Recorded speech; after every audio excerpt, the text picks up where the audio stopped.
my lord, my lord.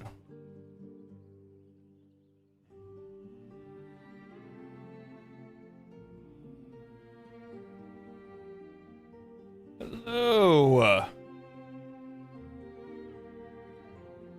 Here we are back at it yet again. Just here for the beard. Feel that. Social engineering MR0s on Lith to become Grendel mains. Jesus, what's wrong with you? Why would you do that? Oh, man. Why is my... What is this, like, one piece of hair that I have up here? Why is it still there? It's still there. It's like, what is this? What is this? Oh, man. Make sure all my settings and stuff are where they need to be. Looks good.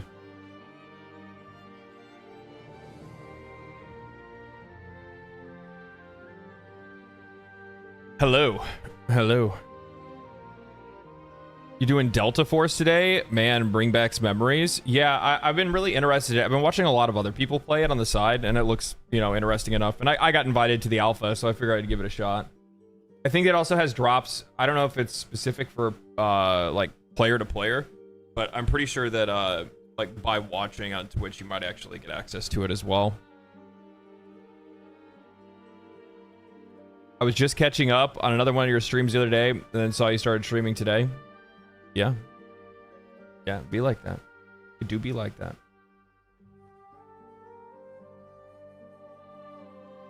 Oh.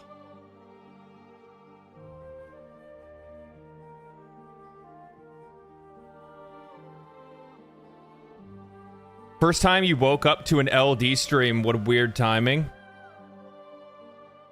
Was that like your alarm clock or something? Will you try Mecha Break 2? Maybe. Maybe. I think I downloaded it. I think I downloaded it. I'm pretty sure I did. Do you stream every time this time every day during the week? Not every day, no. Not every day, no.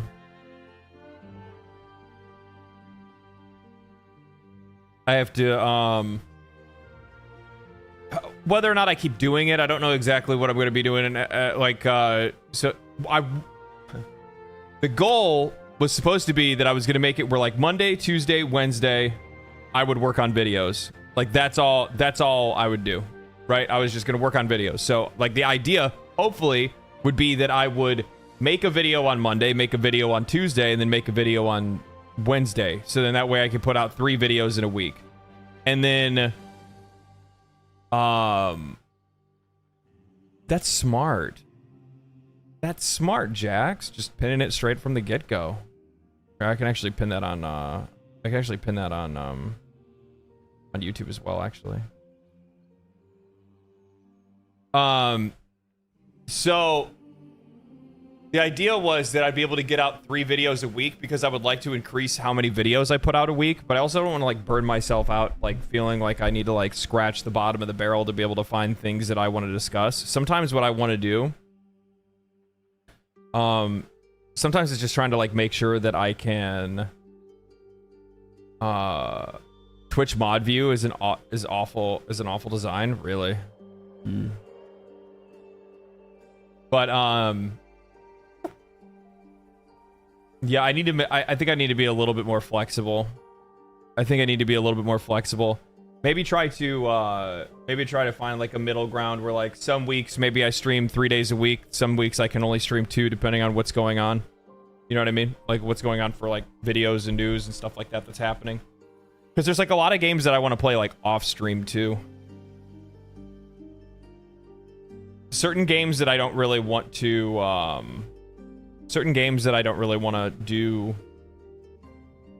do that much for, right? Is there any opportunity to work as a thumbnail designer? I don't know. How successful are you at doing it in the first place?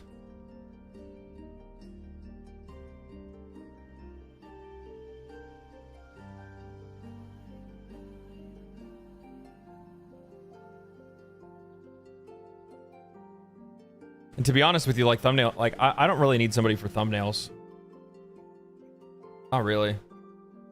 Like it can be a headache sometimes when it's like videos that I just really don't know what I want to do.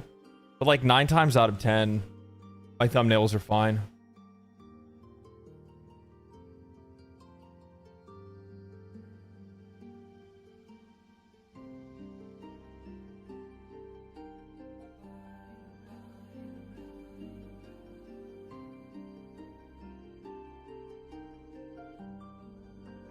Any chance on a weekend Subnautica stream? Maybe we'll do that. If I do it, maybe, yeah, maybe.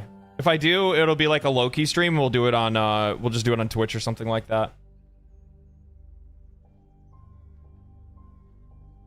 That'll probably be what I'll do.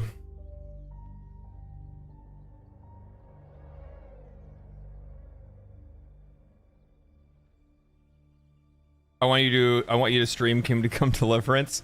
Yeah, I think that yeah, I gotta figure out, man. The problem is I just have so much shit that I'm playing right now. Because I have so many videos and things like that that I'm working on. So like we've been doing Subnautica. I want to get that done. I want to just get it done, right? I want to get that finished. I still wanted to check out No Man's Sky. Guild Wars 2, but like that can wait a while. This week we have Black Myth Wukong coming out. The month after that we have Warhammer 40k. But then I think we're pretty much cool for the rest of the year, right? There's nothing else that's like really big that's coming out after September, right? I think like October, November, December is pretty like pretty much a vibe. I don't think there's any big releases. Dragon Age the Veilguard, October 31st. We'll see on that one. Like, I don't know. Like, people told me like the new trailer was really good. We'll watch that today.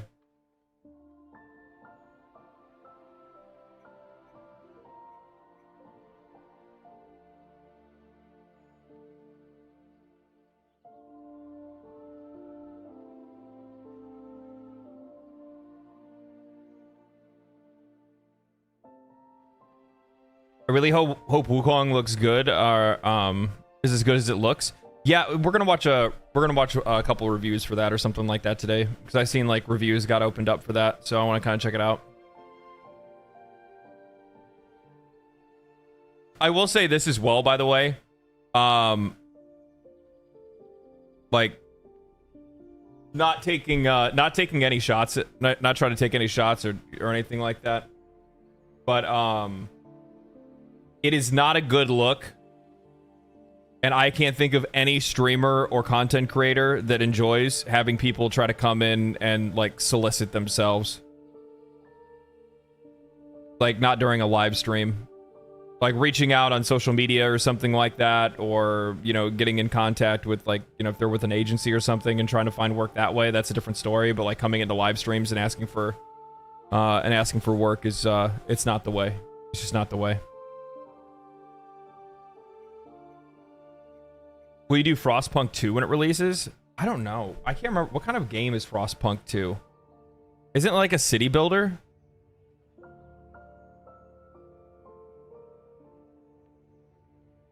I can't even remember the last time I played a city builder. I really can't. No idea.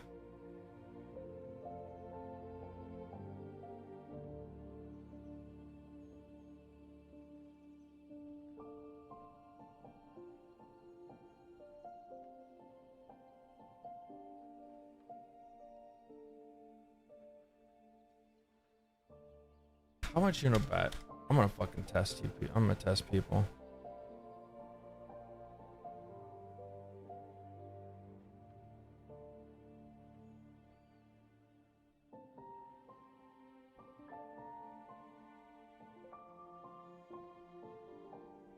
I'm gonna do a little test. Okay, I'm gonna do a little test.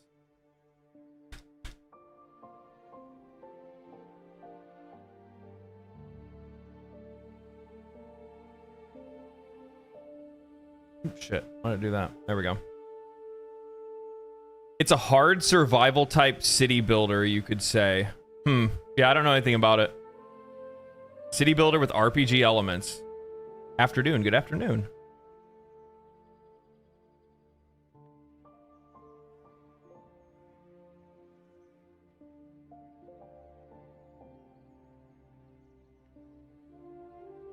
Yeah, I don't know anything about it. I haven't played a game like that in I don't even know how long. So it's like, it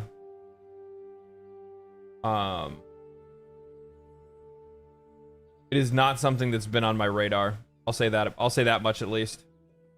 Not something that's been on my radar.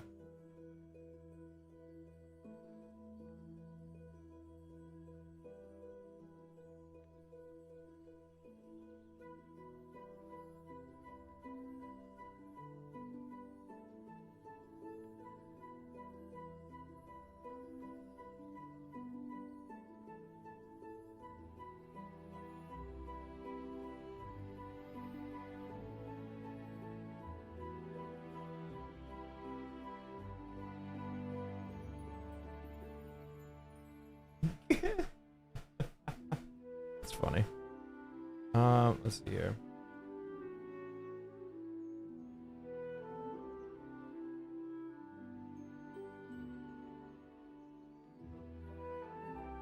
Let's see.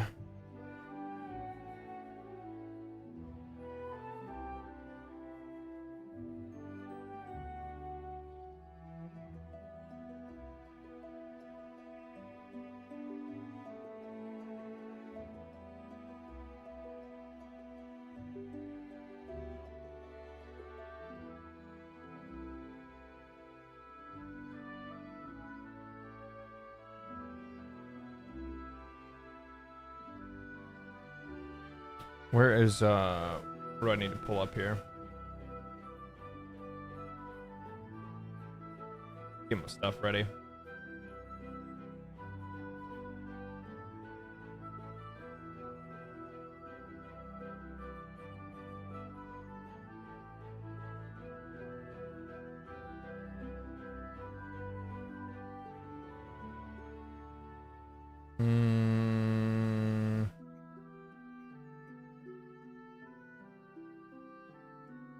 Cool. Yeah, I don't have like a lot of articles or anything like that that we're really smashing on today. Mostly everything we're going to be going off of is just I got some like YouTube videos and stuff like that.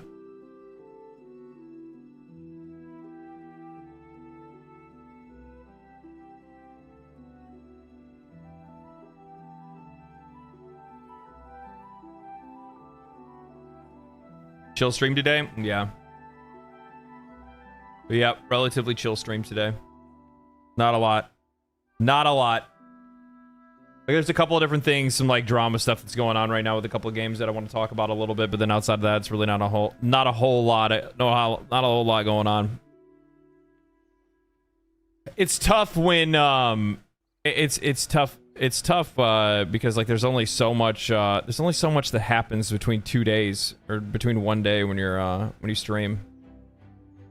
Where is anything else here? Yeah, we already talked about that yesterday. I don't really care about all that all much. I don't really care about all that all much. No. Yeah, we're good. I'm going to make sure we're caught up on some of the Discord stuff people had submitted. There's like certain stuff that I totally want to see, and then other stuff that I'm like, yeah.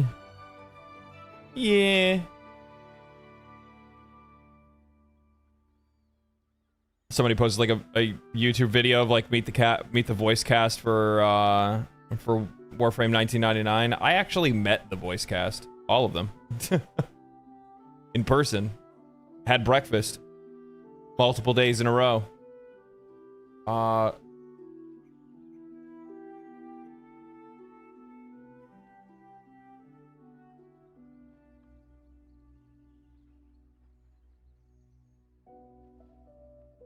Okay.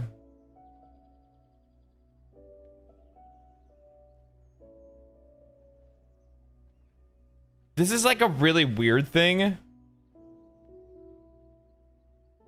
Woke up this morning. I mean, that's like I'm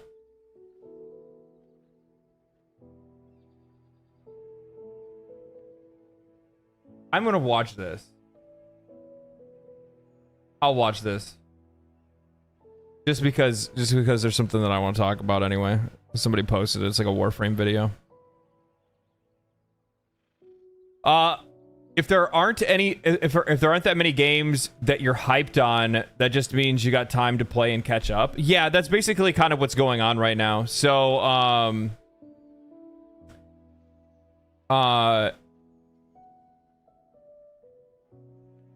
yeah, I mean, there really isn't anything. Like, the next game I'm like the most excited for is probably Monster Hunter Wilds. The game that's like the game that I'm like, I gotta get my hands on it, right? Like, that's the only one that I can think of off the top of my head where I'm like, I need to play this. Like, this is the one that I want to play like that badly. Outside of that, it's just outside of that, no Subnautica today. I don't know, we might, like, I might try out this first person shooter for a little bit, and then I might like switch over to play something else afterwards. I might switch back over to Subnautica. Though at the exact same time, like, I kind of, I don't fucking know. To be honest, I'm struck with indecision. I am struck with indecision.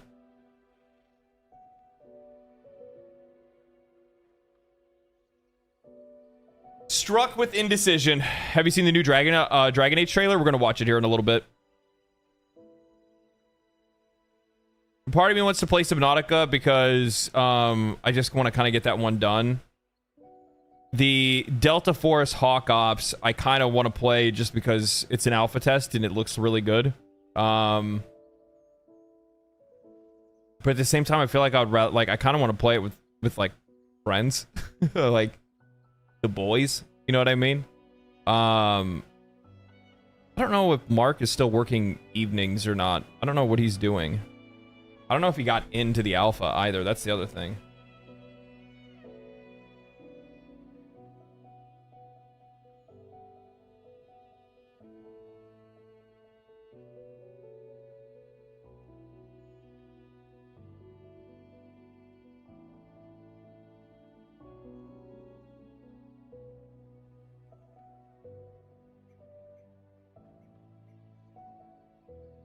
I've been getting like spammed lately. You don't want to play Delta Force solo. The game is really rough. From what I've seen, if you don't have at least 3. Well, I mean, don't they also have like a rush mode, like Battlefield or something like that? We lost Mark. No more podcasts.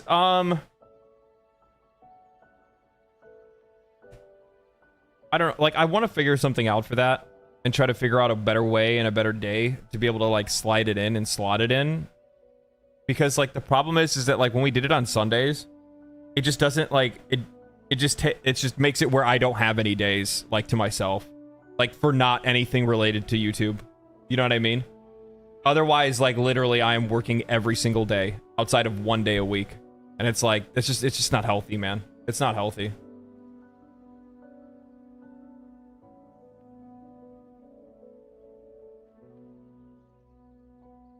Multiple modes for sure. I was thinking of the extraction one, which is the one that seems to be the most fun to me. Yeah, that's the thing. I'd probably want to play the extraction mode as well.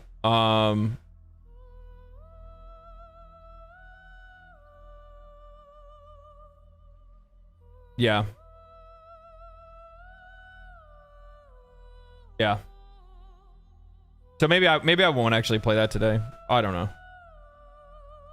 We can probably just continue our Subnautica playthrough. We'll do that today.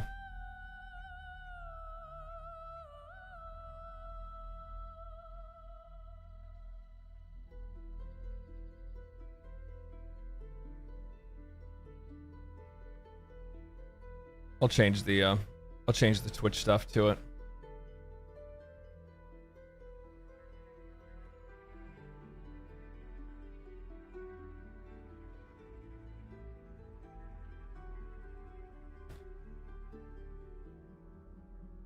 another upcoming game is Marvel Rivals. If you liked Overwatch back in the day, I liked Overwatch for like 3 weeks, and then now I have like zero interest in hero shooters. I'll be honest with you. I just like, the problem is that like,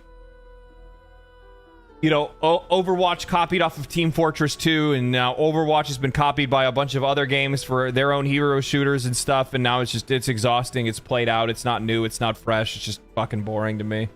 I don't know. Like, they're cool games, but it's just not really my thing. And plus, on top of that, like, those games are when they are at their most fun, or when you're playing them with a group of like 4 or 5 other players that you know, that are friends of yours, and you're all in voice chat and you're communicating with one another and stuff like that. If you don't have that going on, I fucking hate playing those games. I hate it. I hate it so much. Like, I don't like playing those games when you're just playing by yourself. It's just not, it's not fun.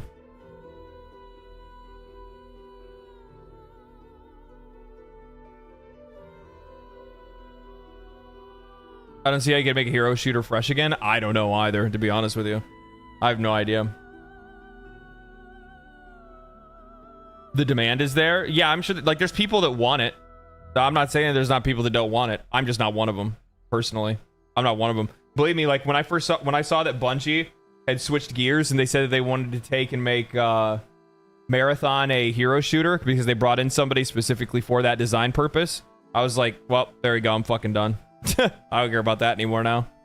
Initially, I was kind of excited for it because it looked cool and the premise seemed really interesting. And then they're like, hero shooter, and I'm like, yeah, I'm good. I just checked out.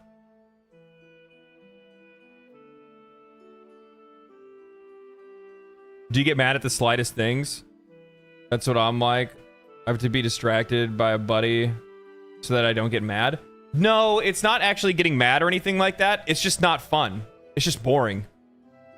It's just, that's it. Like, playing games that are meant to be played cooperatively, and you're not playing it with friends or people that you're constantly talking to, it's just not fun anymore.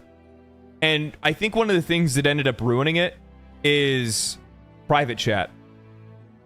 Private chat ruined cooperative gameplay and competitive shooters for the solo player. It sucks. It's not fun anymore.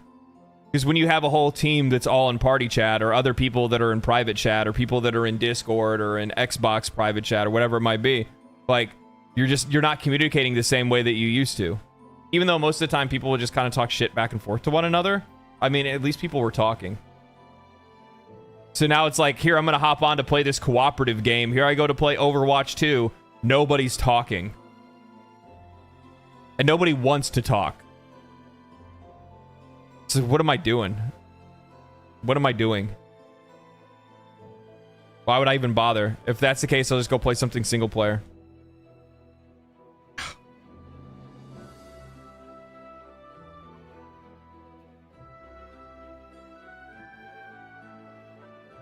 At least for the most part, the bruising has like changed to like one single color around my foot. But it is really weird because like like the bruise on my toe is a full it's a ring. It's a ring around my toe.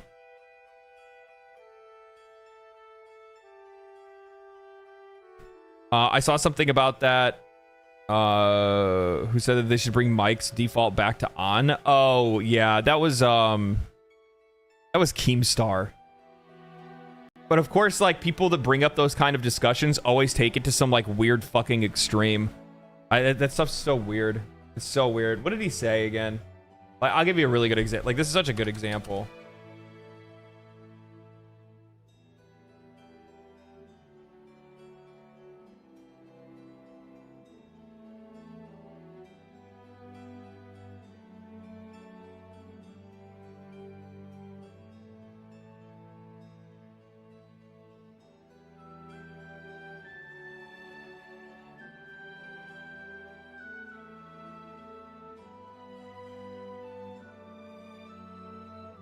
Yeah, this is what you're talking about right here. This is what you're talking about right here. So, Keemstar says, how to save the future of Xbox consoles. 1, include a headset / microphone with every console like the Xbox 360 did.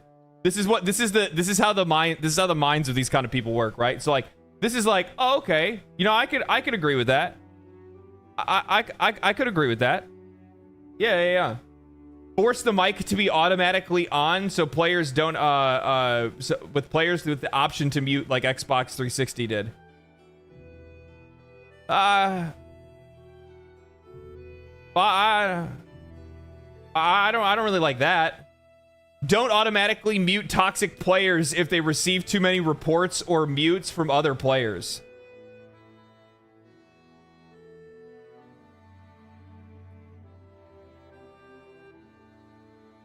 What? Like, what? That's a big jump.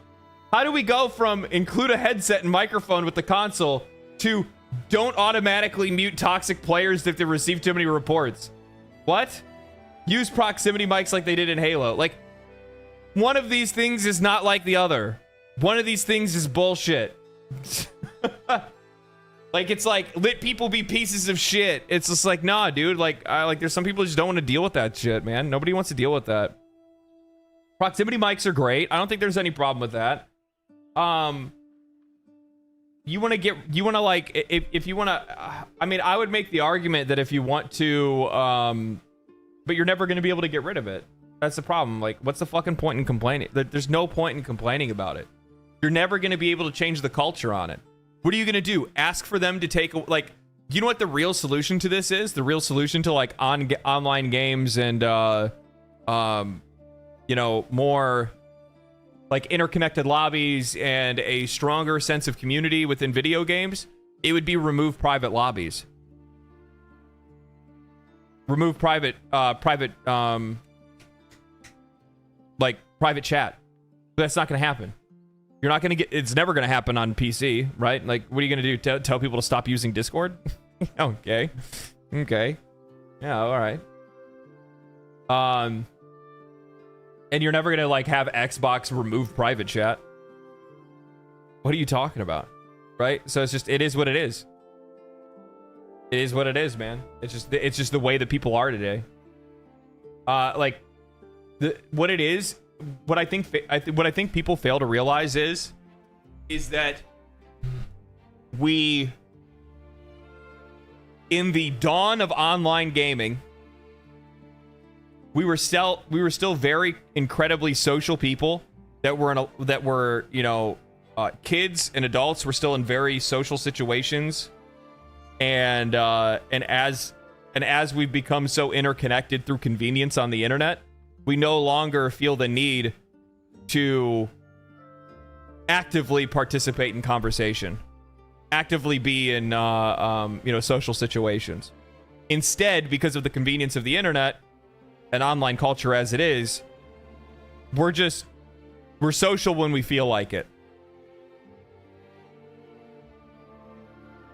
Which it just so happens to be as the years have gone on and that culture has continued to build, and you know, internet culture in general just becomes a lot more divisive.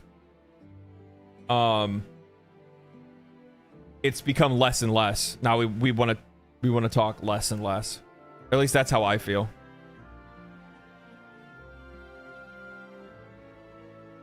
Growing up with screens will do that. They've rewired your brain to see all social situations as soft, fleeting, and impersonal. In some cases, yeah. I wouldn't say all of them. The only thing that the internet has ever taught me is that people have multiple personality syndrome.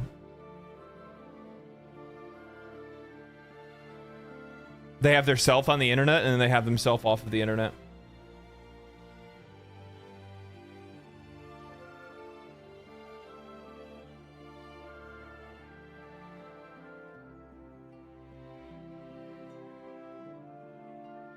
Heavy-handed moderation in games in the past 10 years or so?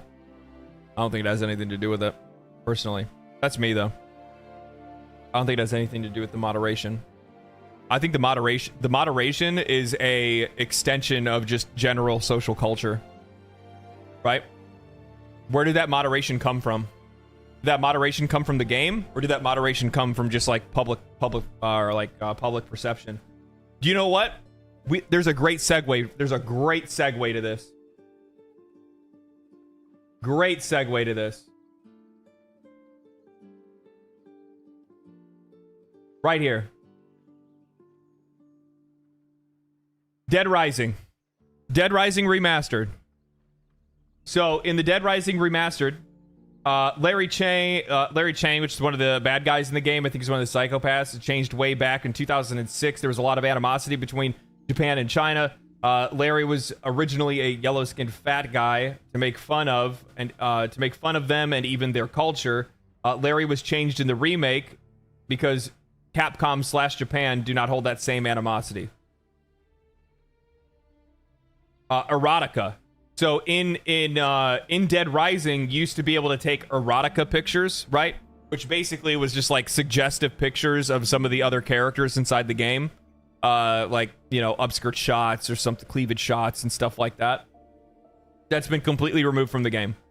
There's no longer achievements for it or anything like that. Is this moderation a... This moderation is not just born of the game and the game makers itself. It's born of cultural differences that have happened, right? It's born of you know,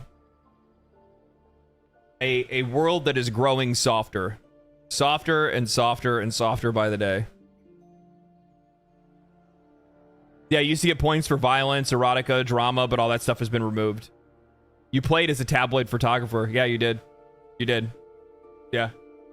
So, like it says right here, it says, in 2024, many people feel uncomfortable with certain topics in fiction. Why?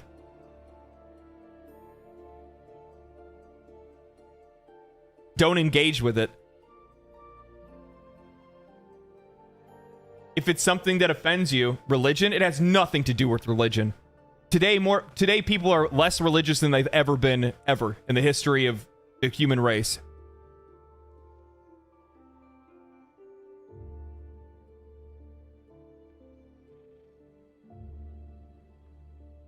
Well, the biggest difference is that and another thing is too is that this game's actually releasing in China and the other version didn't, right? Less religious and more erotic? Well, that's not true, because if that was if we were growing more erotic, then nobody would be getting offended by cleavage shots in a video game, right? And by the way, I'm not like defending the like the perversion or anything like that. That's not the point of this. It's just this idea right here, because in 2024, many people feel uncomfortable with certain topics in fiction. It's fucking fiction.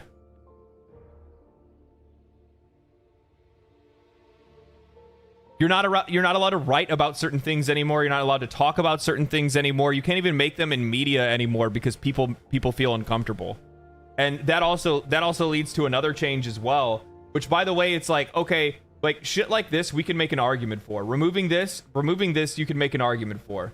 Erotica was changed because the devs felt having Frank, and therefore the player, go around taking unsolicited photos of unconsenting women and also corpses was not what they wanted to be a part of the main series anymore. Harassment and necrophilia are bad, but I understand why people would want it back, even though it's kind of weird. I get it. Well, this is like a backhanded fucking comment that I really don't appreciate. I understand why you want it back, but that's kind of weird, right? Like, shut the fuck up. That's so fucking weird. Like, you understand, like, it's just like, oh, I understand, but you're still weird for it. Like, what the? No, you're not. It's so weird to say it like that. Especially when you're trying to, like, I see what you're trying to do, but whatever. Kent's lines changed. Not that part I don't really care about. Cliff is the big one, right? Cliff's lines have changed. He no longer calls Frank a communist. Now this has changed because DRDR released multiple countries, including China. That's the reason why they're not allowed to say it anymore, because China is communist. And almost all the voice acting will be in other languages. 2006 DR had American voice actors. Time changed. Yeah, so this actually right here is incredibly disingenuous. This is so disingenuous. Oh, it was in the game because it only had American voice acting. No, No, it was in the game because it actually told a strong story. That's why.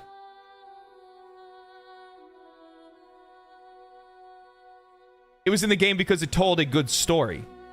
That's why.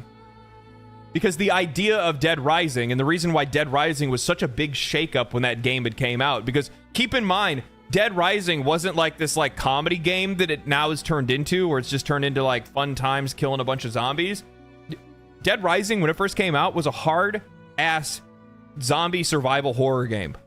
It wasn't meant to be like scary, so to say, but it also took a look at some like really deep and dark, ideas, right? One of them being, what would happen to somebody in the event of a zombie apocalypse and they became isolated, and they also just so happened to be a war veteran that had PTSD.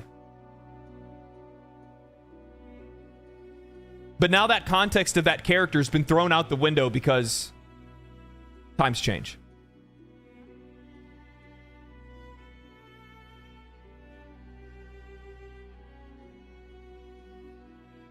Times change.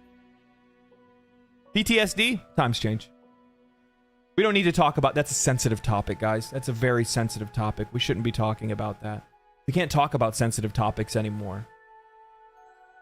We need to ignore things like mental illness and trauma. We can't talk about them.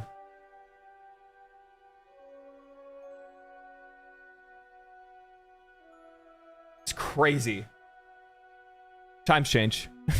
Times change. No fucking shit.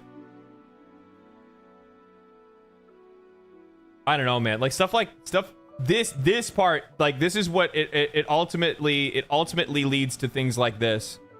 And the weird thing is too, is especially when we're going into like, you know, video game history, and this is just video games, right? So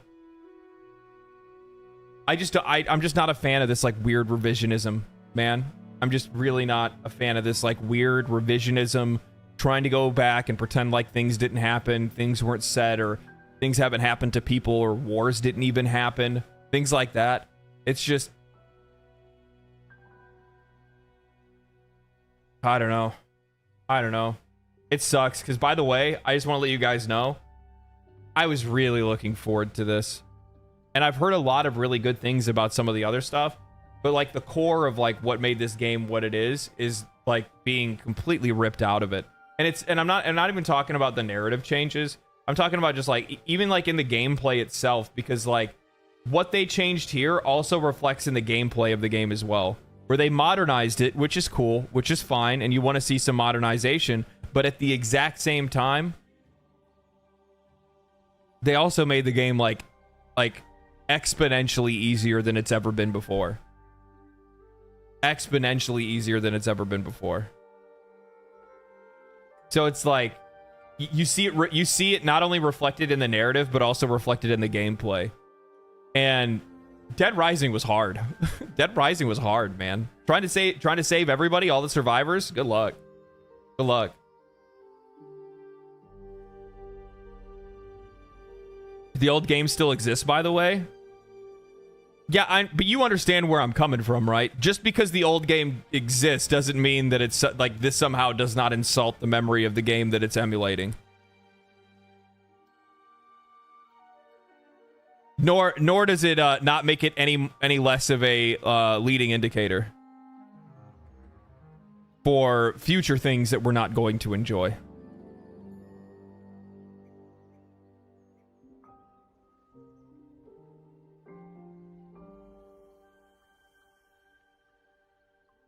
Which, by the way, I would totally tell people instead. Like, I mean, it would be really hard to be able to like try to sell people on it, but for sure, I'd rather play Dead Rising, the original Dead Rising, than this. Plus, on top of that, the original Dead Rising is fucking $10. Original Dead Rising's $10. Now, mind you, Dead Rising Deluxe Remaster, that's $50, man. That's a lot of money. It's a lot of money.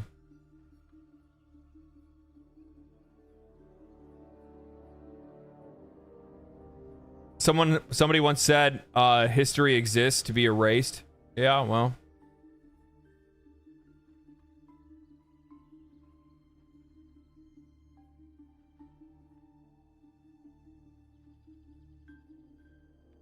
Oh, man. Oh, man.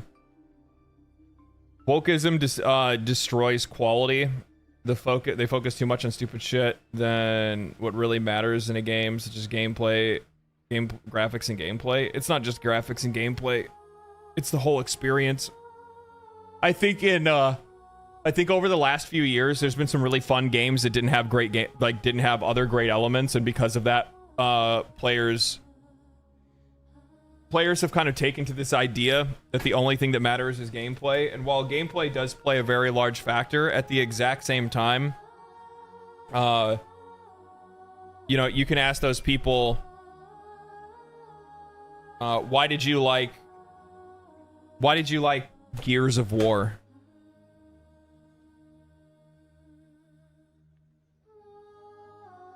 And those same people will start making videos talking about, you know, masculine characters and men, and these big burly men that are looking out for one another, and you know, the tragedy of Dom losing his wife and things like that.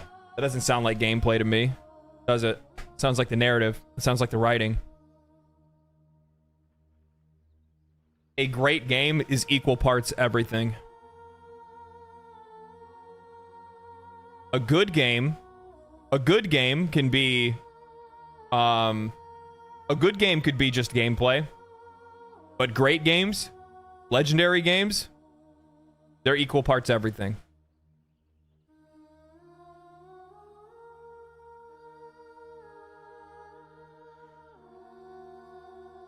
And I'm also not even going to really like entertain the idea of like wokeism either. I don't even think it's that. I really don't. Like, the thing is that I don't even think it's like a, when it comes to changes like this, I don't even think these kind of changes are necessarily a product of a certain like structure of ideals, right? Or beliefs or anything like that. I think it's feigned. It's fake. Virtue signaling is what it is. It's people that want to be seen as people that are virtuous. I'm doing this because I'm trying to protect people. That's what they're thinking to themselves. It has nothing to do with anything else.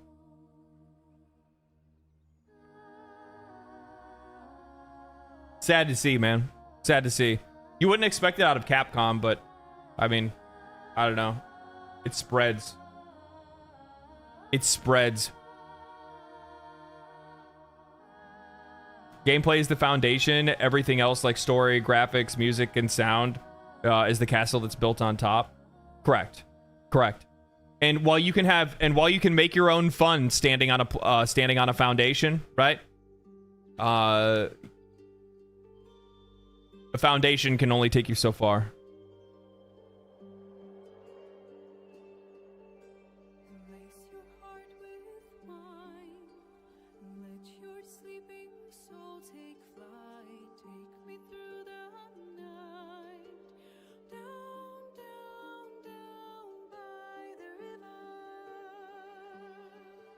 And here's me, who doesn't give a shit about gameplay. I play game for stories. Yeah, and that's the other thing too. There's a lot of people that are out there that a lot of games are really known for how great. Like, you know what the funny thing? We're listening to Baldur's Gate 3's music right now.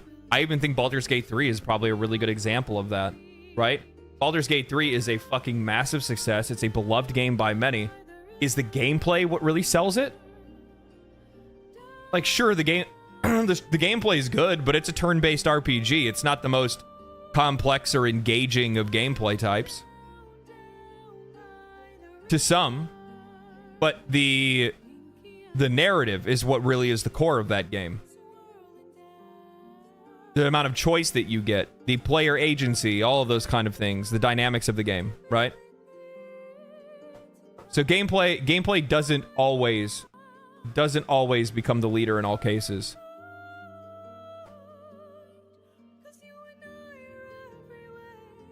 Gameplay can't be bad, though. That is true.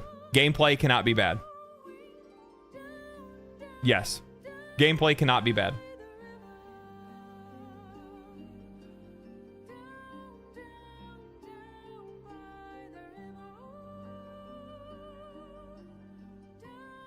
I think that's probably the most important distinction to make, is that the gameplay itself cannot be bad.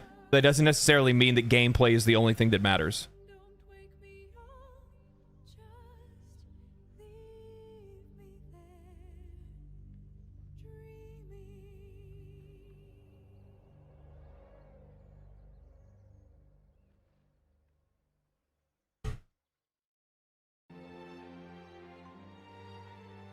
Yeah, I mean, like, foundationally, you want to make sure that you're good, but I agree with Quizzico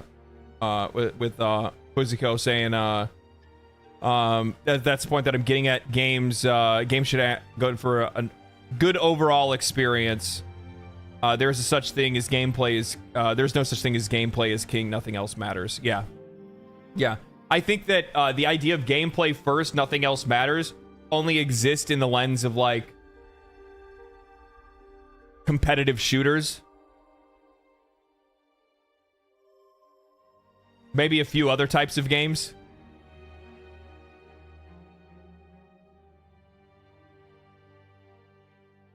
But the vast majority of games that are out there, yeah, no, you need to make sure that you have a solid balance. Yeah, exactly, like Counter-Strike. Like Counter-Strike, the story, music, visuals, none of those things matter, right? None of that stuff matters. It's all the gameplay. Is the gameplay good and engaging? Then yes. Okay, well, the game's going to do well.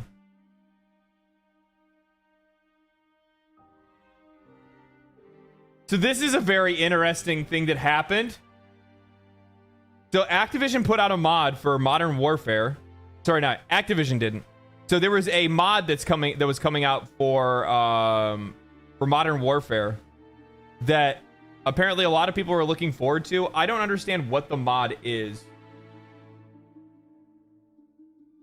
H2 multiplayer mod. Today, our team members received a cease and desist order on behalf of Activision Publishing in relation to H2M mod, to the H2M mod project.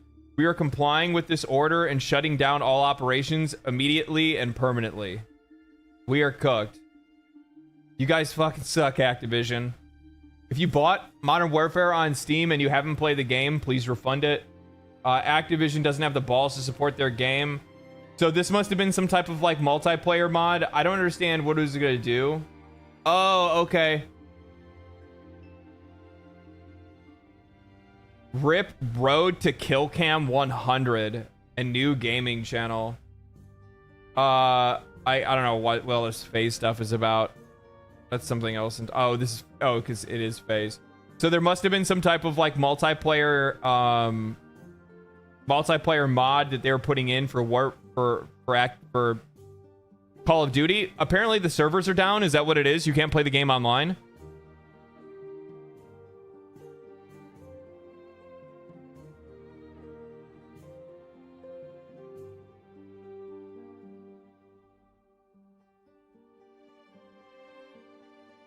All the people in the comments are gonna buy the next by the way, we'll talk about that too, though.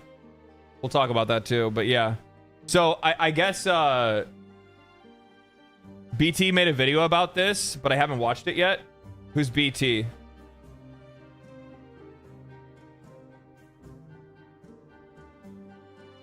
Who's BT? I don't know who that is.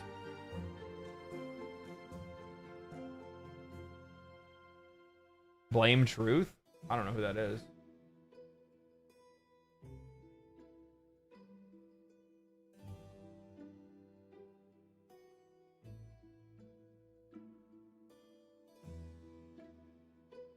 In May of 2020, It's a short video. Let's see it. I'm interested in this whole situation.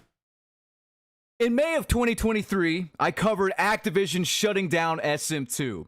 I asked everyone if they could to like the video, comment. This is bigger than just the mod shutting down. This is bigger than my channel. I'm asking that again. I'm asking that again. But the difference between a year and a half ago, roughly, and now is that then I was pretty depressed. I was pretty depressed that a project I was looking forward to got cease and desisted. Now, I'm not depressed anymore. I'm fucking angry. Fuck you! Okay? Okay, I'm already done. That's too much for me. I don't like. Here's the thing: Call of Duty fans, get mad all you want. You still go buy their fucking games.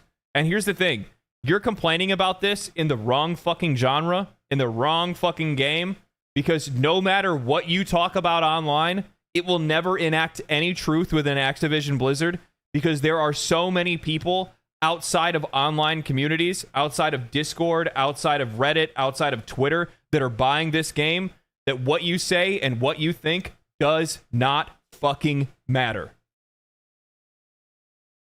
Tell people not to buy it. Tell people they're the worst company in the world. It does not matter.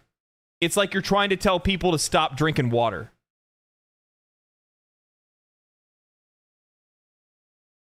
It just doesn't matter. It just doesn't matter. Go play something else. Go find companies that you value. Go find companies that value you. That's what you have to do. Voting with your wallet? Voting with your wallet does not work in this situation. It does not work in this situation. This franchise is too big and too well known, and it's diluted. Its player base is diluted by how big the game is. Call of Duty is just simply too fucking large for its player base to ever have any impact on anything that this company does with the game. That's it. This is not the place for you to be able to do it. It's too mainstream, it's too big, it's too widespread, and you're never gonna... It'd be like trying to get something to change in Fortnite. Good fucking luck. Good luck. You have too many people playing it. Too many people playing it.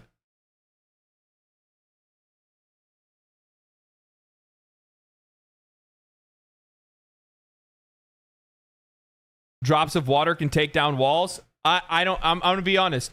I am one for telling people to vote with their wallet. I'm one for being like, hey, you know, we can enact change as consumers if we're passionate about it, you know, if we're actually passionate about it, if we're well voiced, if we criticize well, you know, if we put our words together in the right way to be able to make sure that we're driving through what exactly we want to change with the products that we're purchasing. But in this case, with this company, you don't have a fucking choice. You don't have a choice. It's fucking Activision. It's Activision. I'm sorry. This is the last company. I mean, EA probably right there, right next to them. Yeah, Ubisoft probably as well. But like, this is one of those companies that like you don't have a fucking chance. And the best thing that you possibly can do is go support another game and support it hard enough that maybe one day it overtakes the popularity of Call of Duty. That's all you can do. That's all you can do. Because no matter what you do, that's the only thing that'll ever change this. It's the only thing that'll ever change this. But what's really interesting about this whole situation is that I saw that basically Call of Duty or Activision saw that the game was getting a bunch of extra downloads. They found out that those downloads were because of this mod that was coming out, this multiplayer mod that somebody is putting out for Modern Warfare. And they put the game on sale.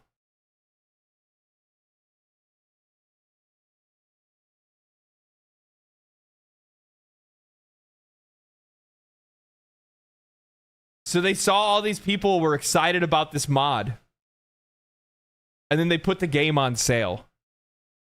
And then they hit the people that were making the mod with a cease and desist. And then they took the game off sale.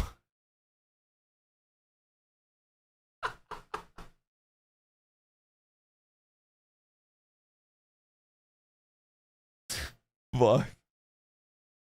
Holy shit.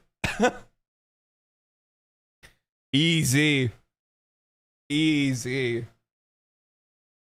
like, so the thing is that like, this is one of those situations where I wish the developer, like I wish Activision would just like tweet out today, and it wouldn't be anything. It would literally just be like, it would just be a meme. It would just be like, got him, or something like that. You know what I mean? Like, no context whatsoever. Just like, give fuck nerds, thanks for the money.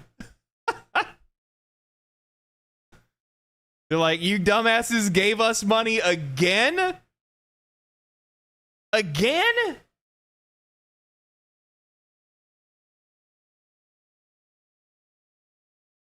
Just for that, we're putting, you know, another Nicki Minaj skin in the game. Just for that, we're putting in, we're putting Homer Simpson into Call of Duty.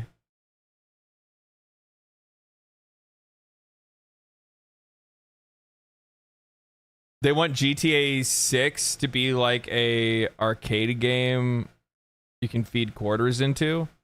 I haven't seen anything about that. Oh, actually, no, you're right. I did see something about that. Something about Take-Two was talking about... No, I think I misunderstood it. I thought I saw a conversation about Take-Two wanting to like charge monthly for you to be able to play Grand Theft Auto 6 online. I think I saw something along those lines, but I'm not really too sure. And then, but then I think what it was is I think they were actually talking about subscription services. They were talking about Game Pass. That's what it was. Because I ended up reading in an article on it, and I saw it, and I was like, oh, this is them talking about Game Pass.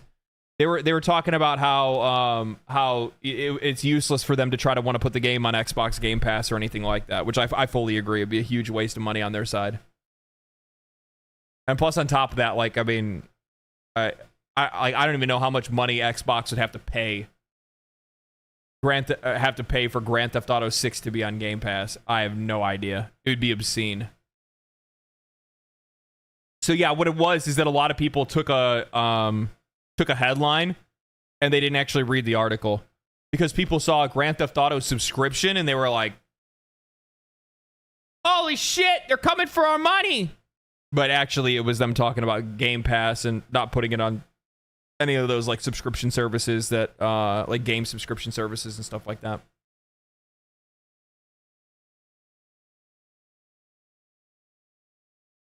I think Activision is right because mods should be free.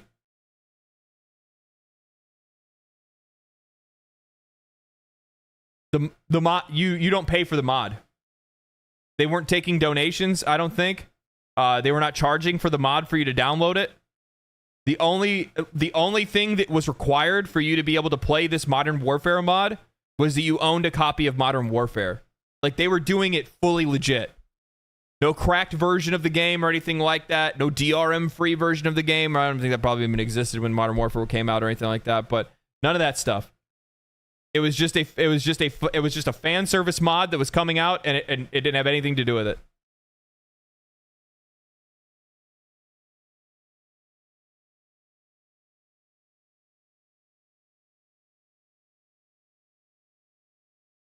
Yeah, I don't know where you got the idea that they had to pay for the mod.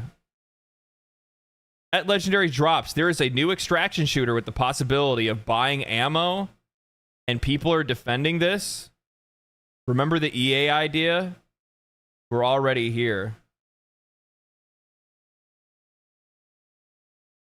What game? What is that? Buying ammo.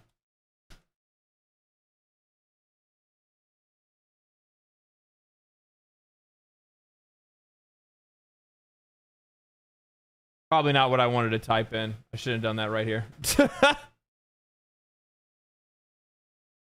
What's the name of that game? Asmon make video? Asmon made a video? Or Asmon watched somebody's video?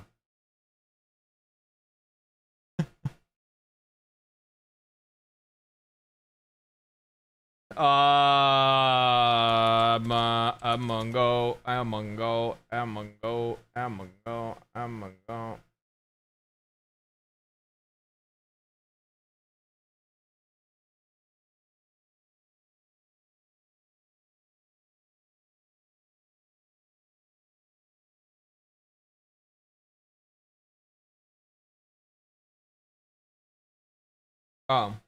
So even after all of the feedback given, everybody online claiming that they don't want pay-to-win elements like the mobile game and the PC game, and after all of the, oh, we're listening to your feedback and we really care about all PR bullshit aside, they sat down, the lead game designer, and reacted to this clip of mine. It kind of sounds like you're going to be able to buy in-game currency with real money, which I think it's a dumb strategy to monetize a game. I think you already have the battle passes. You already have the extra warehouse space, the safes, personalized appearances, melee weapons. I think those are all great things to monetize with. Why do we need to be able to buy in-game currency in a game where the economy means everything? I've actually seen this video. I can understand his and the community's concerns. Yeah, our principle is that money should not affect the fairness of raids. Yeah, but... You sure about that? You sure about that? But... And still, the game launches on their... They don't give a fuck. They don't give a fuck. Holy shit, that's too good. That's too good. You know, like, yeah, we heard about this. Yeah, we don't think that, you know, spending real money should affect raids. Anyway, we're going to make sure that it affects raids. Their website, not on Steam, probably to bypass the negative review bomb. Which, you know what the funny thing is that, like, people were, like, this game was supposed to be trying to steal the audience of Tarkov. And they actually were the ones that tried to take, like, they tried to dunk on Tarkov when Tarkov was going through its unheard of edition, right? All that drama around that. And they were the ones, like, memeing on Tarkov in their ads that they were posting on their Twitter account. And here they are, literally just becoming worse than the company that they were memeing on. All according to plan. That is inevitably coming to this game, because you can buy in-game currency with real money like we suspected. Yeah, who could imagine? Let me guess. Oh my god. Who could imagine? Can you believe it? Can you believe it? It's another Eastern developer that made a game pay to win. I can't... This is the thing that's, like, starting to just drive me fucking crazy when it comes to these Eastern games, is that, like, it's a cultural difference. Is what it is. But the problem is that, like, they're able, I don't know if it's their ability to or whatever it is, but, like, they're producing games at a very rapid rate on the live service side, and they're outpacing Western developers with live service.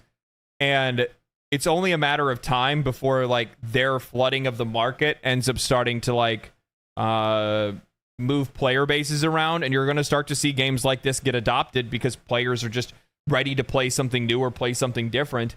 And as a result, what ends up happening is that this ends up becoming the dominant form of live service. This will become the dominant form of live service just because there's so many more of these games than there are of, like, Western developed live service games. We thought we had it bad. We thought we had it bad with some of the live service games we have today. It pales in comparison to what they try to pull off in like Korea. It is fucking wild. They don't give a shit. They're like, our game? Oh, well, if you want to have fun, you're gonna need to at least spend like $1,000 a week. You can't spend $1,000 a week? Fuck, the devs themselves will call you poor. Oh, well, you're poor. Our game isn't made for poor people. You can still play it, poor person.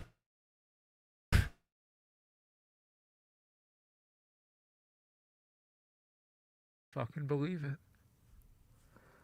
How do they keep getting away with it? I can't believe it. You believe they did this shit again? It's on a discount? Of course it is. Yeah. I love how every single time with any of these games, see how it says weekly limit, 5 of 5, 20% off. Anything after that weekly limit, though, then you're not going to get your 20% off. So you want to try to make sure you're hitting that weekly limit, guys. Don't miss your weekly limit. All right. First time buy, 50% off, big deals. I love how they're like a lot of these games will also have a section that says hot deals or most popular deals, and the game had just launched that day. So like nobody's even bought anything yet. There's no like data to be able to even aggregate whether or not that is the most popular deal. They just literally fake it and make it look like everybody else is buying something to hopefully try to like push you into buying it. Because that's one of the tactics that they use to try to get you to break the seal when it comes to buying a microtransaction, is they try to do this whole thing where they try to allow you to have the internal dialogue of it's okay if I do it because other people are doing it too. That's all. That's what this is all about. That's what it's all about. Absolutely. You're getting a good deal. They took the mobile monetization and brought it to PC and thought everybody would be happy with it, even though since announcing just because you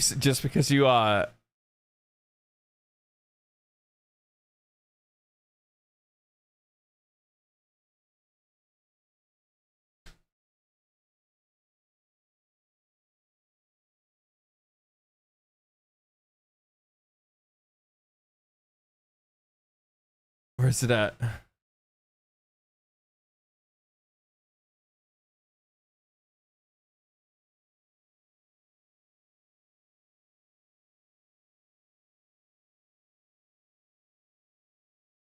Going out of business. There was a store that named itself Going Out of Business. And then they posted signs all over the front of their place. They're like, last 10 days to go. Going out of business sale. Fucking, this is the most genius thing I've ever seen in my life. It's also in Don't Mess with the Zohan. Yeah. I know. They were forced to change their name though. It's too fucking good. It's too fucking good. Nick Ryan, thank you for the tier 1. I appreciate that. Thank you so much.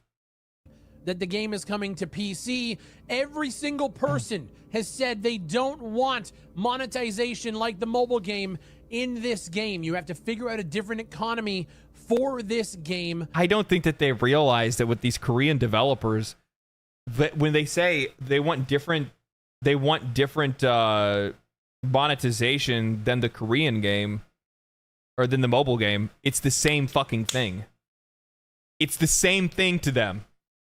Mobile game, PC game, same thing. Look at the First Descendant, right? Like I've been playing that.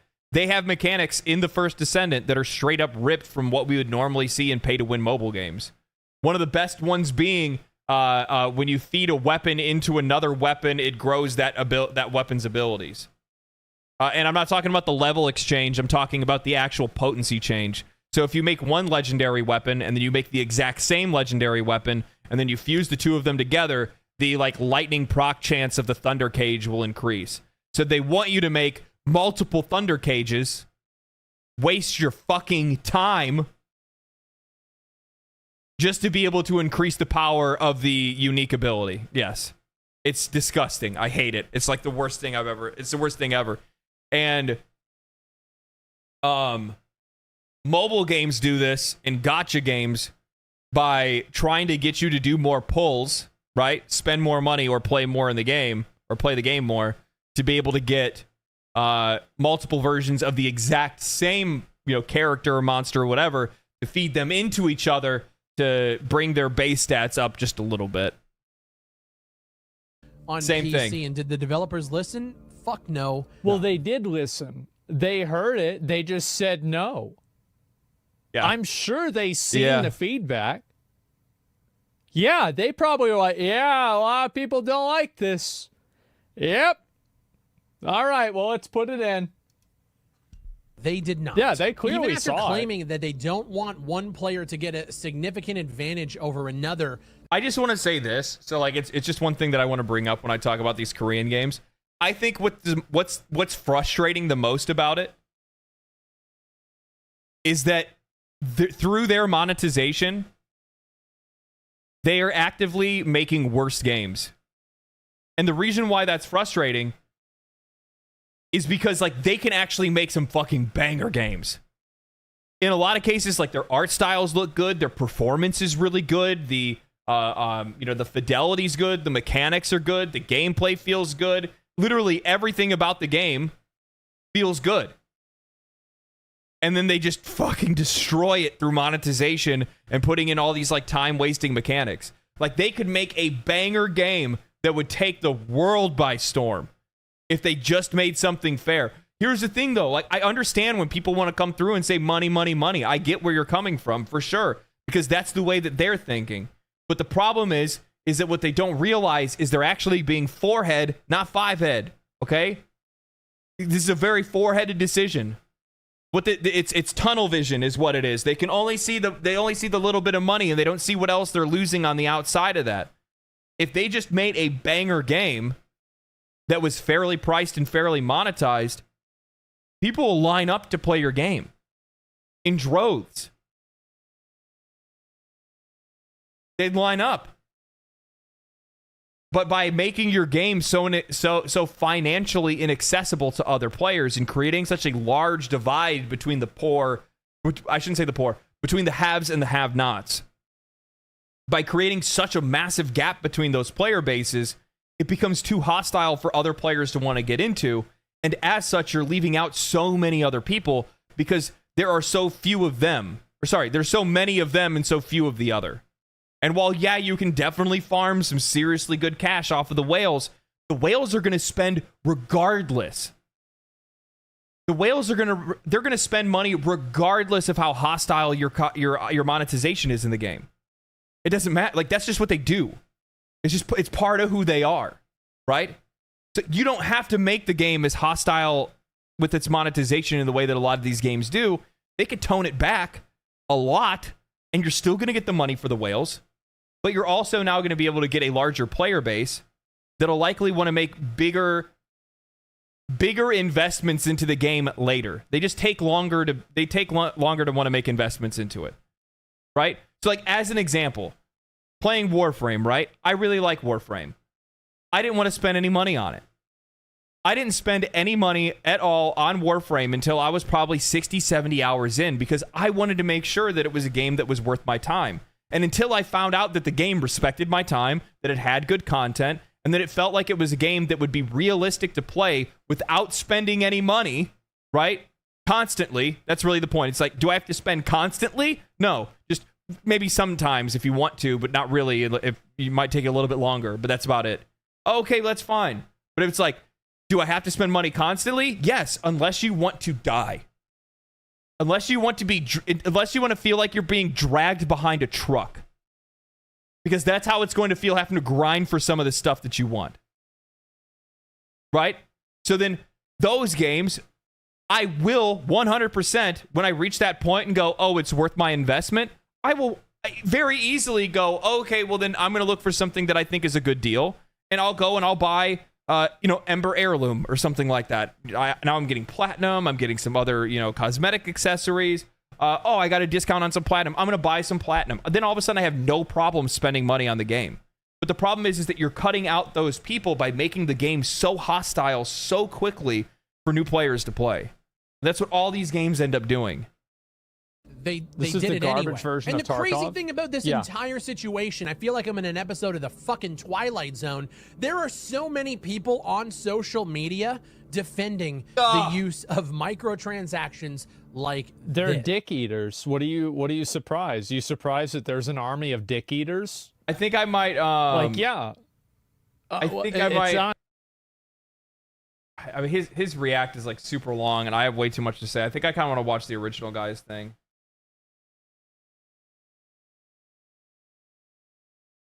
So even after all of the loot, yeah, but the point is nothing that you have matters. That gear microtransactions. And the crazy thing about this entire situation, I feel like I'm in an episode of the fucking Twilight Zone. There are so many people on social media defending the use of microtransactions like this. Yeah.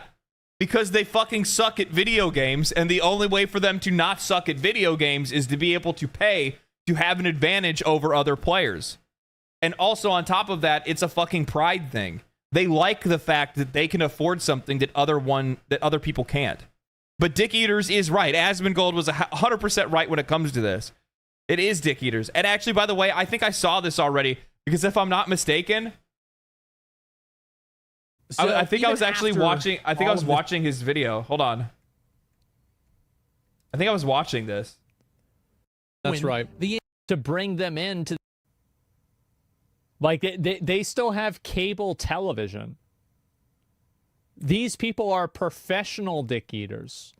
That's why game companies have tried so hard to bring them into the community. That's why they've tried so much to try to get I thought I was in his these kinds chat of and people responded to this. to bring I don't them know. Maybe into I the didn't. gaming community. He doesn't explain everything because the game is a way to make sure someone with good kits don't go against people with bad kits. Well, that doesn't really matter though, right? I mean, it's very simple. If somebody can buy an advantage in a game, then the game's pay to win. What the fuck is this? What are these fucking emotes? That's simple. If the game's PvP, it's like 5 times It's like worse. somebody sucking on toes. Not realize What is that? how fucking dumb the argument is that you would be willing to let people purchase gear with real money. I mean, you got to purchase the coin. That's right. The in-game There's coin. like what is it, like YTV or something like that? I forgot what it is. There's like a different like chat thing that you can that people can use sometimes for like talking. 7TV. Okay, that's what it is. Yeah, 7TV. I don't think that's a toe. No, that's a foot. It's a foot. Somebody's sucking on a foot. To then purchase the gear. There's one step there. Remember, guys, I actually made a chart for this. We'll have to refer back to the chart.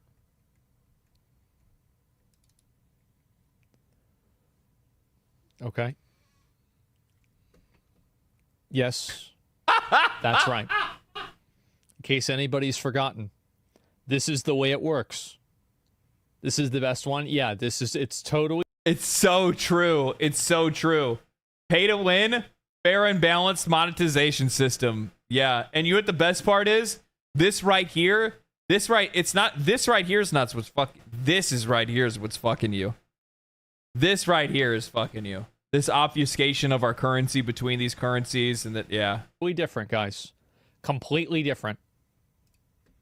But the mental gymnastics that the online community is going in, and granted, there are a lot of people pushing back. Yeah, they are defending their investment because they are dick eaters that went and bought these microtransactions. They have no problem with this stuff. They're by the way, I want people to know there is a group of people that are out there that are actively ruining video games. Those are the people that are spending more money than we will ever be able to try to vote with our wallets against. But that's okay, because chances are 9 times out of 10 they just ruin the games for everybody else. They ruin the game for actually the company that's making it, because they end up just pushing out all of the other players. That's really what ends up happening. Was on fire this morning. The Reddit is yeah, it's on fire. The people are Chinese or Korean. They can't even read it. Like, they're like, what are those white people mad about now? Yeah. Are they being poor again? I can't even read it. I can't fucking read it. I can't read. Like, I can't read poor. You know what happens? Like, you know, some assistant tells them they really don't like the fact that it's pay to win. They're like, yeah, they never like that, but they buy it anyway. Yeah. Also, I guarantee you that's what they're telling each other in the studio. An absorbent amount of 100%. people just defend it. And I don't know if that's like a play for you to try to like rub the feet of the developers, maybe suck the teat a little bit. Seasonality, people are putting that meme again. They're that fucking emote in there again. But let me explain why. It's because people have already invested a piece of their personality or their time or their energy into the game. And so because they've already invested into the game, they don't want to put themselves in a position where their investment wasn't worthwhile. That literally what I just said. I literally just said that. Yeah. That really is the point. They are defending the investment that they made because it's impossible for something that they spent money on to not actually have been worth it in the first place. That's really what it comes down to. So they're not going to admit that the game is bad or there's something wrong with the game, because that would make them that would make them stupid. You see what I'm saying? And they might have already spent the money. Yeah, well, now are they stupid? I don't know. Able to ingest real money into the economy like this, where gear, you know, armor, weapons, and just gear in general just means so much.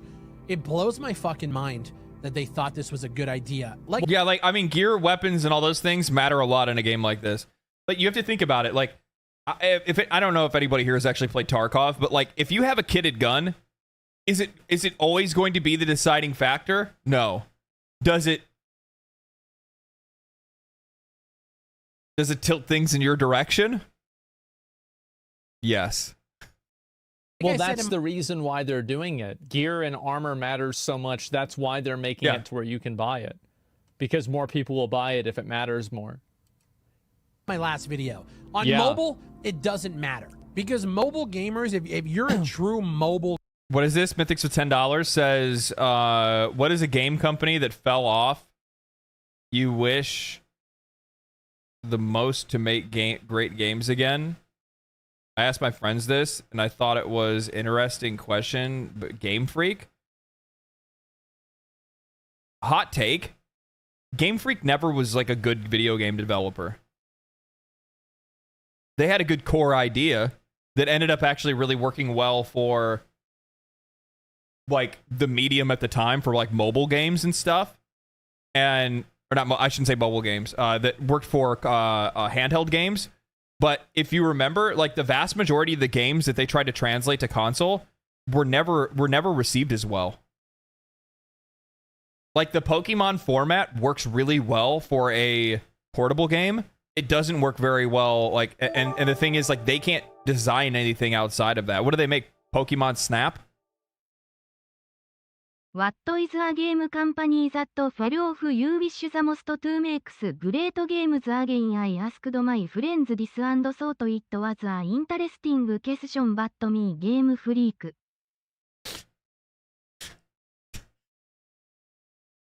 Thank you. Arigato.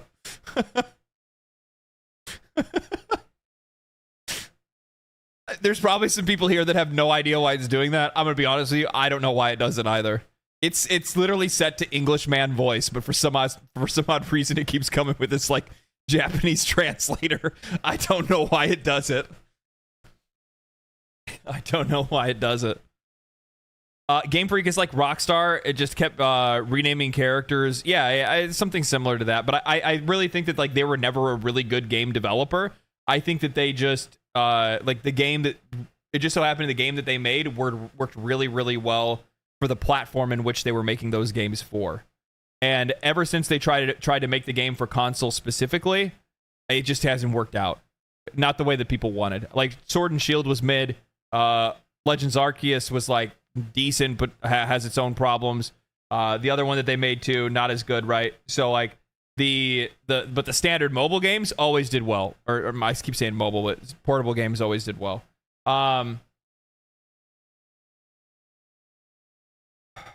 If I had to say there's a company that I feel has like fell off that I wish they would like, you know, get back on the horse, it would probably be Blizzard, right?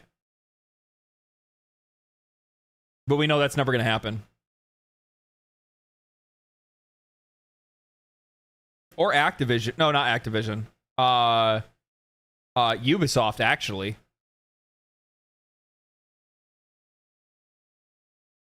Like, Ubisoft almost always was putting out some, like, straight-up banger games. Straight-up banger games. Like, back in the day, they were solid. Ubisoft was crushing it back in the day. I'm talking, like, Assassin's Creed 1 through 3, Splinter Cell, Ghost Recon, Division, Division 1 and 2. Like, they were great. And then just, like, slowly but surely, they just couldn't really do anything else.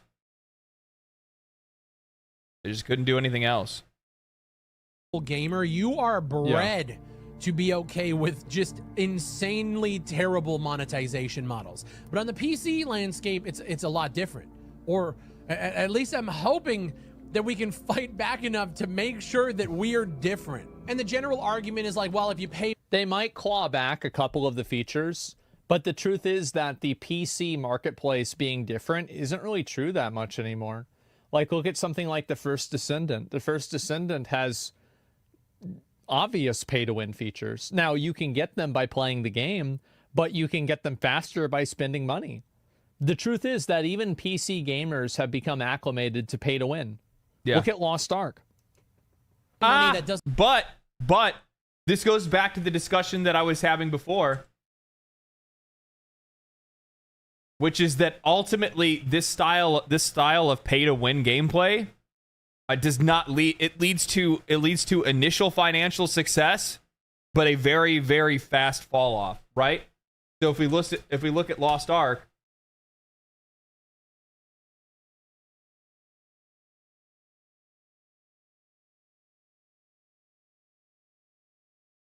Look at Lost Ark.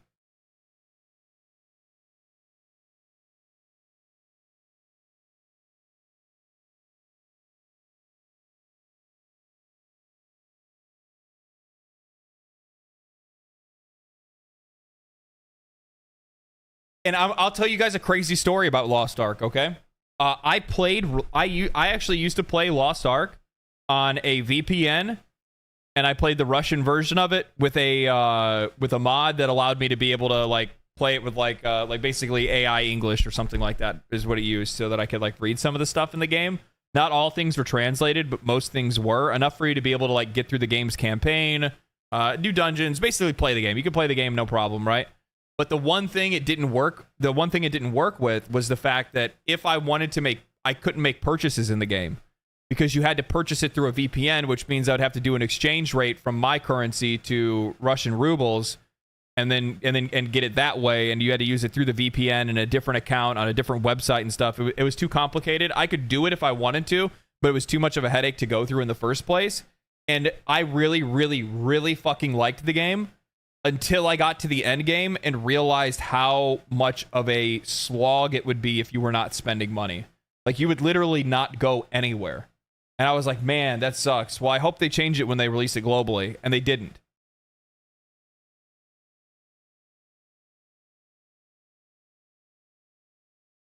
There you go. In your opinion, what may be a decent or presumptively acceptable grind to cost ratio? I don't like, I'm not a game designer, so I can't really tell you exactly what that is. I think that like, look here, I'm not trying to like suck Warframe's dick or anything like that, okay? But at the end of the day, I do really think that they have probably the best model for it, which is that anything and everything in the game is realistically accessible. It's not something that's going to be like, no matter, you're just going to have to buy it, right? Like the thing is that you could be unlucky enough in a game like Lost Ark to just not get the rolls on your weapon.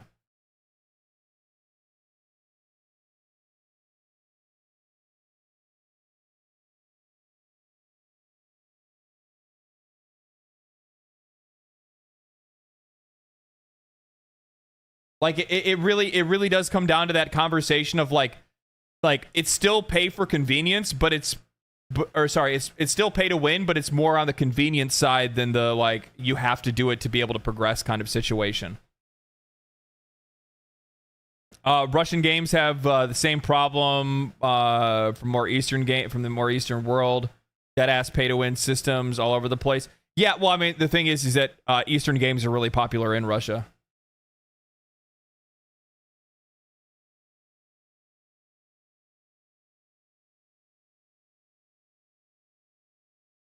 I spent months cutting elixirs and now never got my 40 set on my main. That's what I'm talking about. Like it's impossible.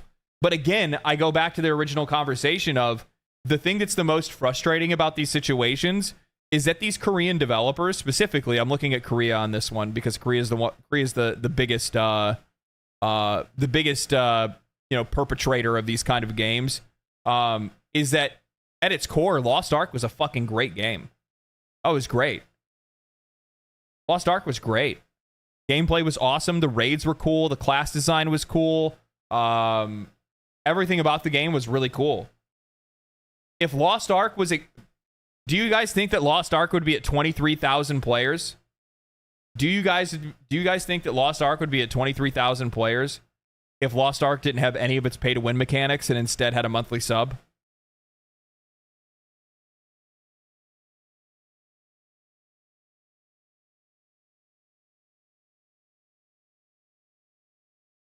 I think it would be much higher than what it is, personally. I could easily see the game on Steam being, you know, even more. Far more.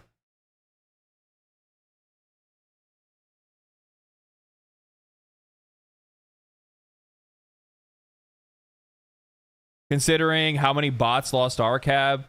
Well, the thing is, keep in mind, the reason why Lost Ark had so many bots is because of the fact of its monetization in the first place, right?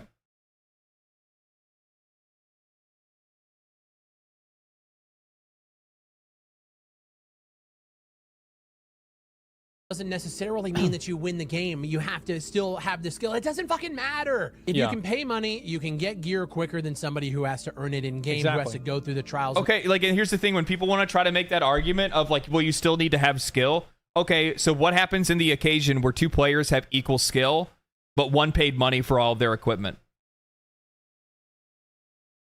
Where does the edge fall then? The problem is people don't want to have that conversation. They ignore that conversation entirely.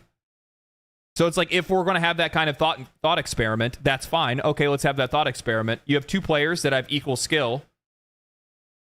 One player is free to play, earning their own gear, so they have, you know, whatever hodgepodge set they have put together. The other guy spent money, and he has the best gear on possible for where he's at in the game. Who has the advantage in that situation?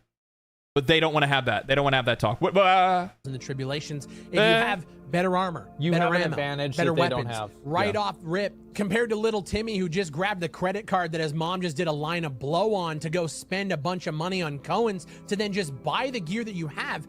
It literally breaks the entire ecosystem. Yes, you can kill one of these players who has a bunch of purchased armor, weapons, and gear, and you can. Well, this is the free-to-play cope.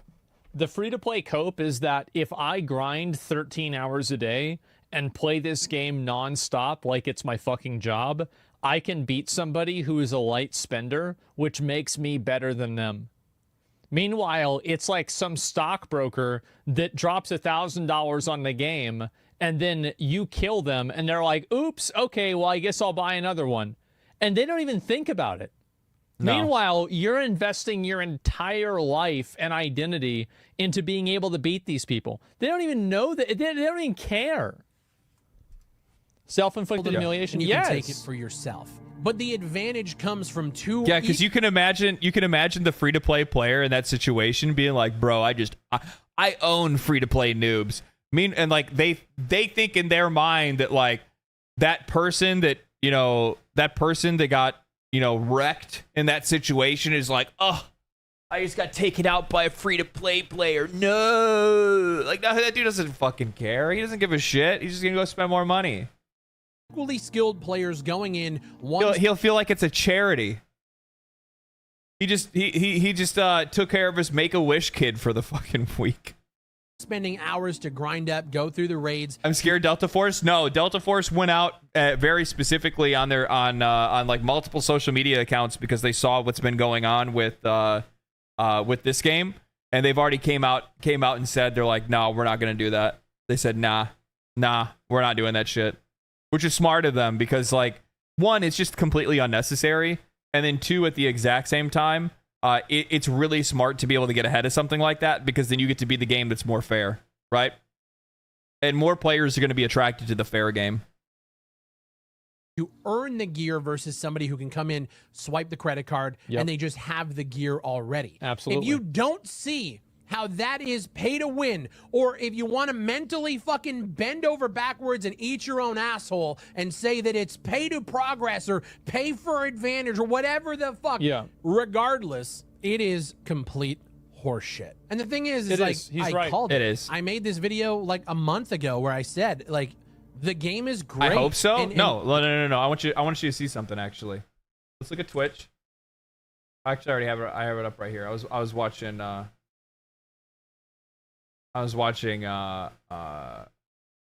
Asmongold earlier. Let's go to Delta Force Hawk Ops. Okay, right now the game has 15K viewers. Okay, and what's the other one called? What's the other game called? Arena Breakout.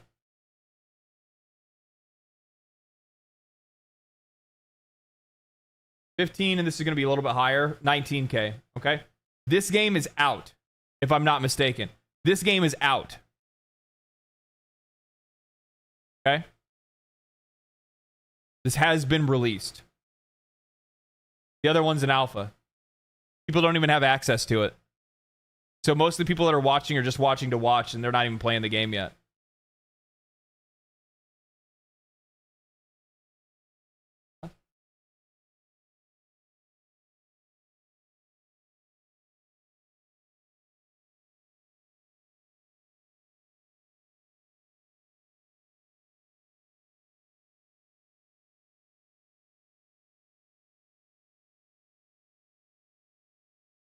There we go.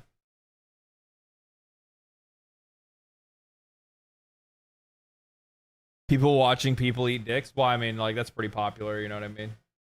That's pretty popular. Keep in mind, my opinion hasn't changed on that. The game is fucking awesome. There's so many good things about it. I had a blast playing it today. But the entire time I streamed it, the chat was just up in arms about the pay to win. That's all the focus was on, was this. But the thing is, this is the problem, is that people clearly don't make decisions based off of if a game is pay to win or not. No. Like, the idea that you need to make a game non-pay to win or people won't play it, I think this is not true. People will play pay to win games. If they're good, yeah. So, like, the idea that you can't do that, not anymore. Unfortunately, not anymore. People don't care. Like, you're gonna have chatters that come into Twitch chat, and these are people. I just don't think that they're gonna lead to sustainability. That's the thing, though. I do believe he's at, like, they're right that you can make a pay to win game and people will play a pay to win game. That's pretty obvious. You have mobile games, you have gacha games, you have tons of games that are out there that are for sure pay to win, no questions asked, and people love them and people play them, and people completely overlook it, right? They don't have any problem with it. However, at the exact same time, I just do not see them being sustainable. I don't see it being completely sustainable depending on the game and the genre. Especially when we're talking about something that's a competitive game, because you're just not going to get the buy-in from the people that aren't spending money.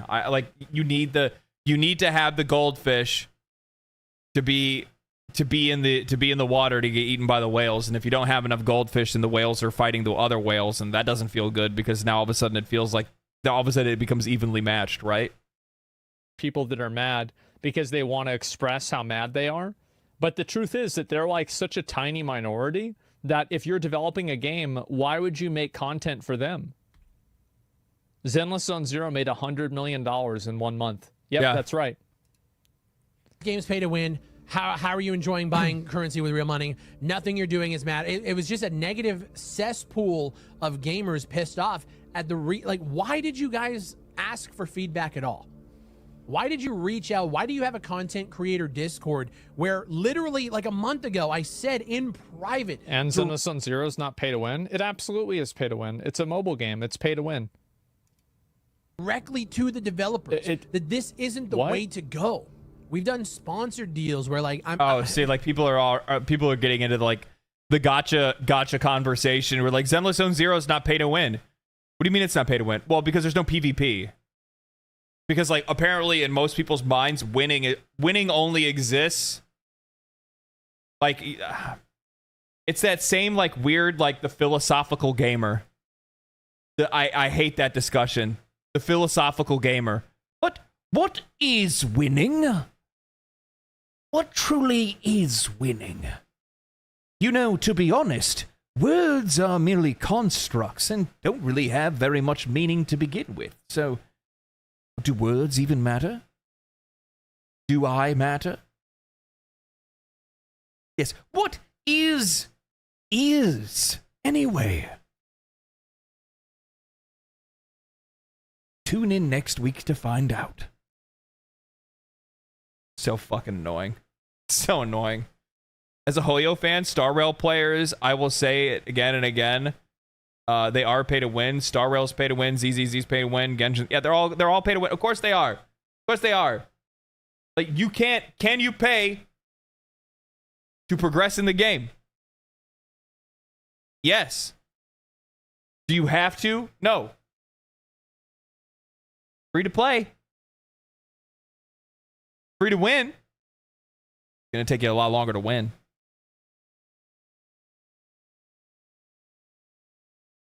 Like, I'm so conflicted because I'm excited for the game. Yeah. I know that there... Even if people wanted to talk about, like, just the general progression of these kind of games as well, but it's a story game, so, like, what is really the winning? Or, like, oh, because people can do, like, a little bit more damage than me, I don't view that as winning. It's not about what you view as. You know what I bet you... You know what I bet you feel like is... You know what I bet you feel like is winning? Pulling a rat girl whose thighs jiggle. Pulling a pink-haired girl and getting all the other versions of her and unlocking all of her... unlocking all of her traits.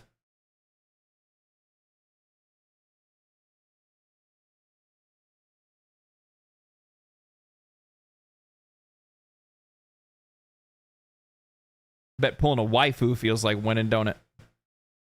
Is a game there that a lot of people would like, and if you go with this route, it's just not a game that, like, I want to hang my hat on, even though I really desperately want to. You might have a bunch of these fucking idiots that just back it and spend the money and do whatever else, but it's not where I want to be. And, like, another argument, and this is always what will happen with content creators, is that, like, video games oftentimes diverge from what a content creator would want the game to be. Yep. But the truth is that if the audience is there for a game and people want to watch the game, you will have content creators that will just come up with a reason why it's okay for them to play the game anyway. Because a content creator really is just somebody who's going to make money streaming the game. That's what really matters the most. But why can't a dad who has little time go out and grind, not get the best gear, and enjoy the game if he wants? So, holy like, shit. And this is a problem that a lot of people that are, like, pay-to-win defenders, boy. like, kind of, it's like a mental trap that they fall into. Oh, I'm boy. going to be the bad guy here, but why can't a dad who has little time to play and can't grind out the best gear, enjoy the game if he wants to spend a little bit of money, as long as he doesn't get better gear than you can gear and grind out? So, the reason why, like, you're wrong... Man, I would, like, my dream one day is to be at least half of the size of Asmund, like, have half the size of Asmongold's community, just so I'll be exposed to these kind of people. He shouldn't be banned. He's not going to get banned. He's not going to get banned. No, he won't get banned. No, it's easy to pick out the people that are going to get banned and the people that aren't. But one day when I'll be able to fish these kind of people out of my own comments, it's going to be great to be able to just not have to worry about trying to find content and the content finds you. You know what I mean? It's just, you know, is because nobody decided that, like, who decided that the only way to get gear is to either spend money or grind it out? The fundamental rules of this game are defined by the developer. So this is a dichotomy that the developer has created in your mind. It's not something that actually exists. There's no reason why, if a dad who has little time to play, why not make it easier to grind for? Here's a really good example of this. Do you feel this, like, you would ask this kind of person, do you feel the same way about World of Warcraft? Do you feel the same way about Final Fantasy XIV? No. In those games, you just play with what little time you have and enjoy the little time you have. And money isn't even a part of the conversation. I think what makes Warframe the best pay to win, the gear is balanced enough that no one feels poor. All the weapons are viable. Yeah, I mean, not all weapons are viable, but I mean, here's the thing: the weapons that you could buy, we'll say that the weapons that you could buy are not any more powerful than anything else that you can earn. And those things that you can earn, and here's what it is. Look, if you have the relics for a prime, you can get that fucking prime in like an hour. I mean, you could be really fucking unlucky and it could take over an hour. It's happened to me before with certain things.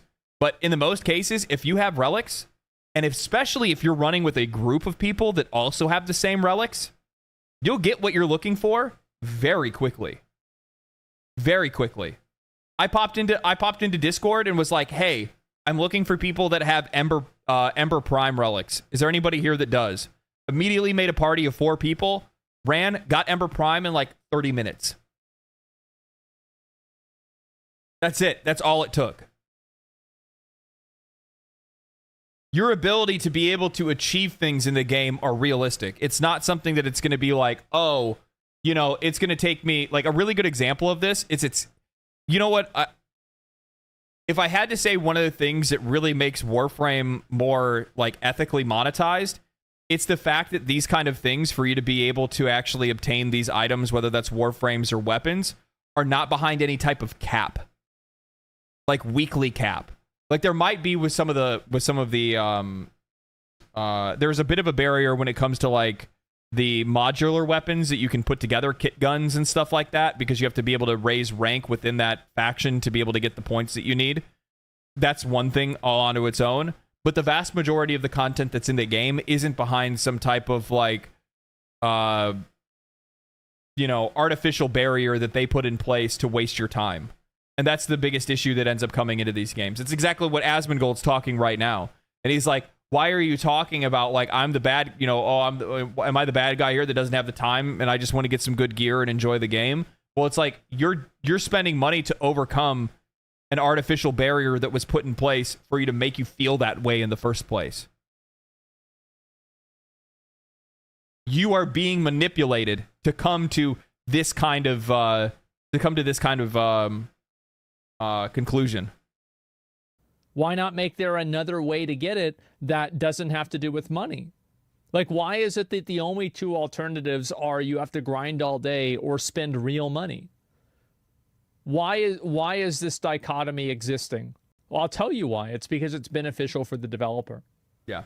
So, like, it's not beneficial for you into this, like, this binary thinking, but you have to understand that they created the system that makes you think in the binary. And the system is created with the purpose of making you think inside of that binary. Do you understand how that happens? They have created this problem. Yeah, the developer, exactly.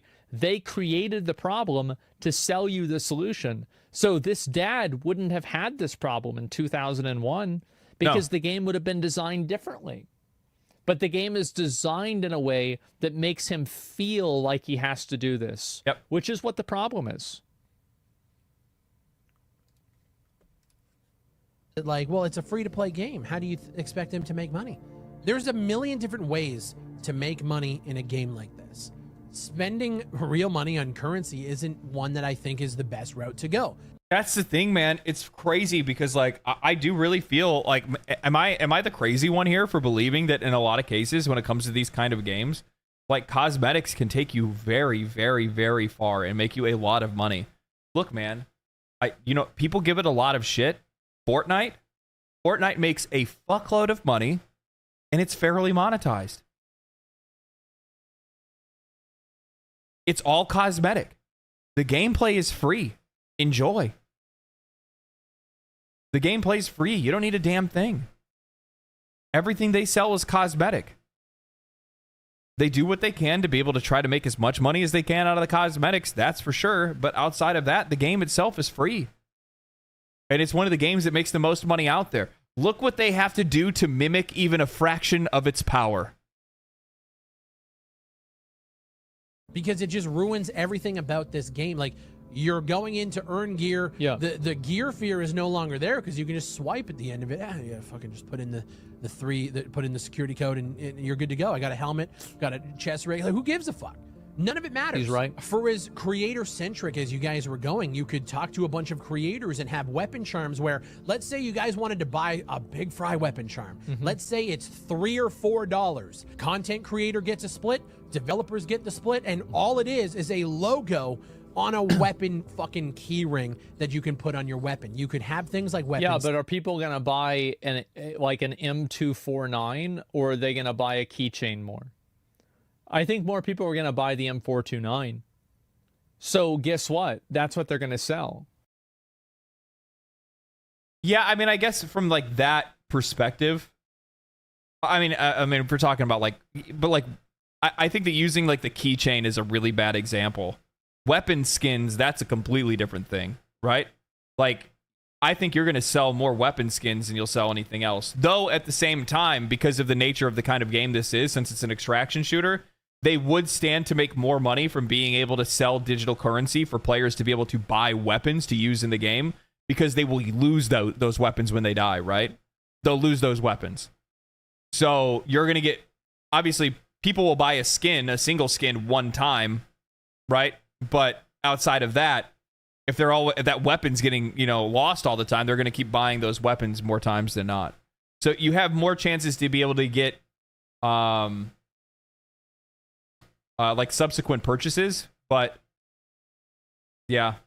I mean, you stand to make more money, but at the same time, I still hold the belief that you're creating too big of a gulf between the haves and have-nots versus the people that spend and the people that won't. And you're also going to create a lot of people that would spend that won't spend because of the nature of the microtransactions. I just don't see it being sustainable in comparison to other games that'll come out to try to compete against these guys and make their games fairly monetized. Because at the end of the day, if somebody else comes out and they make a fairly monetized game and they've budgeted their game the right way, and it's quality and it's good and it's fun and it's enjoyable, most players are going to go to choose to play that instead. Most players will.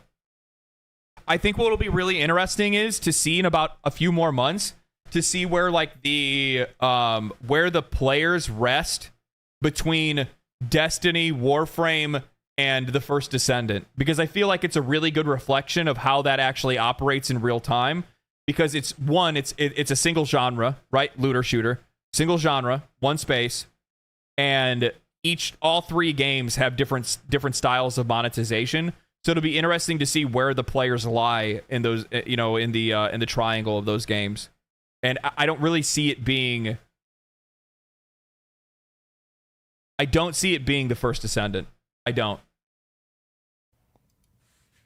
Skins. You can have things like skins for cosmetics. Both? Yeah, they should do And as both. long as you appease the crowd that hates the Fortnite level skins that we see in shit like Call of Duty, keep them realistic, digital camos, everything else. Dude, you could even have like custom patches where, again, content creators, it just requires.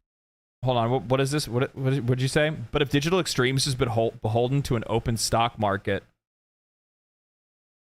they would actively be in trouble for not over monetizing. They're owned by Tencent.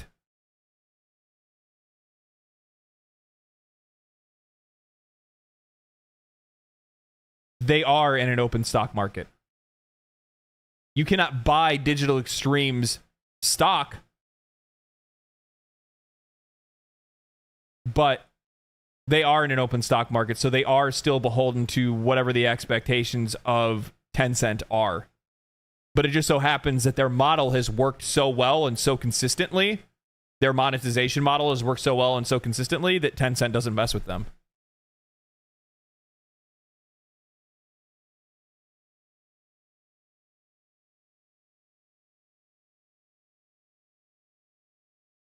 Requires a little bit of creativity to actually figure out a good way to monetize the game, bring in the community. Here's the reality.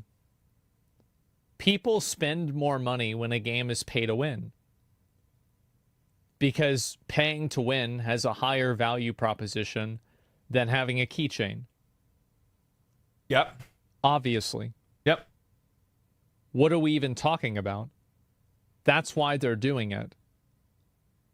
Duh. This is the other thing now that I just come to realize. So this game will make more money than other games, right? It will cause some players to feel more invested because they're spending more money, okay? But it's going to make less players invested because only a few are going to spend as much money as the rest of the majority will, right? So in a game like this, specifically with its competitive structure, right? This is what makes it a unique, what makes it a unique comparison to other games, is that it's going to be really interesting to see how this game does in comparison to the Delta Force game, because Delta Force doesn't have any of these kind of mechanics, right? You cannot buy equipment in Delta Force. You cannot do any of those kind of things. So it's going to be really interesting to see where that level of investment lies, even though they're very different games, right? Like Delta Force definitely leans further into the Tarkov direction, where Delta Force, or sorry, Arena Breakout, this game leans further into the Tarkov direction, where Delta Force Hawk Ops leans a little bit more into the Battlefield direction, but still being like a Tarkov like extraction shooter.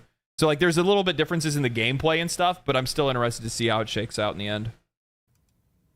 You say you care so desperately about, but you just didn't. And like I said, man, I'm throwing my hands up. Like, if people want this and like they're defending it, dude, I had a stream today where so many people in my chat were just like mentally bending over backwards to justify why this is a good thing for the game.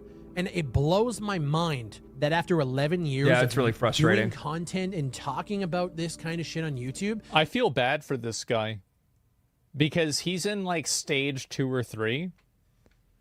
And he hasn't accepted the fact that people have resigned themselves to becoming dick eaters. I really feel bad for him because he doesn't realize that we live in a world of dick eaters.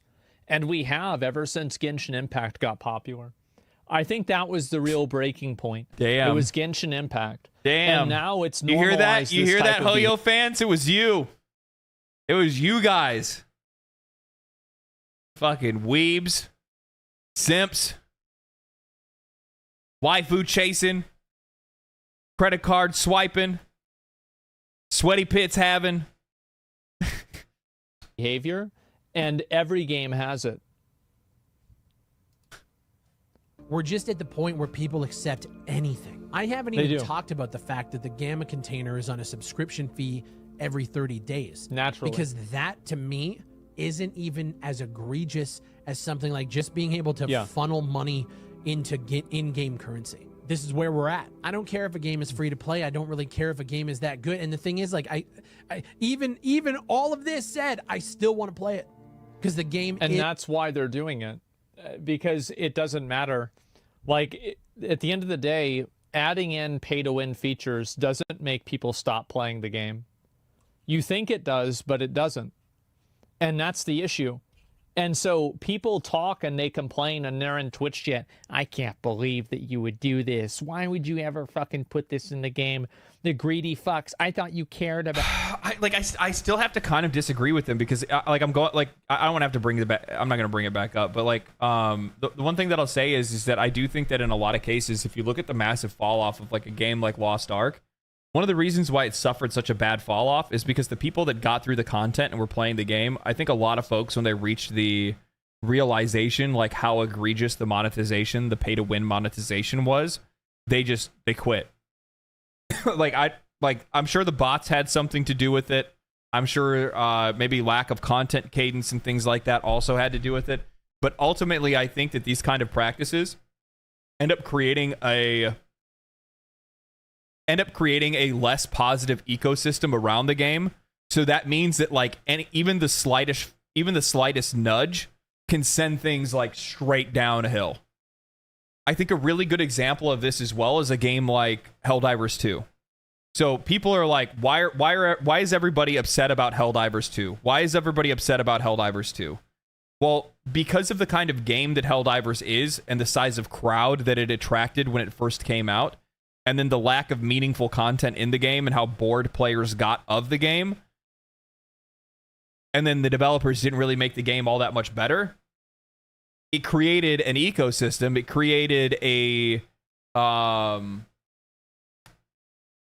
just a general feeling of unease, so that the minute that something changed in a negative direction was the minute that everything started to fall apart, right? So it's a product of circumstances. So in the case of a game like this, when you make a game like this, like, you better hope you don't fucking do anything to rock the boat, because if you rock the boat too hard, they're all going to fall off the ship.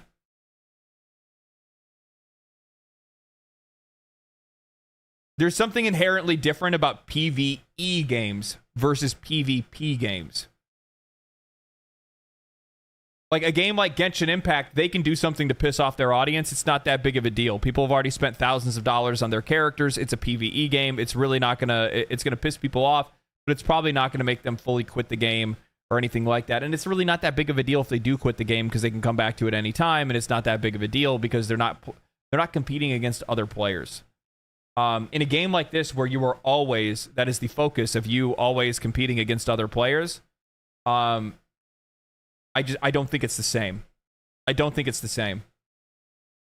I think you're creating an actively hostile atmosphere, and the minute that things look like they might go off rails, they will go off rails. About us, and because they're not going to be on your side. Okay, let me tag. They're not going to be on your side. They're playing the game at the same time that the same thing goes. Again, I'm using Lost Ark as an example. Every time Lost Ark screwed something up, everything was off the rails. Everything was off the rails. Because by the nature of your game and how it's monetized and the community of the game that you have cultivated, you are not creating a community that's going to be accepting of anything that goes wrong. Because, to be honest, in all fairness, you don't have any fucking room to be wrong. You're already making more than enough money to be able to handle any issues that arise. You're already making more than enough money to be able to handle and also hire the kind of talent that's necessary to be able to support this game like a fucking behemoth, right? So, yeah.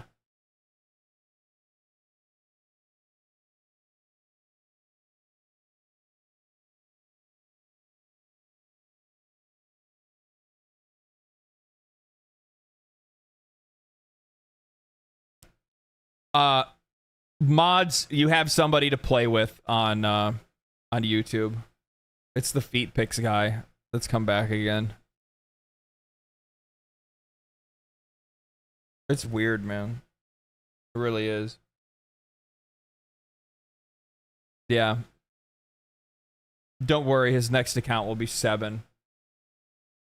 What? Who? Yeah, so there's this guy that's been messaging me, and he's been like asking for like he's been asked for like pics of my feet and like other things and stuff like that, and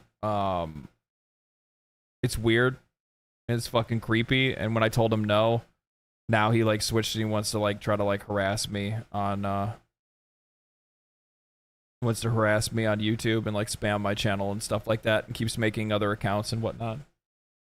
I put in a report on already, so that they should be able to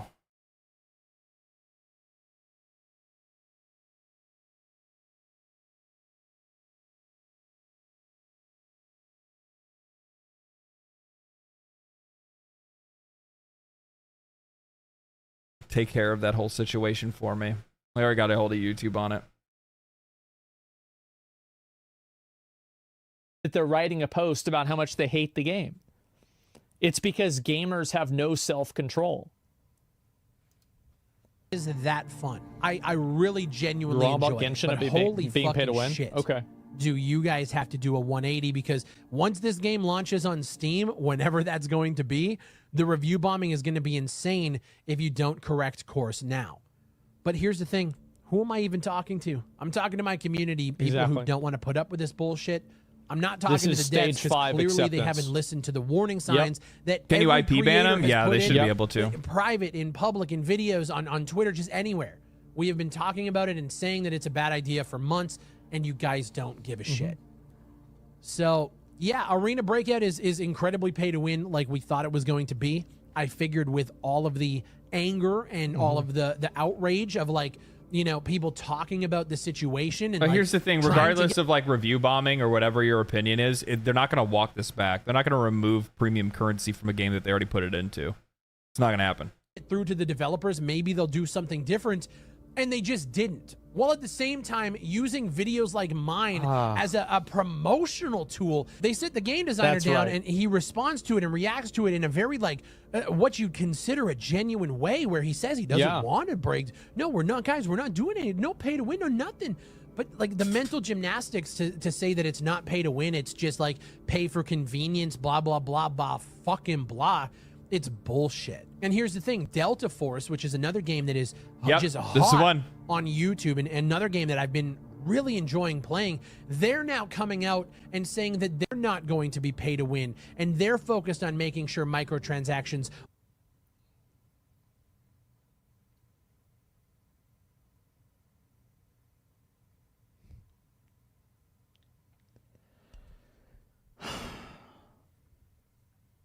That sucks, man. Bro, this dude is down bad. This sucks. I feel bad for this guy. I disagree with the pay-to-win features, but I can still play the game and not spend money on it. Just because you can play the game without using pay-to-win features doesn't mean that they don't exist.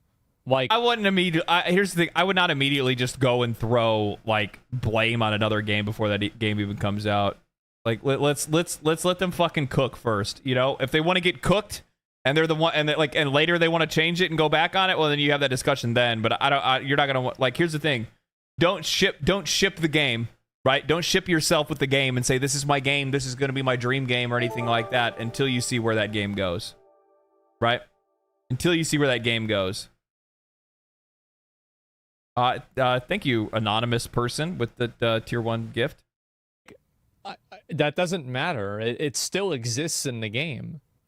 Are you know, good and balanced, even though Arena Breakout said the same thing. So now we're seeing what's happening with Arena Breakout. We're seeing how much people are pissed off about it, and we're looking at these other games that are coming from the East, China, and they're saying the same things that Arena Breakout's saying. Of course. So now it's kind of like well, we're gonna fucking wait and see, but we hope you look over the fence and realize just how people are pissed off and how much they don't care. Hate this. They don't care. And maybe well, they do look over the fence. They look over the fence and they see the people that are playing the game, and they see that the people that are playing the game don't actually make decisions based off of this. They don't care. This is like a really important thing that, like, as a streamer, there's a lot of parallels to this, is that in a lot of cases, there's like an outspoken minority of people that are against something. Like, you would assume that if you read Reddit or you looked at Twitter, that React content was something that nobody should do because nobody likes it. But the truth is that for most content creators, it's their most popular content. And the reason why is because a lot of the people that watch something and that are outspoken about how much they don't like it, those people are not the majority. They're not the amount of people that are there. And so, like, yeah, it's true, exactly. And so, like, you can see a lot of examples of this where, like, people will tell streamers, oh, well, we'll watch you play anything, and then they don't. Like, you should never listen to what an audience says. You should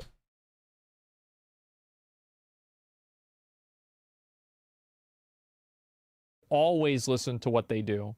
Nobody likes it. Listen to this. But the truth is that for most content creators, it's their most popular content.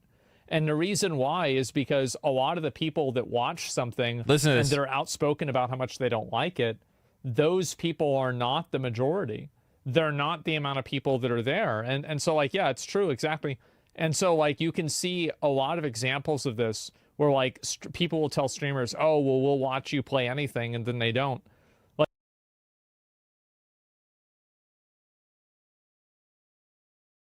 Like, you should never listen to what an audience says. You should always listen to It's not like hate watchers are the majority or anything like that. It just goes back to something that I talked about a long time ago when right when I first started streaming Warframe, when people are like, play Warframe, like, no, I'm gonna do what I normally do every single stream. I'm not gonna bend myself to a bunch of people that I don't even know who you are. I've never even seen you in my chat before. Even though I had like 1,200 views, like there was some of the streams I had. There's one of those streams that I had like 2,000 viewers or something like that. Do what we want. And I'm like, why would I do what you want when I'm here to try to capture more people that want to be here just because they want to be here? And at the end of the day, like, the vast majority of people there are going to be some people that come to support. Believe me, I recognize the names. I see the people that show up all the fucking time, right? I know who those people are. But the vast majority of people really just want to watch what they came to watch, which isn't normally the streamer. It is the streamer, but it's the streamer playing their game. It's the streamer playing their game. Like, I have a lot of viewers. I fucking love this, by the way. I have a lot of viewers that come specifically for this section of the stream. They just come to watch me, like, watch videos or read articles and just talk to chat, and that's about it. I start playing a game, and they're like, yeah, all right, I'm out of here. Like, that's cool. I'm fine with that, to be honest. But in most cases, if I don't have Warframe in my title, like, a lot of folks don't want to show up. And that's why I told people before, I'm like, look, man, I'm always going to do what I'm going to do on stream, because at the end of the day, my prerogative is to make sure that I capture more people that are here for everything, right? So, simple as that. Simple as that. Yep, we're just here to reinforce our worldview, not playing games. True. We do. Now, it's important to listen to what they're saying, of course, but it's never more important than the actual thing that's happening. You'll take some notes and realize that this isn't the way forward if you want to get through in the West. Yeah. And I really genuinely hope that if you play Arena Breakout Infinite, do not spend a single It's not gonna happen, dog. See, this is the problem that a lot of people don't really seem to understand, is that when you don't participate in pay-to-win features for a game, it doesn't matter. You still exist inside of the ecosystem that keeps them alive. Yeah. So when you get killed by somebody who has pay-to-win armor, or they kill you, or, you know, they kill somebody that you know, they still, like, just because you're not a whale doesn't mean that you don't exist in the ocean. And by you existing in the ocean, you create an ecosystem for the whales to exist. So the only way to truly not do this is to not play the game. Yeah. Playing the game free to play. Do not play the game at all. It's just like basically saying, I'm going to have a chastity cage on all the time, and I'm going to wear it like a badge of honor. The truth is that if you want to protest against this kind of stuff, the only thing that you can actually do is just simply not play the game. I brought this up in that Helldivers video because the Helldivers devs basically said it. The CEO of their company said it. They said, we have a lot of loud people, but you guys are still in the game and playing it and like it? ? So where are we really at? It really is from the developer's perspective. If you are playing our game, then whatever is going on in the game that you're complaining about must not be that big of a problem.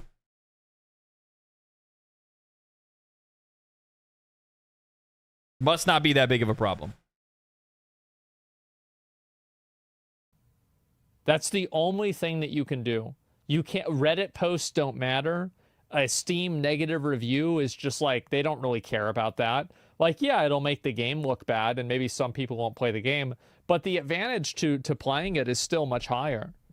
If you don't pay money, you don't get fun. Yeah, no, that's it. Gamers love to assume that no one will take microtransactions and it's only Asians. The reality is that it's everywhere. People have no self-control and companies know it. This helps them gain exorbitant profits. Honestly, where do I sign up to own 10-cent stock? Yeah, for real. But at the same time, someone will always outspend you. You'll never be number one. Yeah, and if you are, you're only the biggest loser, right? Like, being number one in a pay-to-win game is just being the biggest loser. That game, unless it's for something cosmetic, yeah, and like, you want to support the devs that way.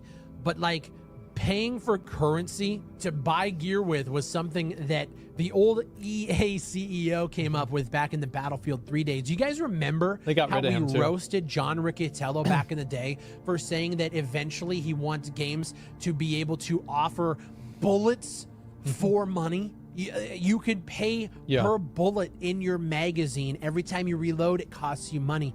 Guys, we're almost there, because now you can buy in-game currency to buy ammo off of the flea market auction house within this game. That's right. We're almost there.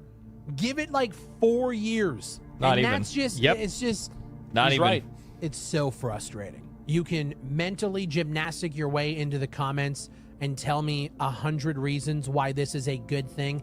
I had somebody send me a 20 fucking paragraph email today once I banned him from my chat, where he basically said that, well, real life is pay to win. You know, guys in the West they like this idea of fair, but this isn't something that, you know, happens worldwide. Other countries really are more okay. I don't care.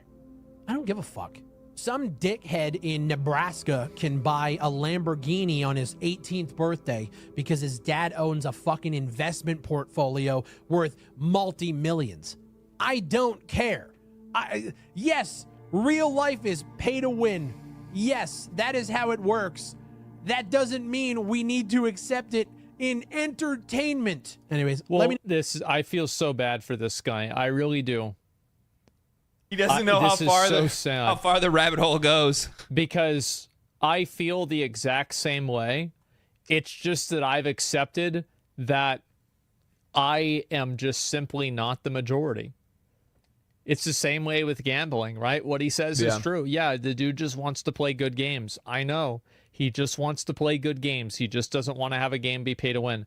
And I get that. I feel the same way. I think the other thing that Asbin might be missing on this is that he's also like a content creator that doesn't want to have to play games like this to begin with. I think I totally understand that feeling. Like, you don't want to, like, I don't want to be playing like pay to win games on stream or anything like that. I don't want that to become the kind of content, because it goes against the things that I want to do. It's not the kind of games that I want to play, nor is it the kind of games that I want to promote. Yeah, first time, eh? Yeah, exactly. Like, this is, he's probably a young guy, and he hasn't gone through this with, like, his favorite game, you know, or his favorite 3 games or something like that. But yeah, gamblers are a retarded majority. They are. And the reality is that the reason why people play video games is to avoid real life. They play the games because... I shouldn't say it like that, actually. I think I should probably say it as, like, it's just not the kind of games that I want to play. It's not the kind of content that I want to constantly be making, you know, videos around and things like that, if that makes any sense. They know that real life is pay to win. Why do you think they're in the game? We've been playing Black Myth Wukong at release, yeah. That's the whole point. Know your guys' thoughts down below. I actually really fuck with the game itself, but this is just such a huge point of contention for me. They said they weren't going to do anything that would give players an advantage, and they did anyway. So either they don't understand there's a false equivalency that game developers have kind of created, which is if you can buy something that somebody else can earn, that it's not pay to win because you don't have an advantage. It's just that you can get it faster than somebody else. And so that has allowed people to, like, mentally gymnastic themselves into the idea that it's okay to do. Language, or they don't give a fuck. Let me know what you think down below. Leave a like on the video and subscribe for more content just like this. I love Arena Breakout Infinite. I can't fucking stand what they just did today. My name is Big Right. Thank you guys for watching. Yep. And I'll see you on the next one. I think that's probably the even worse part is that they made these changes. They made these changes after the game came out, right? So, like, it's not like the game started this way. They made it this way after the fact. It's sad, man. I really feel bad for this guy. I'm gonna link the video. I think that he's right about everything. You know, he really is. He's right about everything. And it doesn't matter, and I don't think the developers care. The problem's right there. He likes the game despite the major flaws. Yep, there you go. And I mean, it's just Deadlock. You said to remember you. Yeah. I'll talk about the Deadlock stuff. But let me see here. You pay to win to send messages in world chat. Well, I'm not surprised. The 2020s were in the gaming era where you can bypass the core gameplay loop with your wallet because nobody wants to actually play games anymore. They heard your concerns, they just don't give a fuck. Real life is pay to win is a real reason to justify this. Yeah, video games have a break from how fucking depressing reality can be. Better off just charging $50 to $60 to buy the game and call it a day. Oh my god.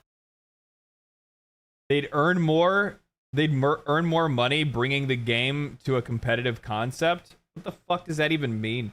Like, this is like the weird shit. Like, this is the problem. Like, these are your utopian Andes. They don't understand how the financials of this work. What charging $50 to $60 for the game and calling it a day. Charging, what do you mean? Especially when you have individual players that are spending $50 to $60 a day.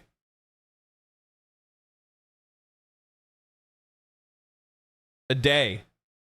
God, where are these people coming from? If they charge $50 to $60, they're just gonna have a battle pass that's pay to win instead. Like, it doesn't matter. I guess we all kind of knew it was going to come to this. Yeah. They could have charged $50 or $60 and still kept it where you could spend money to buy the premium currency. It doesn't really matter. Like, the entry price of it doesn't matter. Purchase chat, communication tokens. Wait, what? You have to pay money to communicate in general chat? Bro, that's some, like, wasn't that in Maple Story? Oh, man. Oh, man. This is so nice. Wow. What a good game. No poor language in my game. That's a bad game, yeah. Remember what I said? The best way that I can tell you like it's like he's talking about before, like, oh, they're complaining in the Discord. It's like, oh, the poors are complaining again. See, this is smart. Now you just make it where the poors can't even talk. I like that. That's really good. If you want to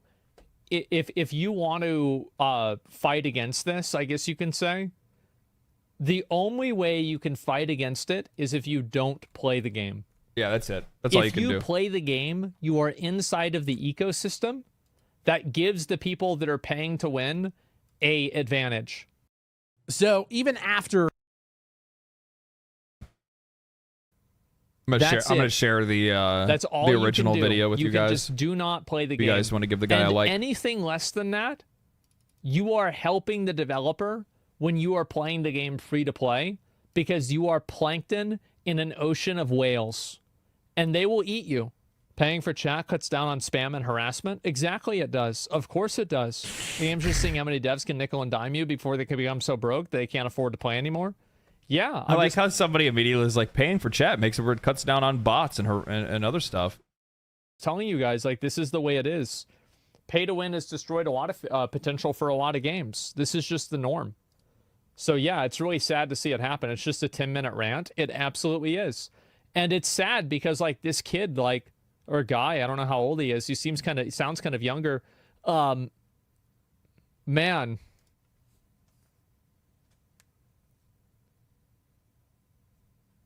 I was there. I really was. And this video came out 12 years ago. Did you also do a big rant about the WoW token? I did. I complained about it every step of the way. Got it. Every single step of the way, I complained about it and I got mad about it. It's really funny. It's really funny when you hear shit about this. It's like, cared. It's always funny because he does the old man thing where he, like, immediately brings up something that he's talked about like 500 times. You know what I mean? Like something that he's brought up to his chat like, 100 times or something by now. The old man thing of, like, telling stories that you've told 1,000 times. Back in my day. Yeah. That's it. Nobody gave a shit. And people made it to where it was like, okay, they said, oh no, you're just wrong, you're just being a loser, etc. And that's what happened. So yeah, you get what you fucking deserve. That was good. Well, that's an interesting situation. It's an interesting situation. What's the other thing I wanted to look at? What's this?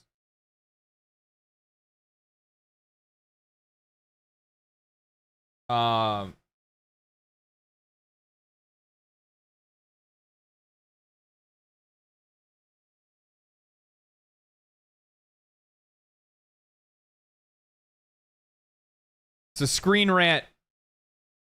Gave it a 3 out of 5. And their cons were gameplay performance is unpolished. Okay, that's good. Lacking inclusivity and diversity. I feel like this is like such a I'm somebody that's all for representation and inclusivity in video games, but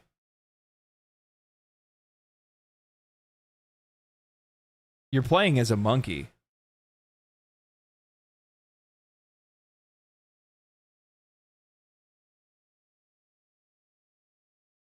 This is just a joke. Is it a joke? I don't think it is. I don't even know what to talk about here. Believe me, I don't even know either. Like, I just don't even know what the fucking point of this is. I also saw, too, by the way, that...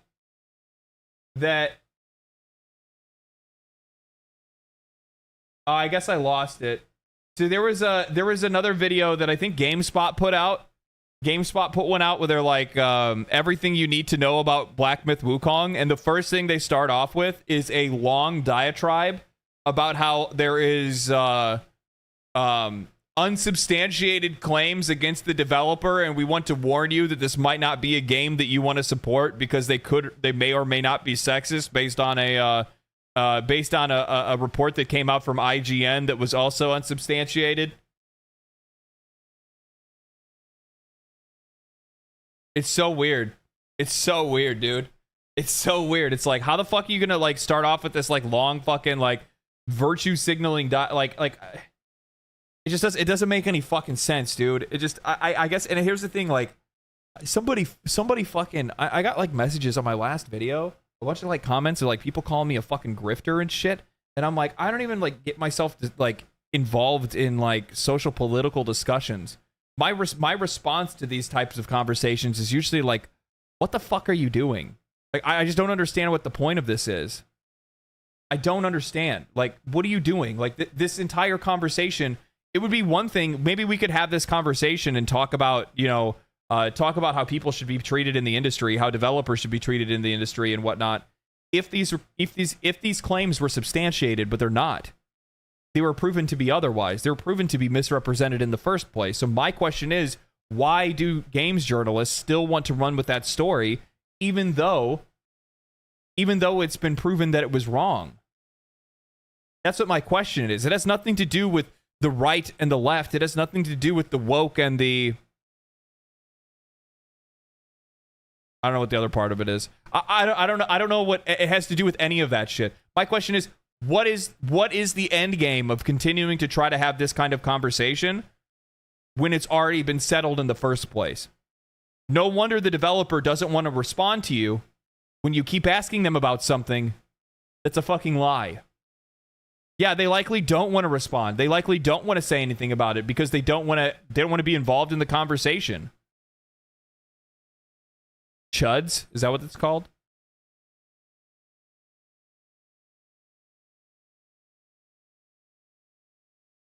Well, they're both fucking stupid.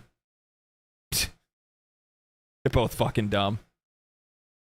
The woke and the anti-woke. It's based on a centuries-old Chinese novel. Could you imagine? Well, and here's the thing, by the way, like even if the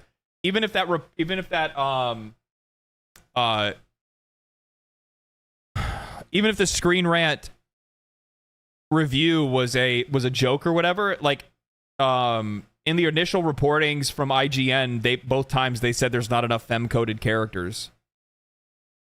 It's like, and it's just like somebody said, this is based on an ancient Chinese novel. Like,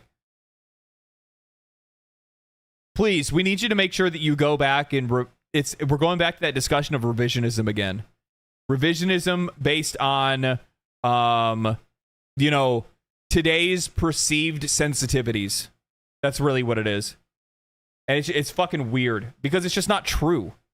I think that's the thing that frustrates me the most about it, is that it's not true.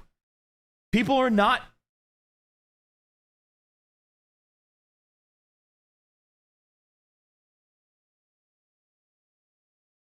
I don't even know what to say. People are not. They're not mad about these things. They are literally making up people that are offended. They're imagining people that are offended. And oftentimes, the people that are offended are people that are getting offended on the behalf of the person it actually would affect that's not offended. That's the part that like drives me fucking crazy. That's the part that just drives me fucking nuts with this stuff. I'm offended for somebody else. It's literally that meme. It's that, you know what it is? Really good example of this. The people that are in my comment sections after Asmongold reacts to a video of mine, and they're like, man, it must really suck to have him react to your videos and steal your views or this and that, this and that, this and that. And it's just like, are you really the person that's like the fucking like, I don't consent? You know the meme of like the man and the woman in bed, and there's a person outside the window that's like, I don't consent. Like, I don't consent to you guys, like whatever you're doing. It's just, it's so weird. It's so weird. Getting offended on somebody else's behalf, and 9 times out of 10, those people don't even exist.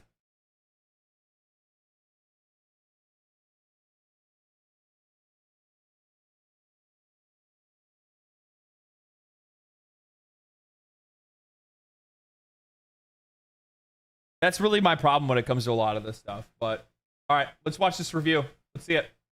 Hey y'all, Mitchell Saltzman here. I'm the reviewer of Black Myth Wukong, and just a quick note about this review. As part of the embargo agreement set for this game, I am unable to show you footage beyond Chapter 2, which presents a bit of a problem because a lot of the technical issues that I have with this game that I specifically call out in this review occurred after Chapter 2, so I'm unable to actually show them. So we're going to do 2 different video reviews this time.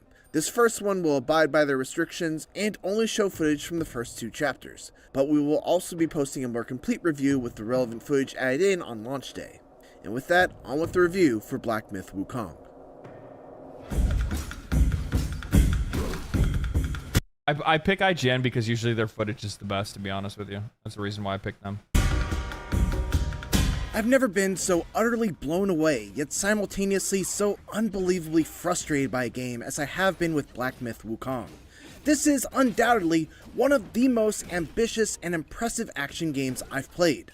It's stunningly gorgeous, its combat is fantastic, it's incredibly challenging, but always satisfying to overcome, and the setting is refreshingly unique and steeped in rich Chinese culture.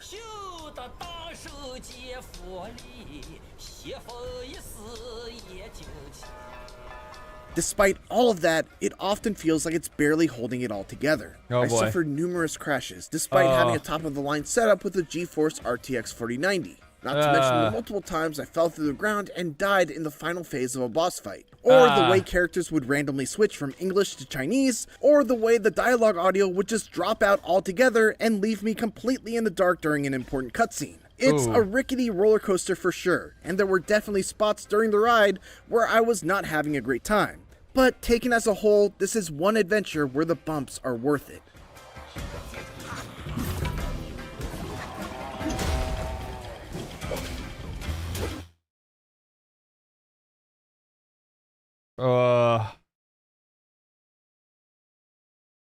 I don't know. I mean, for you guys, okay, for you guys, I will wait. For you guys, I will play it so you guys can at least see me and see what kind of problems I have. But if they're saying that there's a lot of performance issues, I highly recommend that you wait, watch, and then buy. There's no reason to like jump right onto this game. Even I saw people that were like in my comment section, like after that last video I made on Wukong, and they were like, oh well, I'm pre-ordering the game now. And it's just like I fucking hold it off. You know what I mean? It's buffering for me as well. Performance issues or what? I tried to say it has performance issues in the benchmark, and people said, "Oh my god, the game is fine for me." I mean, that's a fucking benchmark.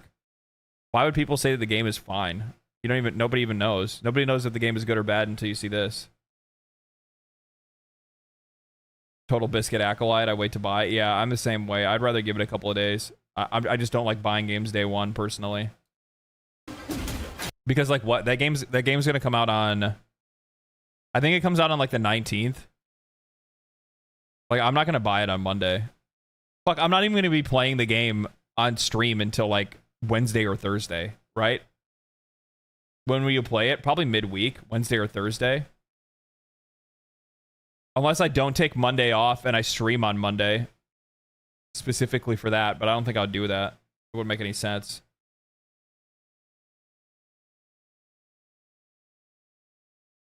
But I want to play as Badass Monkey Man. You want to play as Badass Monkey Man that falls through the map all the time and your game crashes a lot? Crash-ass Monkey Man. Black Myth Wukong's story is somewhat of a follow-up to the classic novel Journey to the West by Wu Chenggen, a book that I only personally know thanks to very loose adaptations like Dragon Ball and Enslaved Odyssey to the West. That surface-level familiarity didn't help much though, as the interpretation that the developers at Game Science have crafted here is laden with references to characters and events from the novel without doing a great job of bringing you up to speed on who Sun Wukong is or what he encountered on his titular journey. I had to look online to understand who Zhu Bajie was, what his history with Wukong is, and what the significance of certain encounters were, because otherwise I'd have been completely lost at times. You play as the Destined One, a literal monkey who wakes up one morning and decides to set out on a roughly 40-hour journey to locate the 6 relics of Wukong. 40 hours isn't bad. I like that this is more of like an action game than it is anything else. Because that means that it's not gonna like to be honest with you, especially like after playing like Elden Ring and stuff, dude, it's just like it. I like games that are easily and very quickly digested. You know, I like things that are more digestible. While the moment-to-moment storytelling is fairly unremarkable, largely due to a mute protagonist and side characters that aren't given enough screen time to develop, each of the 6 self-contained chapters culminates with a stunningly gorgeous animated vignette that tells a short story about that chapter's main antagonist. Each one is done in a completely different art style, with one drawn to look like a storybook, another using stop-motion animation, and another done in the style of an anime. Every single one of them is beautiful and poignant, and I couldn't help but wish that the main story managed to move me in similar ways. What's that smell? My initial read on Wukong was that it was a Souls-like, given the checkpoint system, the stamina bar that governs your actions in combat, and the dodge-heavy fighting style. But as it turns out, Wukong has more in common with traditional action games, like what you might expect from Bayonetta developer Platinum Games, than it does with anything that From Software has made. I like that. I like that. I'm actually kind of more excited because of that.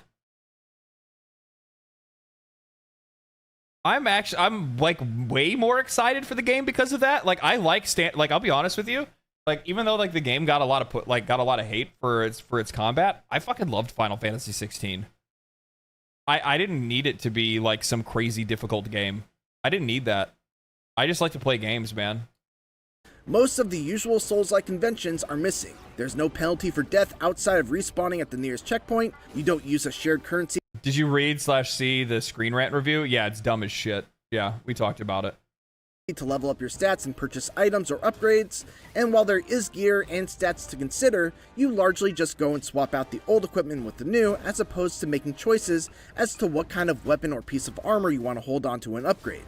And even though I am a big fan of Souls-likes, ditching those mechanics feels like the right move for the game that Wukong is trying to be.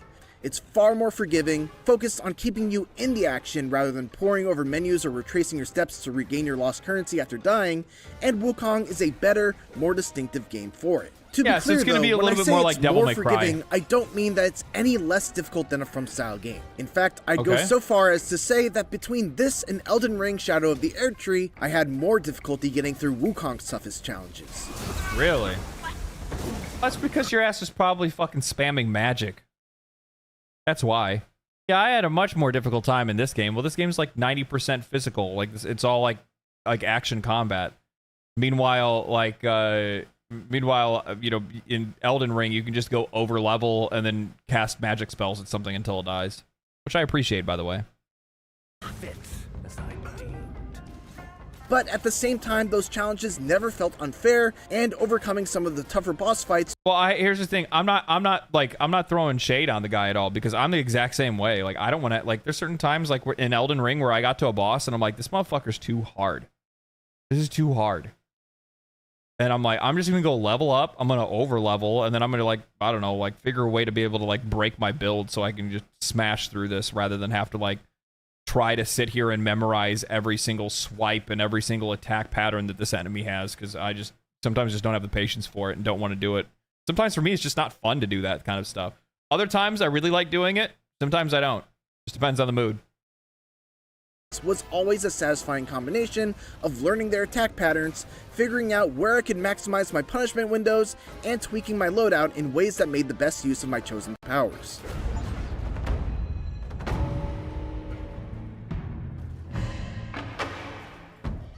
Combat in Black Myth Wukong is simple and elegant, thanks in part to some tools that are really fun to play around with. Success hinges on a delicate balance of Twitch reflex style gameplay mixed with careful resource management that largely revolves around a focus meter, which builds up when you land hits and perfectly dodge enemy attacks. I love the boss design. You gain a focus point whenever that meter fills up, which you can then spend in the middle of a light attack combo for a varied combo, or you can just use a heavy attack on its own for a powerful strike that can be charged even further if 2, 3, or even 4 focus points are consumed all at once. You also have access to a small handful of spells, governed by a mana meter, that are versatile enough to be useful in a wide array of situations. The Immobilize spell, for instance, freezes enemies for a short time, allowing you to get in some quick hits and potentially stagger them to allow for even more free damage. Cloud Step turns you invisible and creates a decoy for your enemies to focus on while you break away, heal up, and then hit your foe with a surprise attack that can crit.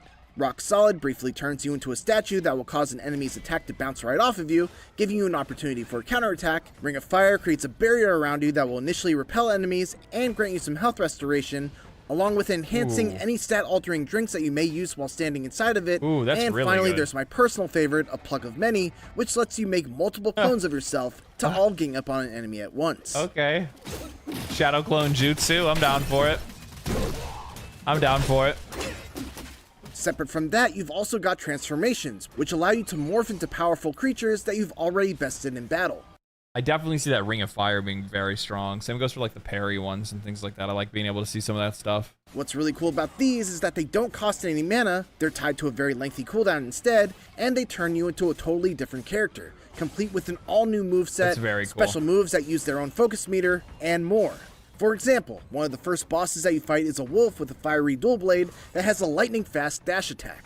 When you defeat him, you'll gain his transformation and be able to do that very same dash attack to your enemies, and once you build up its focus meter, you'll even be able to do a hugely powerful leaping strike that can ignite foes and deal damage over time to them. And then finally there are spirit skills, which are earned by defeating certain more powerful versions of enemies and absorbing their essence into your gourd. Wow. These are effectively There's a lot of character transformations that only last customization for or one like attack and are also tied to a customization. fairly lengthy cooldown, but it's great to be able to, for example, use the Wandering Wight's powerful headbutt attack That is to get actually an extra really cool. stagger after immobilizing an enemy. What does that remind me of? Was that in Nioh? Nioh 2, that is what it was. Yeah. Oh, that's what I thought it was. I'm like, that reminds me of Nioh, I think. Fucking banger game, by the way. Nioh's so good. These spirit skills can also be leveled up, which makes it so that even the early game spirits never lose their strength as the campaign rolls on. It's an excellent blend of options, especially when mixed with some truly incredible boss fights. And Wukong introduces all of these elements at a thoughtfully measured pace, so I never felt overwhelmed. Make no mistake, the Destined One is extremely... Wukong equals Son Goku. Homie, I just want to let you know. You're talking to a fucking weeb that started out with Dragon Ball. Like, I was watching that shit, like, before it even came to the West. I was getting VHS tapes from my uncle, who lived in... Or not my uncle. I was getting VHS tapes from my... my godmother's brother. That's who it was. Godmother's brother. Friend of the family, basically. That would just, that would, like, every time he'd come back from Japan, he would bring a big box of just, like, random stuff that he'd pick up from, from these, like, shops in, I forgot, like, wherever he's at. And then he would go and he'd just, like, bring this whole, like, box of just, like, a bunch of, like Japanese candies and foods and, like VHS tapes and action figures and card packs and just a bunch of like, just basically like a goodie box more than anything else. Powerful.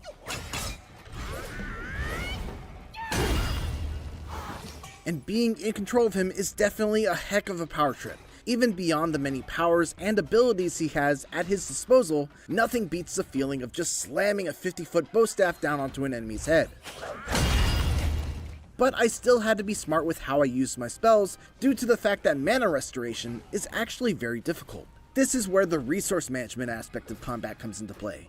I had to carefully consider what spells were actually worth the mana cost, whether I should save them for a more difficult second phase of a fight, and whether or not I could capitalize on the opportunity if I were to spend the mana in the first place. For instance, even though it's my most powerful spell, I often had to hold off on casting my Pluck of Many spell that duplicates my character since it has an extremely high mana cost. If I cast it at a bad time, the boss could simply wipe out all of my clones with an AoE attack before they even got a chance to get some damage in. Sometimes the adjustment I had to make when I was stuck on a boss was a simple change in how I used my abilities, and the act of coming up with a new strategy and having it pay off was always extremely satisfying. While boss battles are where Wukong is at its best, I mean, I'll probably just not get hit as much. You know what I mean? Like, that's what I would do. I'm just noticing a trend here when I'm watching his health bar and seeing him fight some of this stuff. You know, he's having a real hard time keeping that health bar up. That's all I'm gonna say. He's getting hit by some very obvious looking fucking tells and attacks, but you know, I'm not judging. I'm judging. There's also a highly respectable amount of enemy variety in its regular fights. Level design is of the wide linear variety, usually with a clear main path that leads from checkpoint to checkpoint, but plenty of opportunities to venture off that path to discover optional goodies. Oh, I'm not seeing any mini-map though, huh? The rewards for exploration are great too. I've found rare crafting materials to make... I don't mind that there's like it's a very clean UI for the most part. I think the UI design's really good. Weapons and armor, special enemies that drop a new spirit skill, curio items that I could equip to enhance my build, and treasure chests that might permanently increase my max health, mana, or stamina, all of which made the time that I took to find them well spent. On top of that, there are also several secret boss fights to discover. Ooh, I like key that. items with mysterious uses that I still haven't figured out, and plenty of more reasons to stray from the beaten path and keep an eye constantly scanning the environment. The main one being that Wukong is one of the most gorgeous games I've ever played.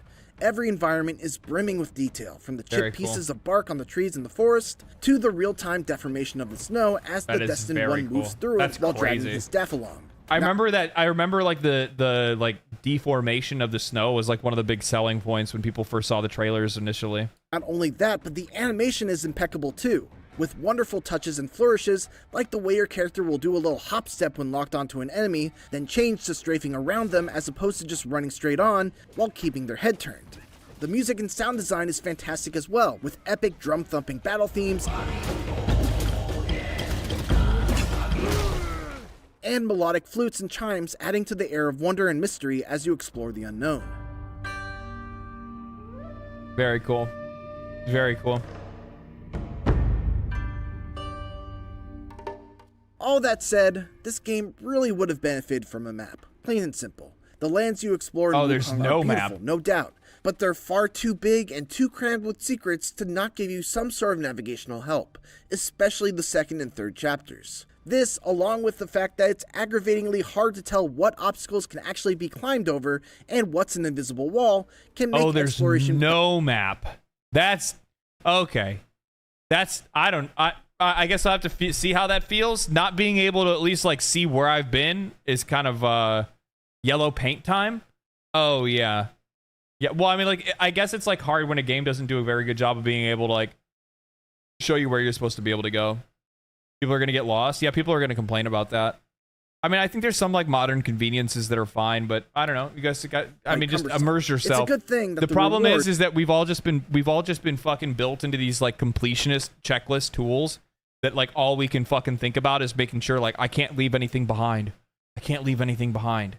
So what ends up happening is that you end up getting kind of brain fucked a little bit because you can't keep track of any of those things. Words are worth it.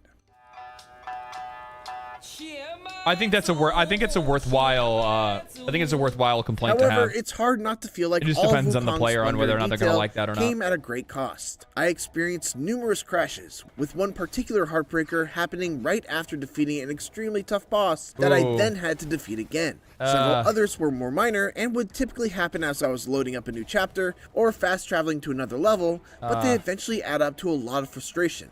In addition to that, several times during important cutscenes, all dialogue, audio, and subtitles would drop out completely, leaving me without any clue as to what was being talked about and no way to rewatch the cutscene. characters would occasionally switch to speaking Chinese all of a sudden, despite me having the audio set to English. The lip flaps of the English dub often don't even remotely match what's being spoken. I don't really care about that all that much, to be honest with you. It doesn't really bother me too much. As long as the text is there, that's the only thing I really care about. Oh, thank me to God. Oh, finally then the 3 bells sang. Disciples come, I hear.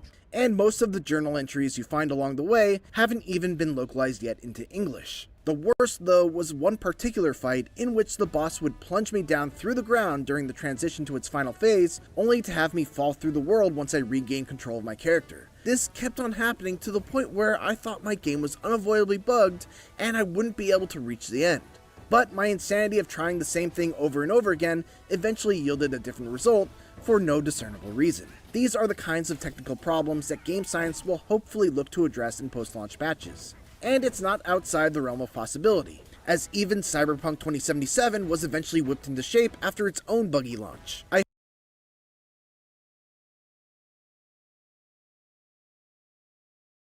Cyberpunk 2077 was whipped into shape like 2 years after launch.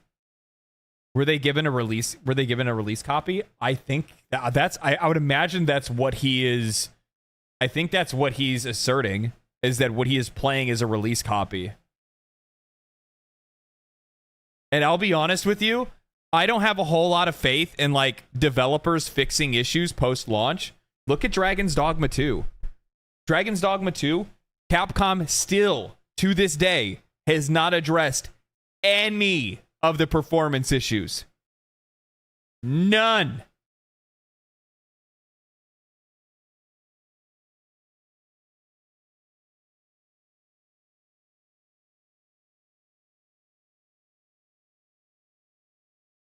Why would they? They have your money. True. Really? Yes, really. Yes. There were some like minor things that they put in, like I think being able to make sure that you can make like a second save file or something like that. I forgot what it was. There was something that they put into the game. I can't remember what. Oh, the ability to delete your save. That's what it was. Because you couldn't delete your save on PC when it launched. You could delete it elsewhere though. So yeah.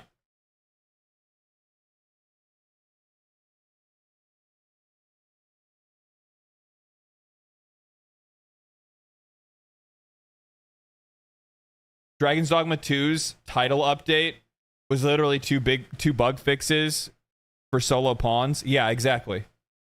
Exactly. Like they did nothing. They did nothing to fix that game and its issues. It still has the exact same performance issues. It still stutters like shit on PC.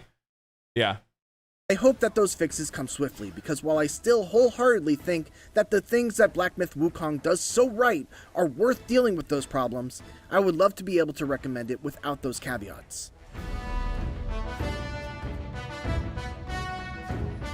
As Game Science's debut action game, Black Myth Wukong is mostly a great success, despite some major technical black marks and localization issues that are likely to cause some frustrations at launch.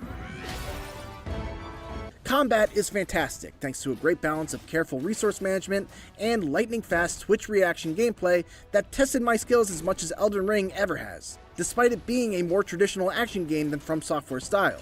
Not only that, but there are a ton of exciting boss battles, a great variety of enemies, and the world they inhabit is an absolute treat for the eyes and ears.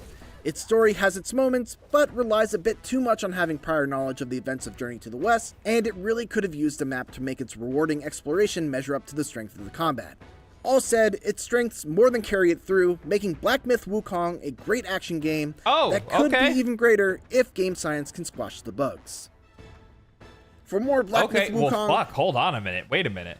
I mean, with the way that he was making this, the whole way that he was making this video sound, it sounded like it was way more negative than positive, right? But at the same time, like, I guess I can kind of understand the frustration.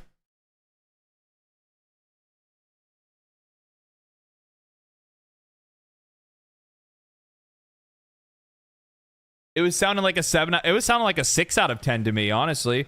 The way he was saying, like, oh man, like I was having issues with this, I was having issues with that.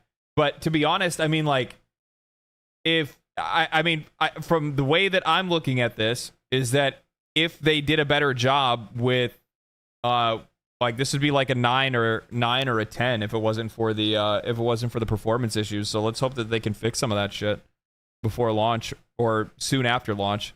I don't have a whole lot of faith in that, but we'll see. I don't have a whole lot of faith in that, but we'll see. I don't know. That does make me a little bit more hopeful, though.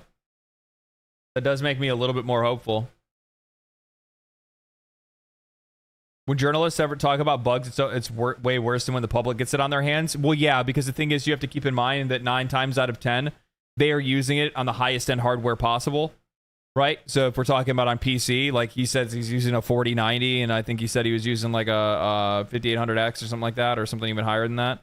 The chances are he's going to be running into less stuff than the average Joe will. Honestly, don't have any single faith in reviewers. I look at Steam reviews. Yeah, I would do the same thing. That's why I urge people, especially because a lot of the things that I'm hearing about this game right now are like very good game, but very buggy. And if that's the case, I would wait for other people to bite the bullet first, right? I'd wait for other people to bite the bullet on that first and then see where it goes from there.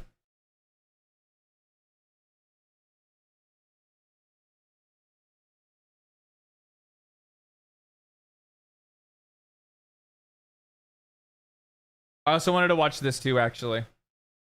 So this is Once Human developers clarify season renew and season and new season overview. I've been really interested to see what they were doing with this game because it did really well at launch. People really like it, and I want to see like what the developers' plans are for the seasonal content that they plan on continuing to put forth with it.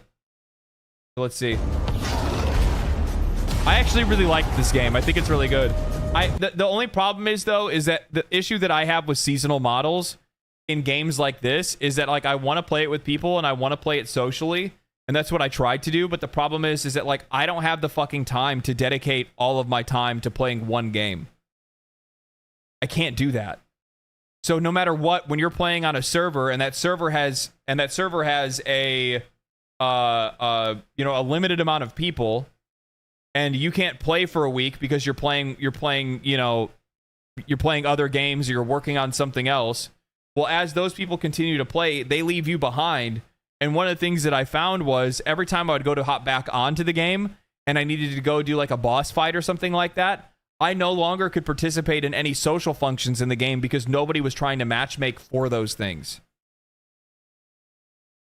Right? And I like when it comes to a game like this, I would like to participate in the solo functions because that's kind of the whole fucking point of playing a game like Once Human in the first place. Otherwise, I just go play a regular survival game. So that's the part that sucks about this like seasonal model is everybody gets ahead of you so quickly that there's nobody else that's there to be able to play with.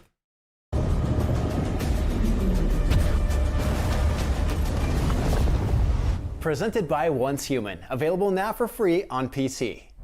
Once Human places you in a post-apocalyptic world overrun with aberrant creatures inspired by the iconic works of H.P. Lovecraft. The seasonal renew is coming up, so to tell us all about it is none other than Global Marketing Manager at Starry Studio, it's Sichi Wan. Welcome. Hi everyone, and hi Ellen, it's great to be here, nice to meet you. It's great to meet you too, thank you for joining us. So let's talk about Once Human. It's seen an active community since launch with a peak player number of over 200,000 players. What's the game's main draw and what would you like to say to the community? First of all, we really want to say thank you to Once Human players for their continued love and support.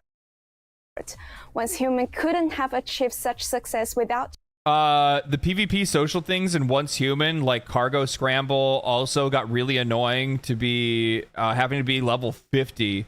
People coming over and just destroying you if you get behind. Yeah, that's really... Thank you for the 100 bits, by the way. Yeah, that's really fucking annoying.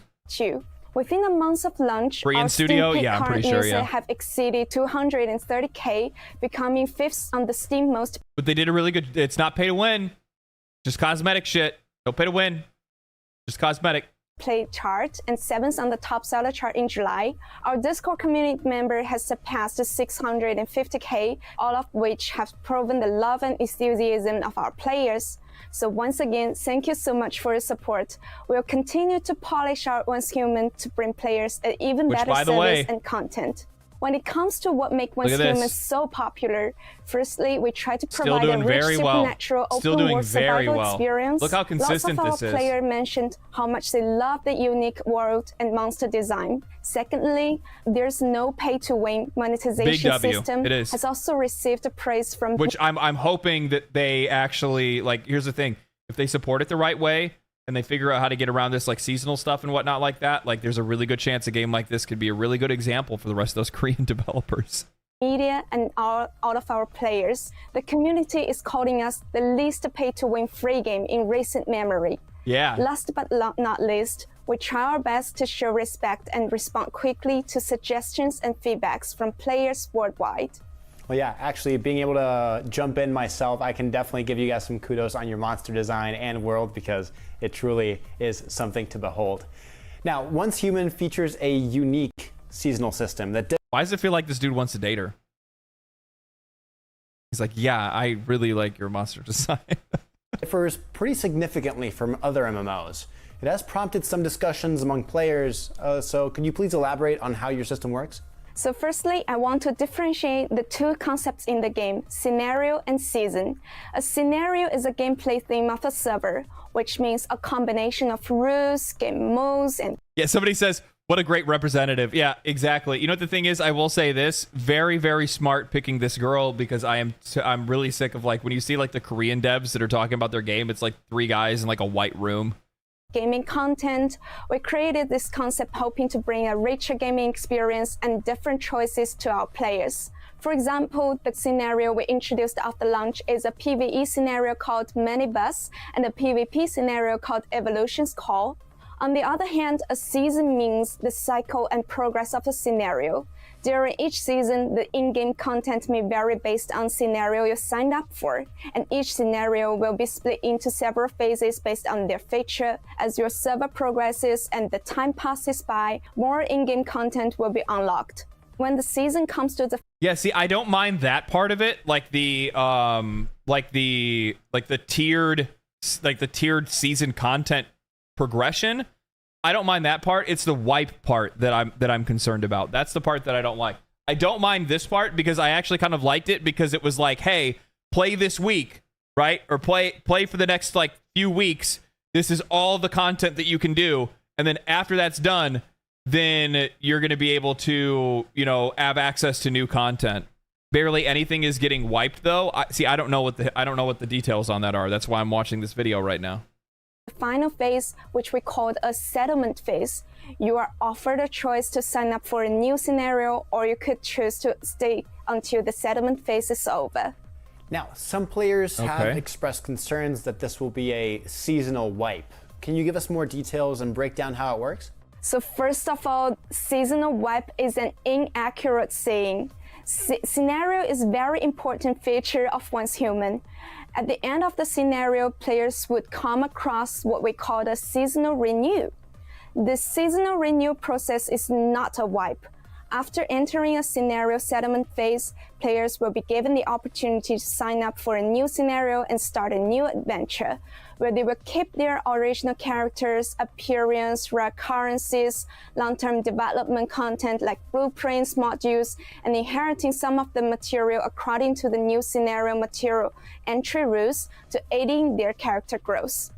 We value the efforts players put into the game. Oh, so it's basically like New Game Plus. It's basically like a New Game Plus more than anything else. Does that sound right? Like you're going to hold on to like some things and some things are limited to you to be able to go into the next season? Or you can choose to not do the seasonal renewal and just wait for the settlement phase over again? So you can choose to like go with the seasonal renewal and go into like this New Game Plus kind of situation almost, where you have your character, you still got your blueprints, but you're going to start over from zero, but you're not starting over from zero because you still have stuff to choose. Yeah, I don't really mind that much. I don't think that's that bad. Players will receive different rewards based on their performance in their previous scenario. These rewards can be carried over to the next scenario to help with their exploration. So since this isn't a wipe, what content and progress will players be able to keep after the seasonal renew? This is when I would answer. This is what I just fucking said it. She just said blueprints, your character, long-term progression, rare currencies, and some materials depending on what's necessary for you to get into the next season. This motherfucker don't listen. This is why she's not gonna date him. He's distracted. Will they lose their house, rares, He's like, and paid items? He's like, uh-huh. I'm sorry, what did you say? Again, we value the efforts and time players put into one's human.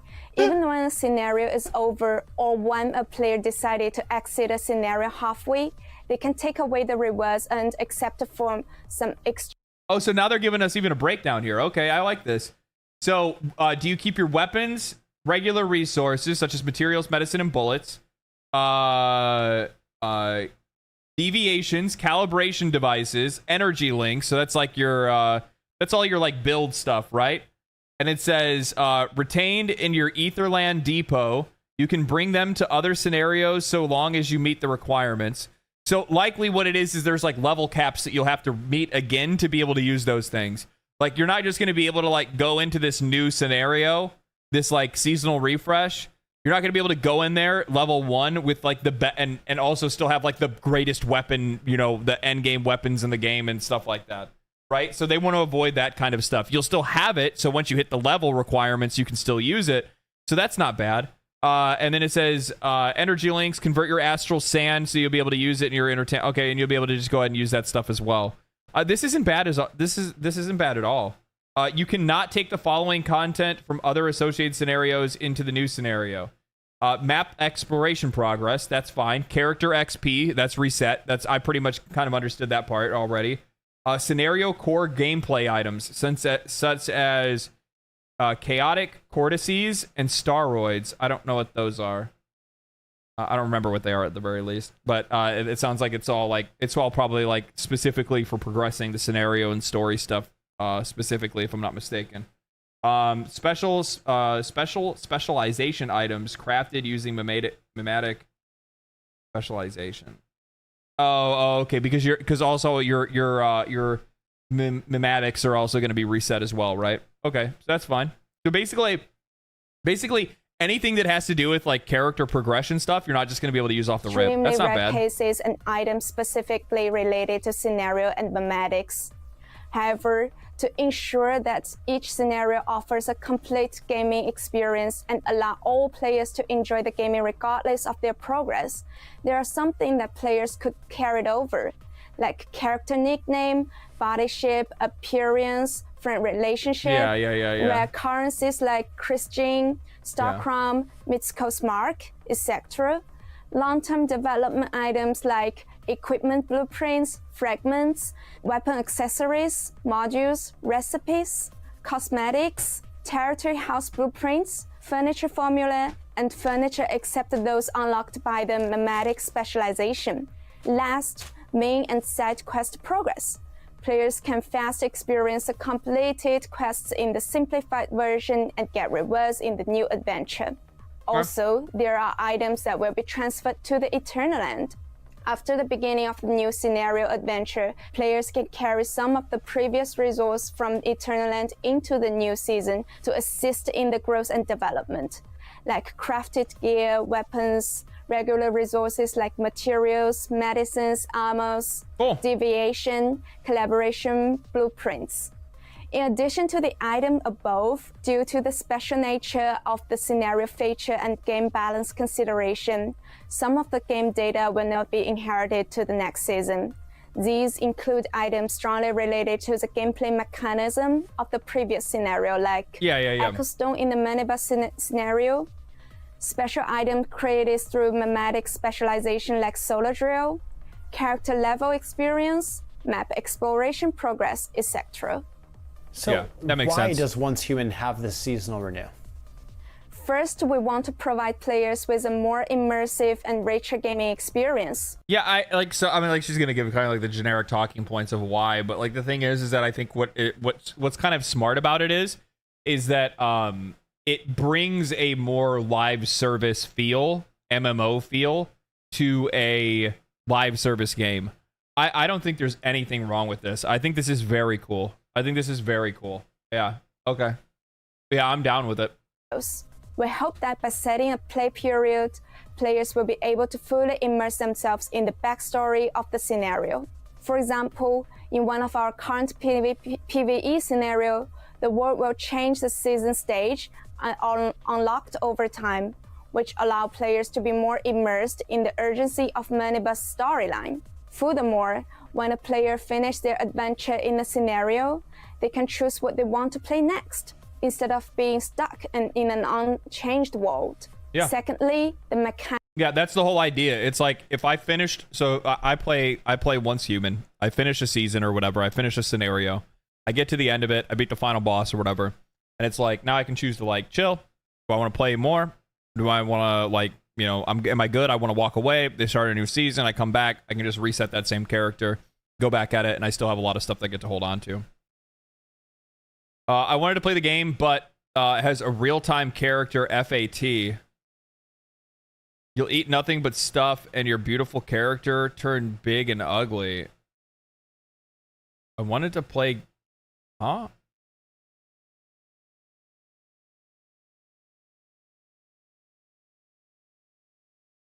Oh, you want to play a game that's like this, but you have to like manage your character's like health? I'm so confused. Is that what you're saying? ESL King? Yeah, I know. It's really hard. I'm like, so imagine what you're trying to say is you want to play a game like this, but you actually have to like manage your character's looks. There's a body weight system. There's a body weight system in this game. So if you're just like smashing junk food, your character's gonna get fat.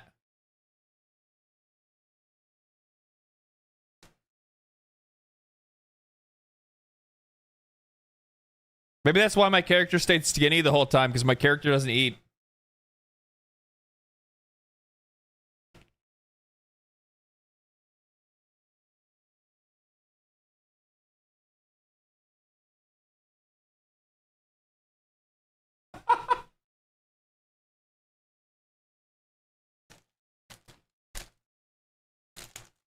How does it make you feel? How does it make you feel to like see, like, you know, especially for somebody that like doesn't have like good eating habits in real life? You're like watching your in-game character following your same eating habits, and you're like, oh fuck. Can you die if you don't eat? You have to eat. You have to eat every once in a while to like keep your food stuff up. But I mean, like I always like ate like fucking twigs and berries and shit and drank water.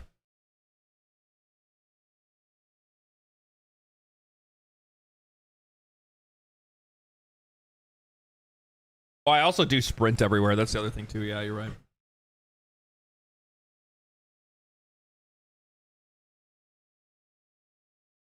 Mechanism board facilitates co-play between old and new players. The periodical reset of some content like level is more conducive to allow players to with different game progress and experience to play together. When a veteran player and his newcomer friends want to play together in the game, they can sign up for the same scenario and start their adventure together. Although that's actually kind of cool too, right? So it's like you have friends that have already been in it, but like now, like the new scenario is coming, another friend wants to join up. You can just sign up with that same scenario with them, and then you guys all go together to that same one scenario. And it looks like there's going to be like multiple paths that you can take or different scenarios that you can play. I think that's really cool. Yeah, I think this is really good, man. I think this is really good. I think this is going to work out, actually. And I hope it does, because I think it's a really cool game. I think it's just it's a really good idea just in general. I like Once Human. I like the core gameplay of it. I think it's fun. I like survival games to begin with. I like the theme of the game. I think it's a really good game.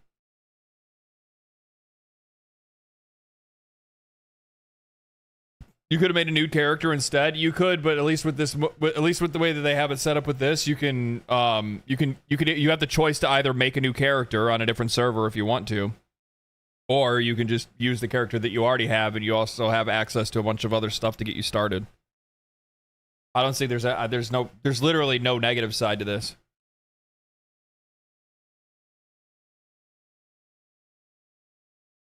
Imagine Bird trying to lift your character. I just imagine like you're just like too fat, so when you pull out the the crow, you just immediately drop. All right, everybody's been telling me I need to watch this. Everybody's been telling me I need to watch this fucking trailer, saying that this one's better than the other one. So let's see. I'll be honest with you guys. My expectations for this game are critically low. I am not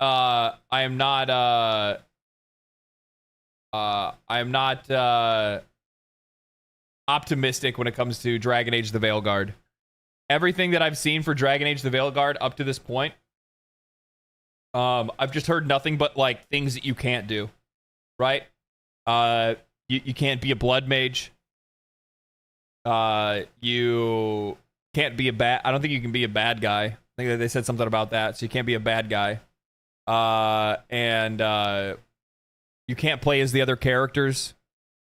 You only play as one character, so you don't even really manage the other ones either. Let's see.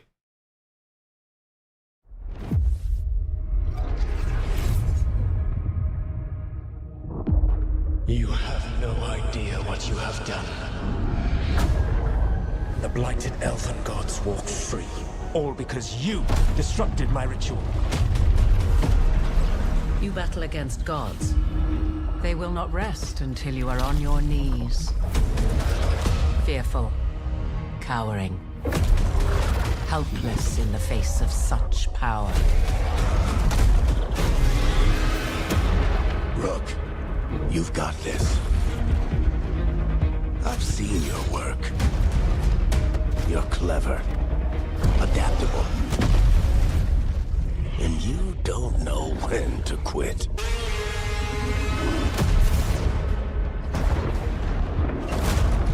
You want allies to go after the gods? I've got places to look. Where do we start? I'll be damned. A griffin. In war. Victory.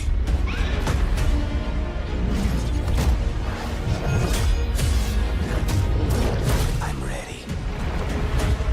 I've never seen this before. There's something kind of exciting about it.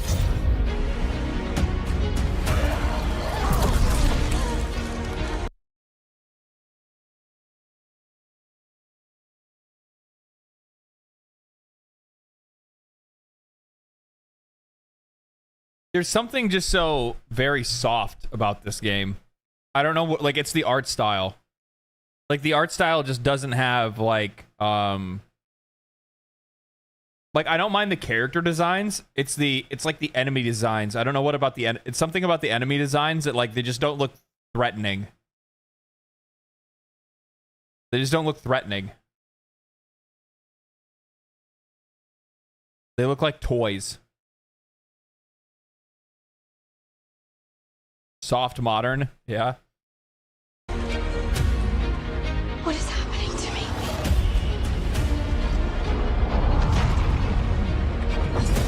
Let the Fae draw close! Draw the dragon out into the open. Then attack. You and me, Rook. Maybe that's what scares me.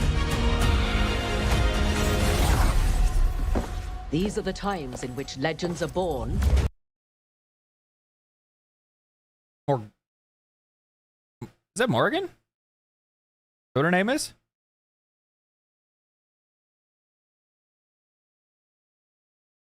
Is that who that is?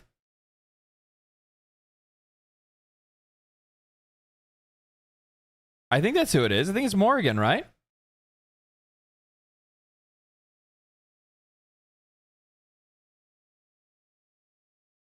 She's voicing the whole trailer? Oh, I didn't even notice. What did they do to her design? Yeah, I'll be honest. You know, I would have recognized her faster with the underboob, right? Or slain.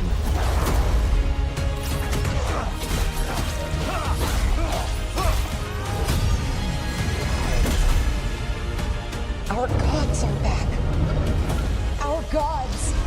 How do we stand against that? Also, I think her hair was like, I never said she had big boobs. Oh, you're talking to a chatter. I'm just, no, because like, I remember, like, did she wear like I think she wore like more like loosely fitting clothing and stuff like that. And I think she had longer hair too, right? I believe in all of us, so let's get it done.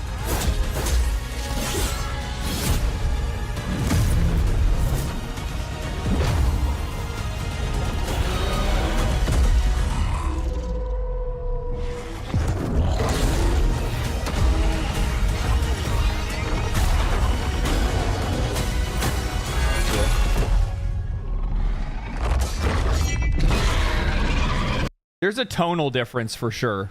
Like I won't deny that there's a tonal difference. I think that overall like the tonal difference makes a huge. This is way better than the like wannabe thick as thieves. What is that? What does that move? It looks like he's like dancing there. There's like the D&D movie style trailer that they did, you know what I mean? But I do feel like there's just like a general like almost like Fortnite-ification of the art style in some ways, like when it comes to the character designs and enemy designs and whatnot. That's like it's just very they remind me of like toys. I don't know why to say that. It's the contrast from like the Dragon Age that I knew. Like I didn't play Inquisition, so maybe Inquisition looked like this too. It's dark. It is darker than Inquisition. Okay, so yeah, I don't know what you're talking about, to be honest. The last Dragon Age I played was Origins. Does that explain?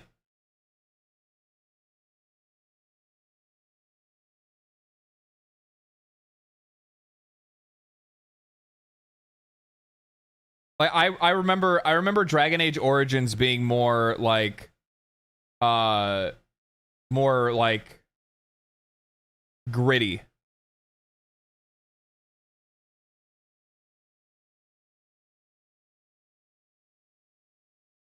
Yeah, old man. What the fuck, dude?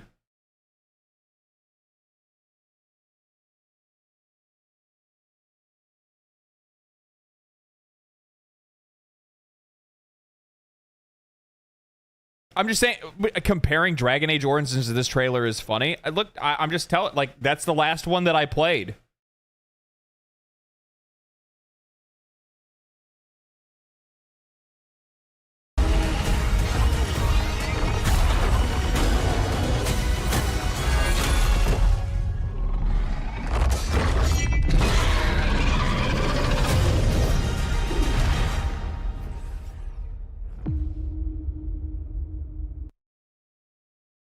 Guys, pre-order now, and you'll get Blood Dragon cosmetic armor for characters that you can't even play as, except for one.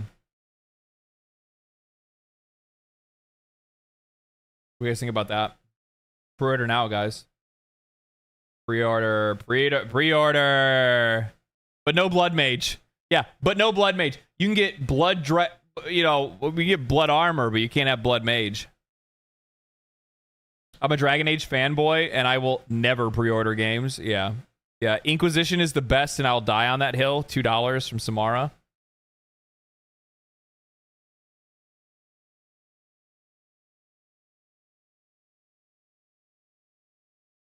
Really? You want to die on that hill? Is Inquisition better than Origins? Was it? Or no, Inquisition is best and I will die on that hill. God damn it. Die on that hill.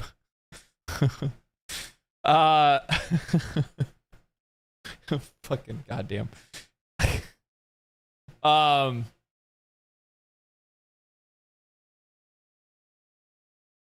maybe, no, was it Dragon Age 2 came after Origins, didn't it? I think I played Dragon Age 2.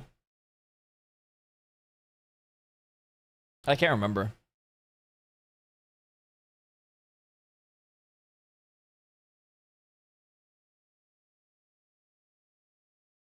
Yeah, I think I played Dragon Age 2. I'm pretty sure that I did, yeah.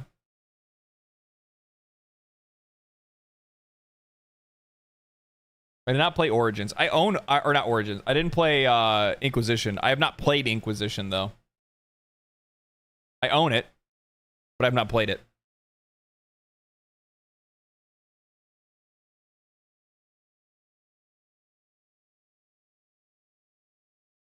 Origins is better than 2.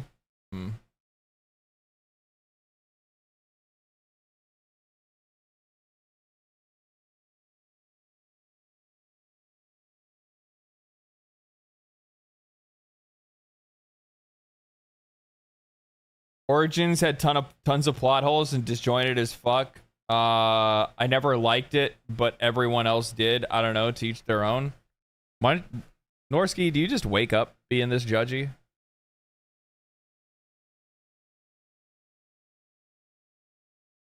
I love how divided people are on the subject. It's great. It's like I kicked a beehive. People are like, no, Dragon Age Origins is better than 2. No, 2's better than Origins. Inquisition's the best, and I'll die on that hill.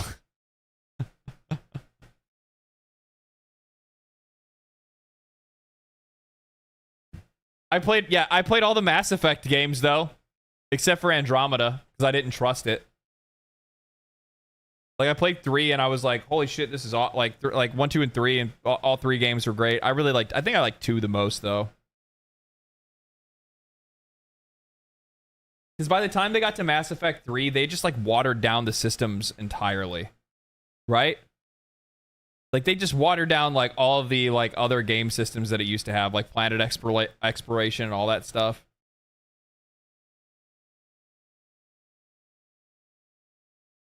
Andromeda was fine. You know, not to play devil's advocate here, but if it was fine,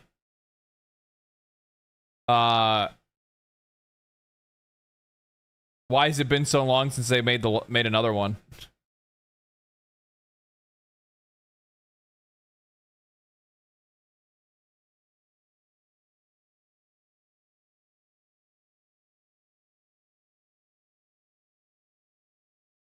That shit was fucking 7 years ago. That shit jumped off a fucking cliff after that game came out. We haven't heard anything about Mass Effect since then. It also performed like way underperformed the original Mass Effect trilogy. Yeah, I was about to say, I'm pretty sure the Andromeda sequel did get canceled. Yeah, they didn't even make DLC for that game. They fucking abandoned that shit quick. They abandoned that shit quick.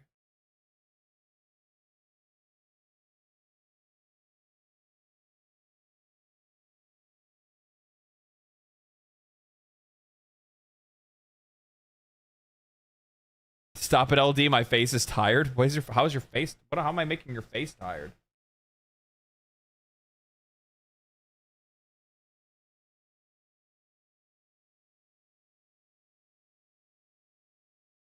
What?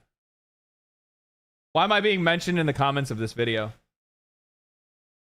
This is the baby Tenno? I can't. If this handsome man makes Warframe series like legendary drops showing us his journey to his game, my veteran heart won't be able to handle the joy. Warframe is one of my favorite games, and I always am happy to see somebody new join the club. Remember. Hey. You're not a member of my channel. You're evoking my name in somebody else's channel? Evoking my name and you're not a member of mine?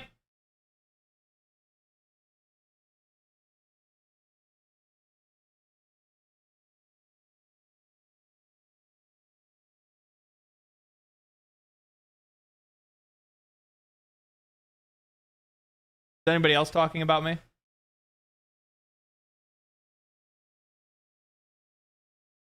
Anybody else? Anybody else? No? No. Well, at least I'm the... They say you harlot. You harlot? Yeah, I know. Up this morning, bored out of my mind. I was like, I got nothing to do today. I'm gonna sleep in. Couldn't. Back started hurting. Old man problems. So I got on Steam, and I wanted to see what's some of the top selling games right now. And I've got some of them, right? And I saw Warframe. Warframe, what's going on with that? Free? All right, I'm already about to just start downloading it. And then I looked at the reviews. Almost 600,000. And it's still very positive. Download now. Download. Get on my system now. So I booted up, right? I booted up in full screen. I got a 49-inch monitor.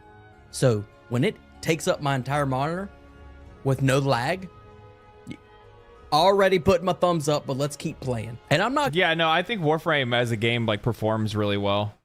It does. It like the performance on Warframe is really good. Like there's some like areas that like definitely use a little bit of like touch up, but for the most part, I never really had any performance issues with the game. Not gonna lie, I was like, it's from 2013. Games don't age well, okay? Games nowadays age just as well as pissed off feminists on TikTok, and I was surprised that it did age well. The graphics are holding up. The graphics look good. Piece of cake. Piece of cake. Way too dank. It's good. Now I made my character and I started jumping around, you know, hitting some buttons and stuff like that. And the game feels a lot like Predator and Doom together. Yeah, I can see that.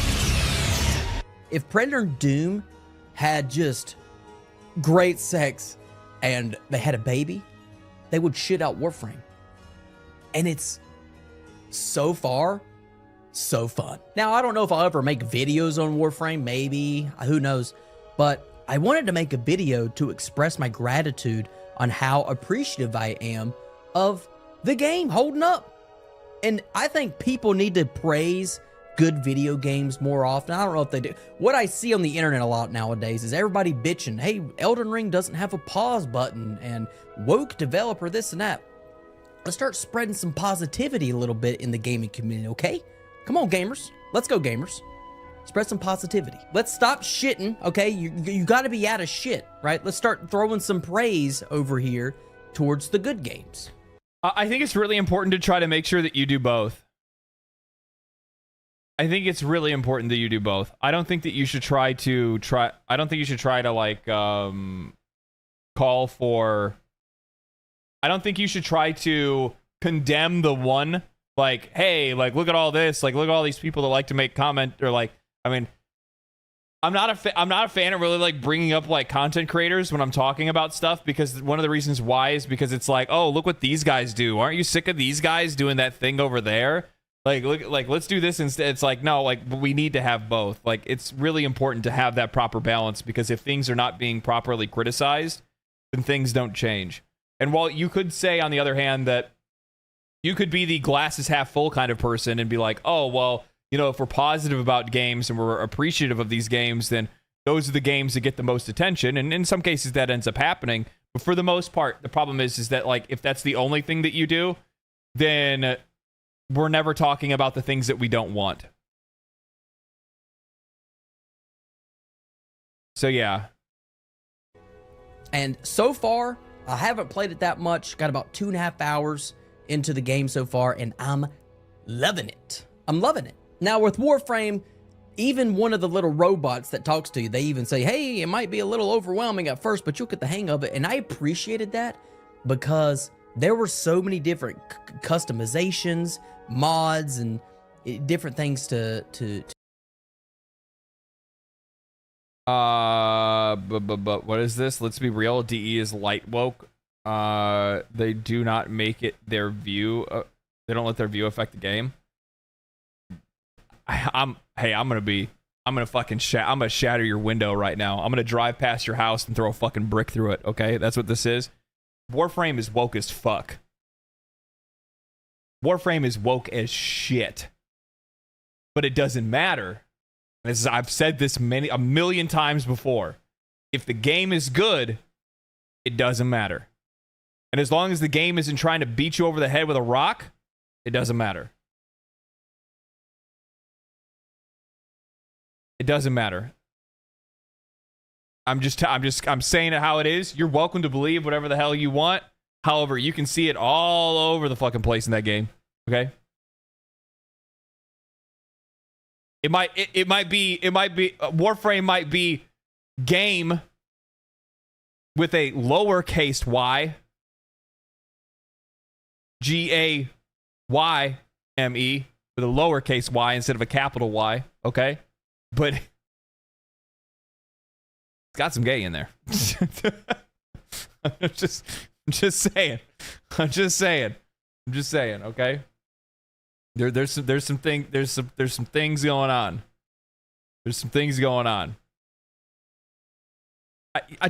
Jesus Christ. I'm not to equip and whatnot. I'm not getting involved in the conversation now. That because I'm one of those guys that I don't like looking at guides. I don't want to see, tutorial, how to start this game. I want to jump in head first. I don't want to touch the water, see if it's cold or hot. And I want to experience it for myself. I want to figure it out myself. I'm a hands-on kind of guy. And I'm loving it, man. I'm still figuring it out. It's still confusing. They use Warframe lingo in the game. And doesn't make any sense yet, but I'm enjoying it, right? I even had a viewer of the channel say that, hey, don't get scared off by the microtransactions. It's blasted with microtransactions, and it is.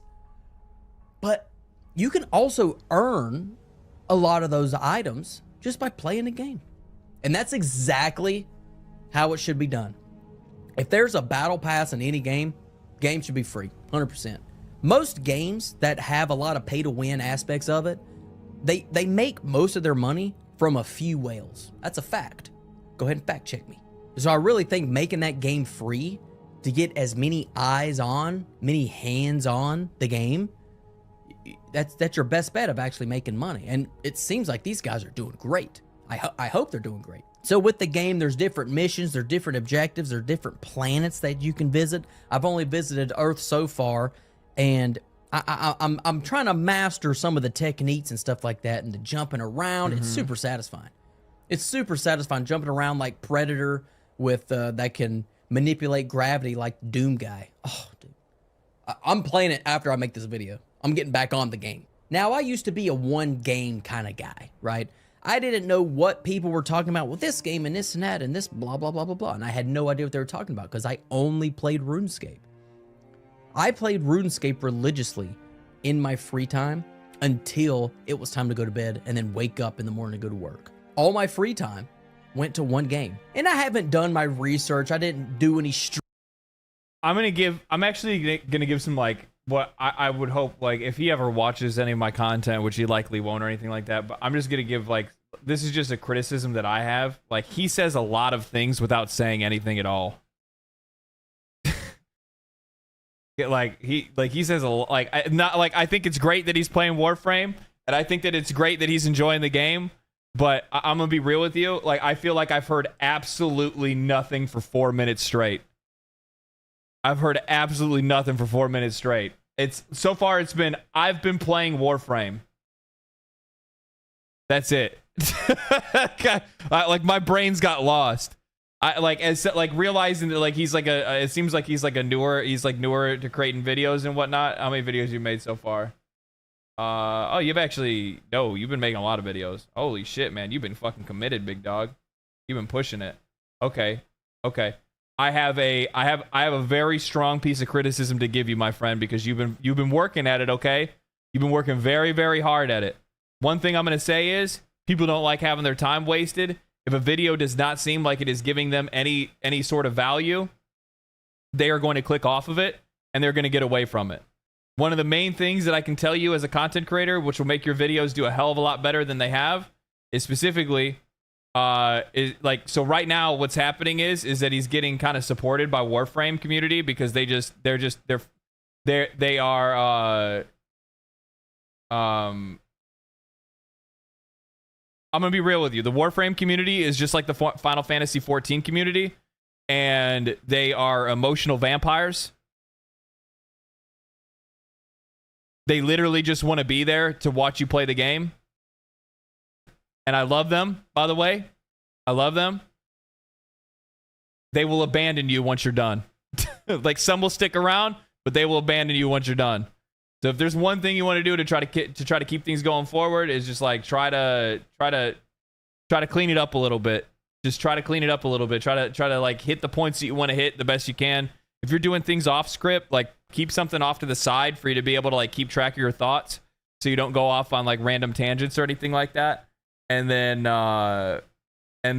after that, you know, add in some other things you want to talk about or whatever. But yeah, but I'll be real with you. Like, my streams saw more people than I've ever seen in my whole life, but they will evaporate the minute that you're done.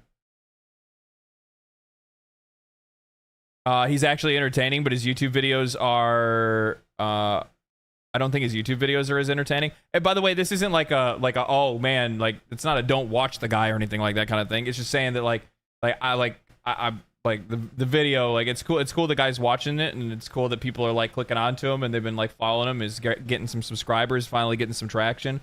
Looks like the guy has been at it for a long time. At least almost a year. He's been at it for almost a year. So I mean, good shit, man. Good shit. Keep it up.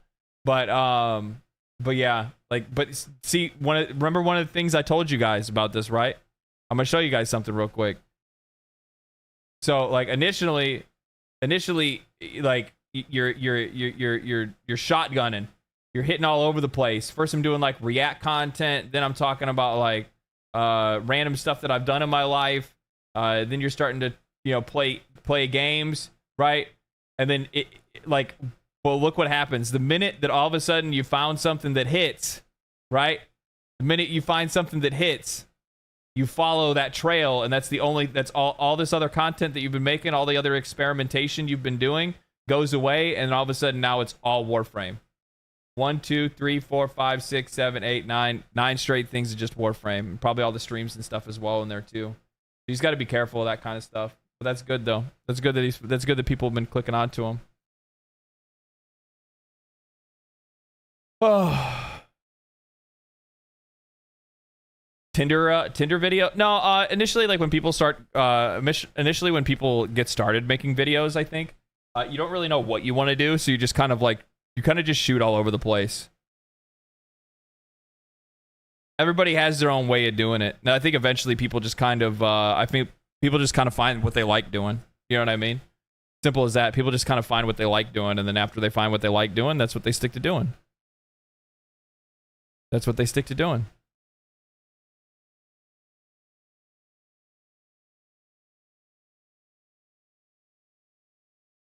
Throwing shit at the wall until something sticks? Yep.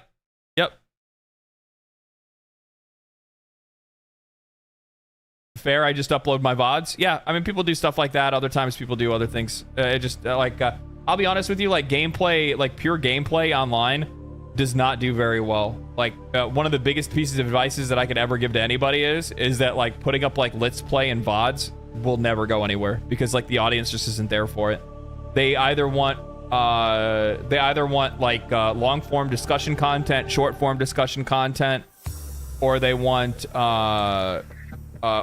something that's going to be a little bit more engaging, and they actually want to watch they want to watch like a live stream and like engage with the person while they're playing something.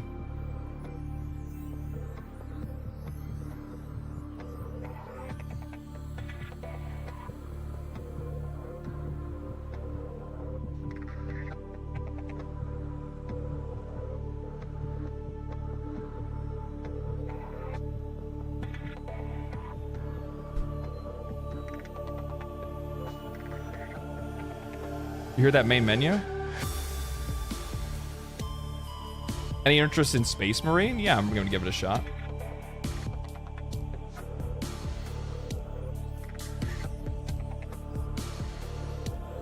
Yeah.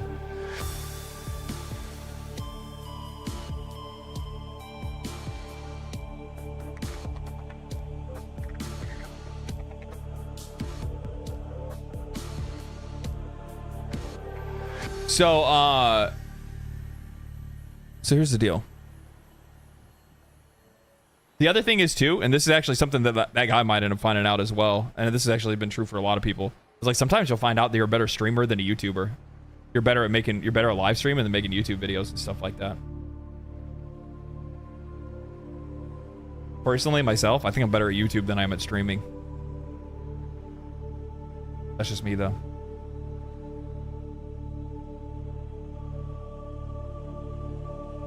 Just me.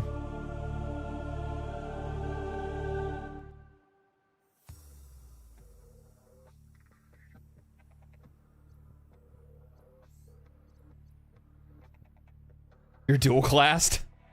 I have 2 jobs. Is that what it is?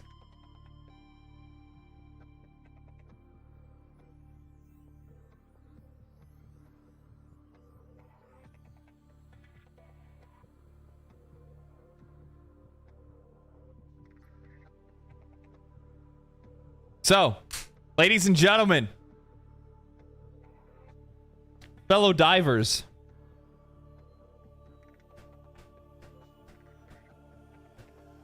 I've played a little bit off chat. I've played a little bit off stream. I played a little bit. Little bit.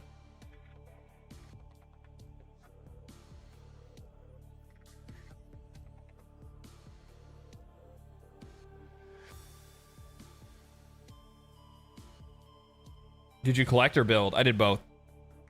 I did both. So help me if you built off stream. I did build off stream. All I did was I just built a satellite base, okay? I just built a satellite base. Like 4 or 5 hours I played off stream, okay? I didn't progress any story or anything like that. The only thing that I did was I built another base so that I could have another place to be able to scan from. And then I collected a bunch of materials. And then I also used that scanner to find things that were in the area, and I found blueprints for a few other things. For 5 hours? Apparently you don't build. 5 hours?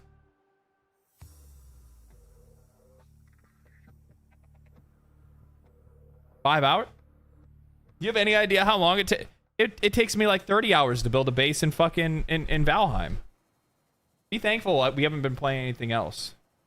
Be thankful I haven't played anything else. But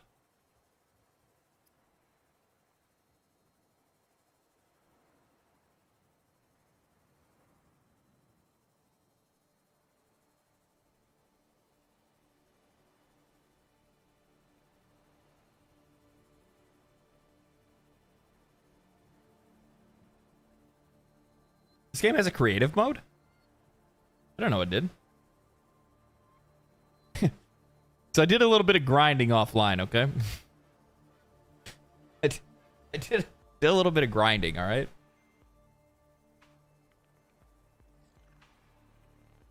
Be advised, the Cyclops is designed to be operated by a 3. Holy shit, that thing is fucking huge! I thought it was gonna be like the same size as the other thing. What the fuck?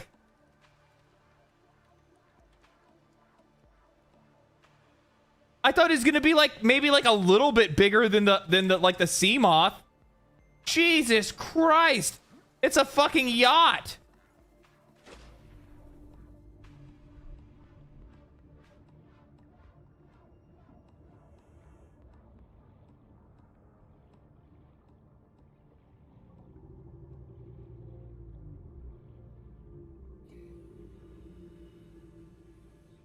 I feel like I just got my rail jack.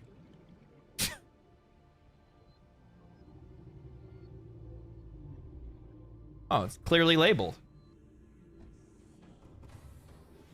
Welcome aboard, Captain. All systems online. Who's that? You don't sound like my ship AI. Like a new one? Lower deck. There's 2 decks? And it comes with storage? They thought of everything!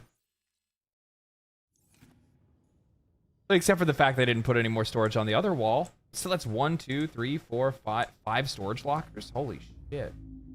What's this? It's like a camera room? Launch bay.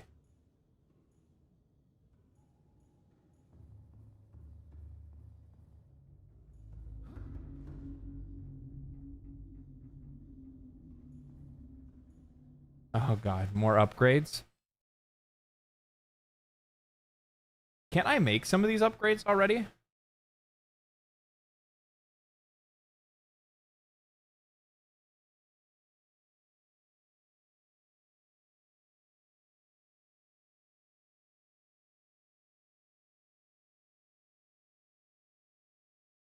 I can make prawn suit stuff. Oh yeah, Cyclops depth module. But I need the MK1 to be able to make it. Which I do not have the thing to be able to make the MK1 yet. MK1, MK2. I have 2, 3, but I don't have the MK1 to be able to even start the chain of that. Or no, maybe it's further down.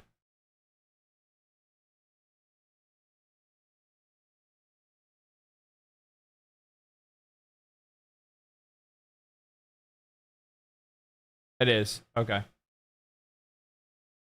Thermal reactor. Kyanite. Benzene. Colin, I don't know what the fuck that shit is. We can make what this is. Sonar upgrade. Scans the terrain outside the Cyclops. Displays it on a 3D map in the cockpit. That seems very useful. Cyclops docking bay repair module. Oh, so you actually have to like make it so that it... Oh, so I can dock other... Wait a minute. Whoa. So I can dock other vehicles on this? But I actually have to build something to make it repair. Cyclops decoy tube grenade or tube upgrade. So increased capacity for decoys. This recycles heat, and this is my depth, which I could probably make this, but I need more. I need more plasteel. I already have the ruby, so I can make the depth module at the very least for this. Holy shit! Piloting the sub in VR is so cool, dude. Really?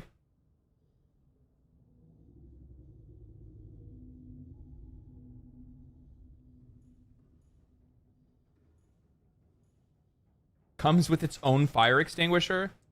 And 3 power cells? Shit, this thing takes 3 power cells? I really need a power cell charger. But this can't, obviously this thing can't fucking dock in my, moon pool. How the fuck do I even charge this thing? Do I just have to use the, I must just have to use those, I guess. Unless there's something else for it. What's this? No vehicle docked. So, okay, so this is a docking area. Okay. HP bar. I'm not doing anything with it. What's this? Ooh. How atmospheric.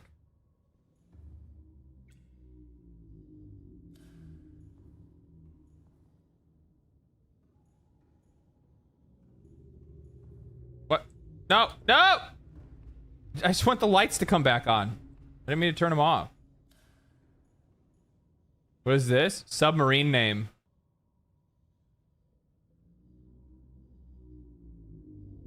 SS Biggest E.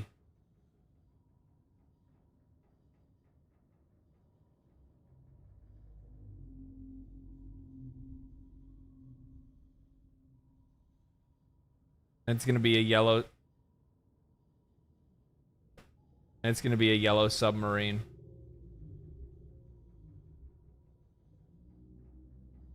With a white stripe. And a blue stripe. And the name in black. Done. I wanna go see. Hopefully people got that joke and reference. If they didn't, then I'm sorry. It's beautiful.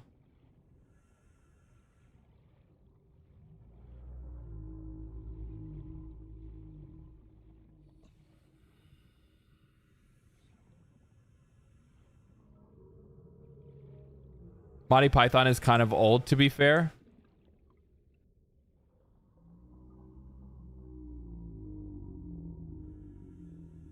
It doesn't like how old something is doesn't matter. It's still fucking funny.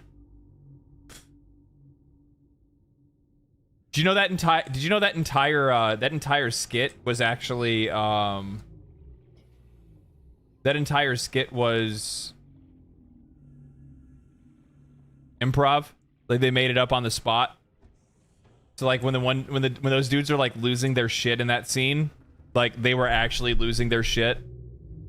Especially because of like the incontinentia buttocks part, like that was completely made up. That was ad lib right there on the spot.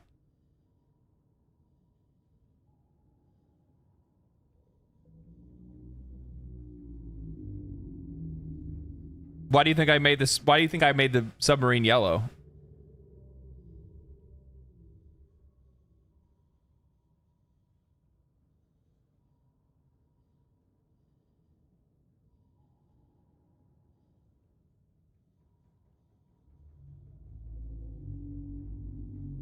The Department of Arguing is more relevant today than it ever was. True, actually.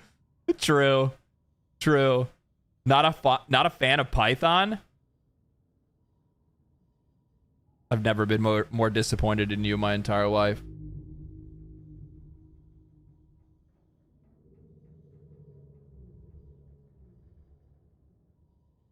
Banana? It is a banana.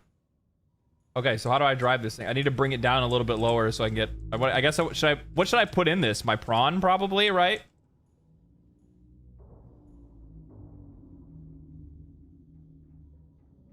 Engine offline.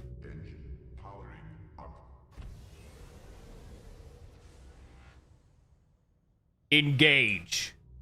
Engage thrusters. Oh, this thing kind of sucks. Can't see shit. I need to go lower, but I can't. Rig for silent running. Oh, okay.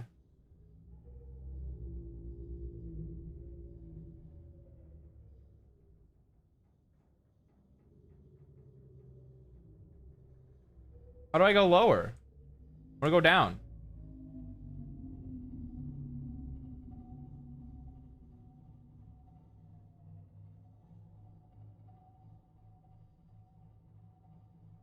How do I go down?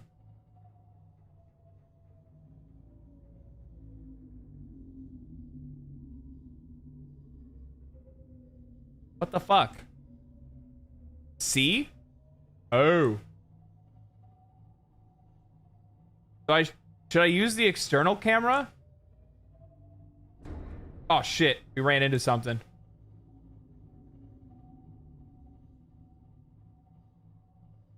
How the fuck am I supposed to see around this thing? This is a big ass motherfucker.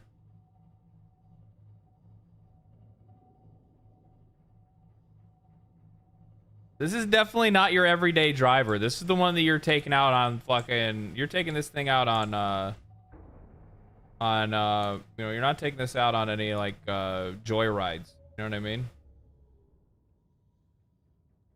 Engine powering down. We didn't lose any HP. That's okay. We can't hear the game? We can't... You can't... Why? Why can't you hear the game?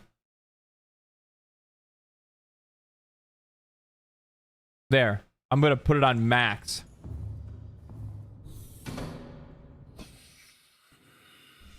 Basically a blimp pilot. It feels like that. I mean, it's a quiet game. Welcome aboard, Captain.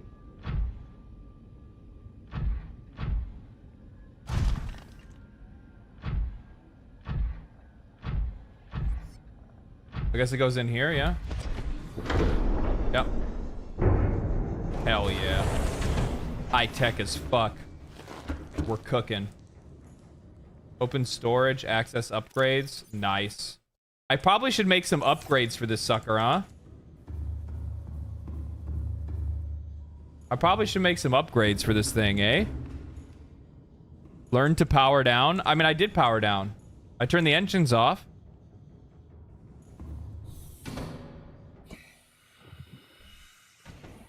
Right? That's what you mean? Turn the power off? That's what I did. Or turn the engine off? It's fine if the engine's not on, right? You can put your plants in there. So you got food on the go. Real? You can put planters inside of the ship?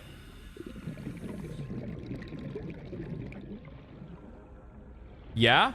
Oh shit. Okay. Upgrades in the engine room of the Cyclops.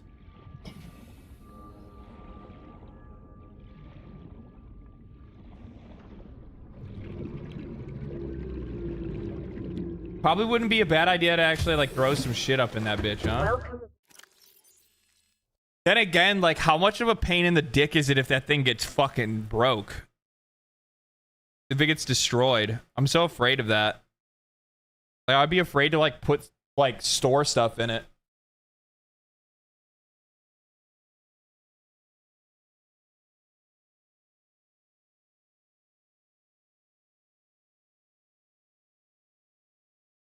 I'll put some med kits in there though.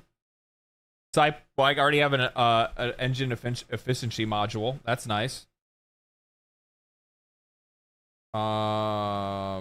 Captain.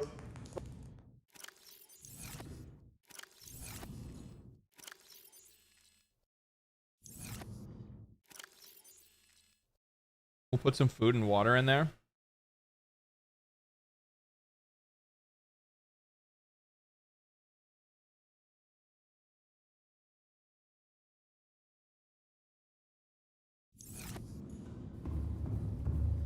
Well, you guys said I can put a plant in there. Right?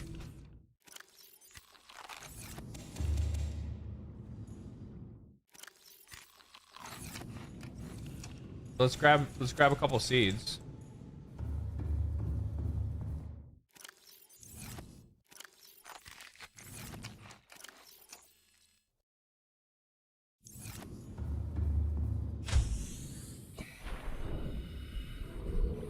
Fucking cool, dude.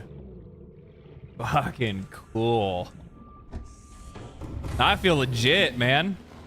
I feel legit. Too legit.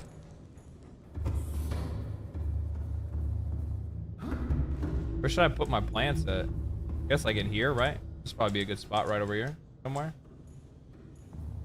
Or like in here. Yeah, in here would probably be really good.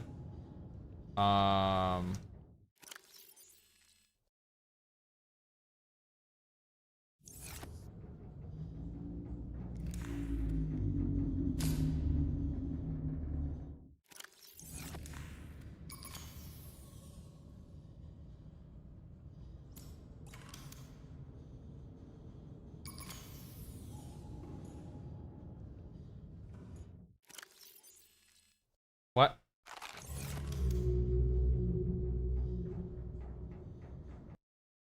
I don't remember my controls. Sorry, it's been a minute.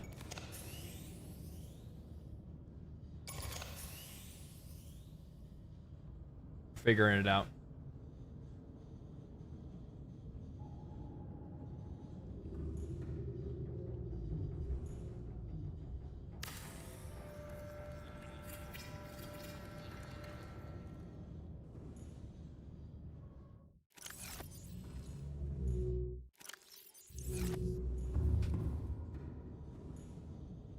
It's a little telling. I always see people playing Subnautica, yet never run into anyone playing its sequel. Yeah.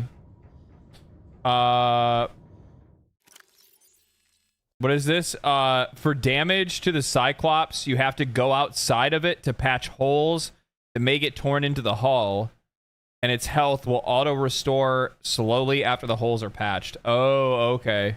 Okay. Okay, that makes sense then. Okay. We'll put some stuff in the storage. Oops, wrong thing. Wrong spot.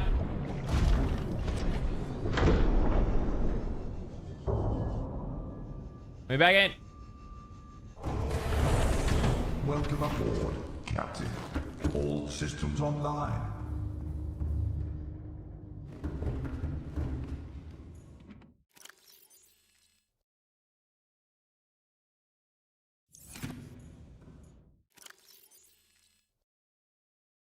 That's a beacon. Yeah, throwing a beacon in here is not a bad idea, actually. And then we need, we're gonna put this, like, this module in here. What does this do? Recycles heat produced by the Recycles heat byproduct to increase engine efficiency. Okay. Whatever that means. Is there anything else I want to leave in here right now? No.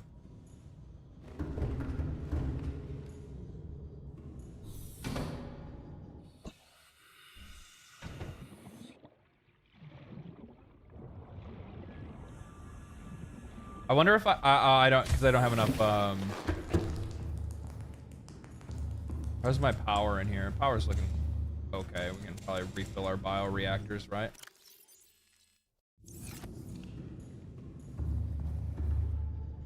Still no calls, man. Still no calls.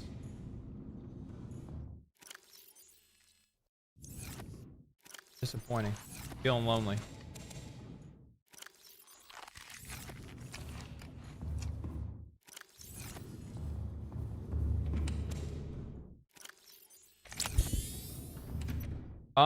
Okay, so we should probably try to make a couple of other things, right? If we can. Should we make some should we try to make Cyclops upgrades before should we try to make Cyclops upgrades before I go, like, trying to go on an adventure?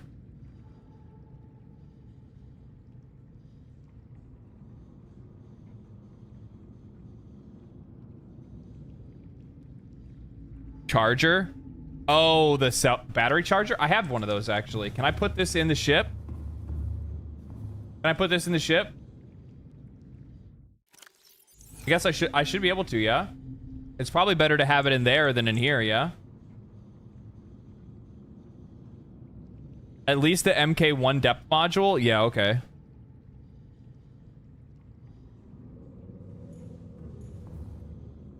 Well, let's see. What do I need to make one of these again anyway?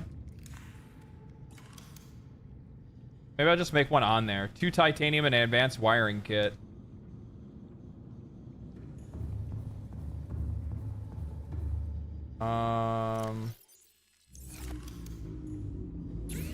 What do I need for advanced wiring kit? 2 gold and a computer chip. Computer chip, table coral sample.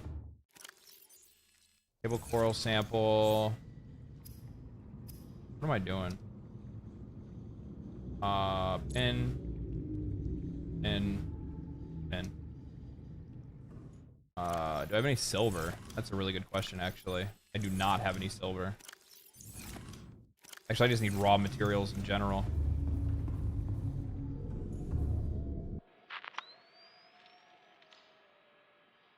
I mean to use that.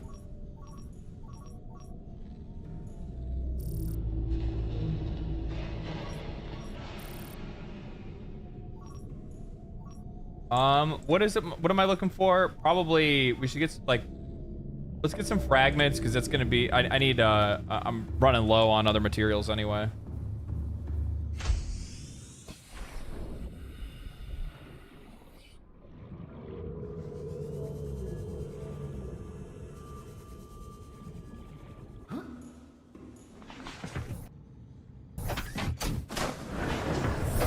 Welcome aboard, Captain. All systems online.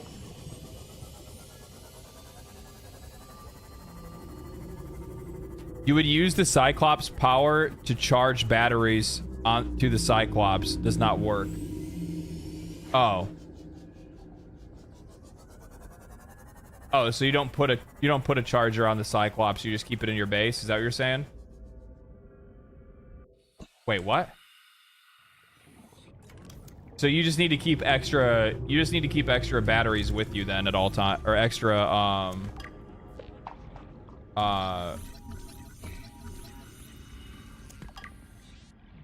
you just need to keep extra stuff with you at all times, basically, is what you're saying. Extra what was that? Might have to go to the other base to scan instead, actually. You'd put charging batteries off, be charging batteries off of the other batteries. Oh, so it would kind of defeat the purpose then. I got what you're saying. Yeah.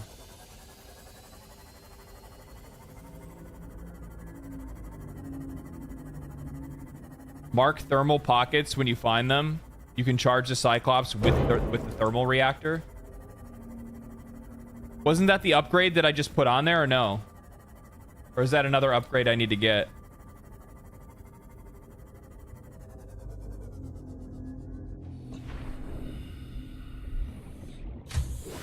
Oh, there's an upgrade that transforms it into heat power. Okay, charging the batteries in heat zones. Okay, so we'll have to figure that out. We'll have to figure that out then.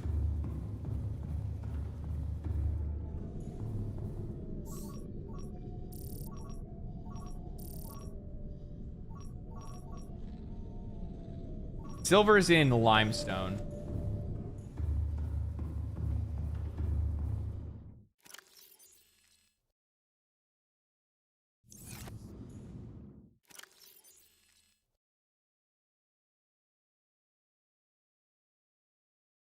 I need a battery charger, dude. I need a battery charger so bad, and I still have yet to find the parts for one, I think.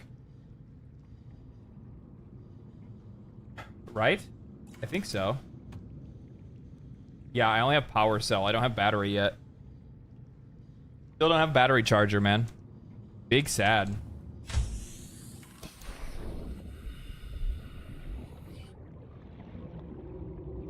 Man, this place is like tapped for resources, though. Ah, never mind. I don't know if these resources respawn or not.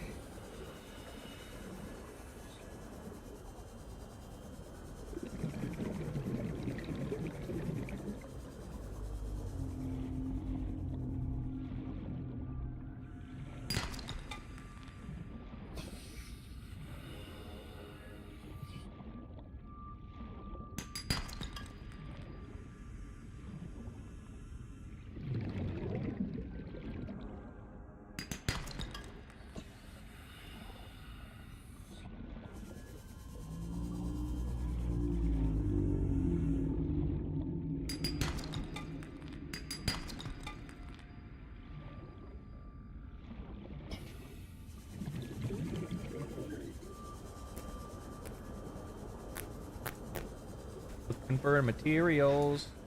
Probably could use that anyway, why not?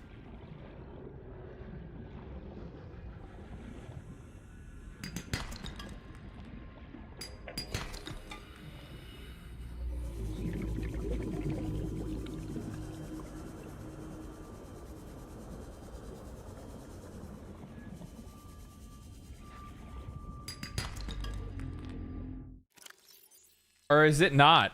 Or is silver in the other one? Silver's in the other ones. It's in the sandstone, isn't it?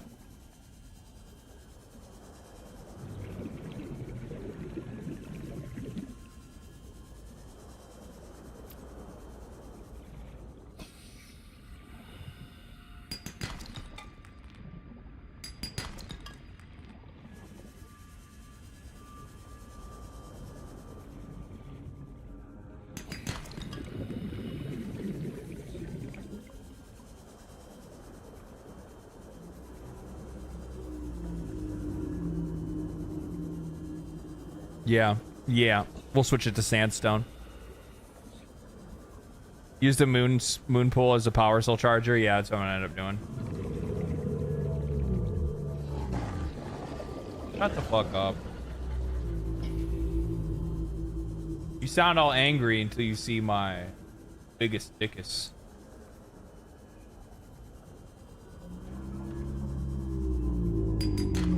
You see the SS biggest dick is coming for you, and then you're like, no, never mind, man. I'm just a fish, man. I'm just doing fish stuff. No need to pay attention to me, sir. No need to pay attention to me. I'm nobody. Welcome aboard, Captain. Okay.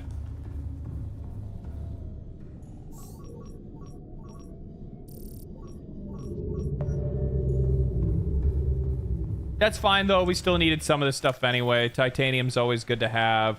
Copper's always nice to have. I mean, wait, is this really? Oh, I was about to say, I was like, no way, both of these ones are like filled up. Okay. That in there. Can never have enough. Can't wait for all the puns you can make once Biggest Dickus won't be able to find itself through tight caverns. It feels like I don't belong.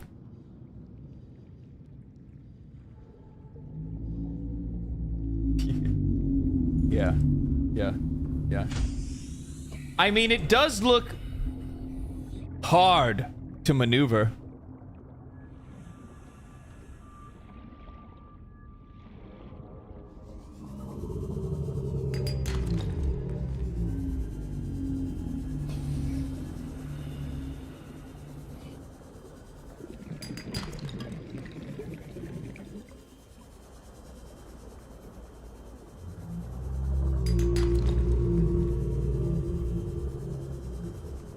Okay.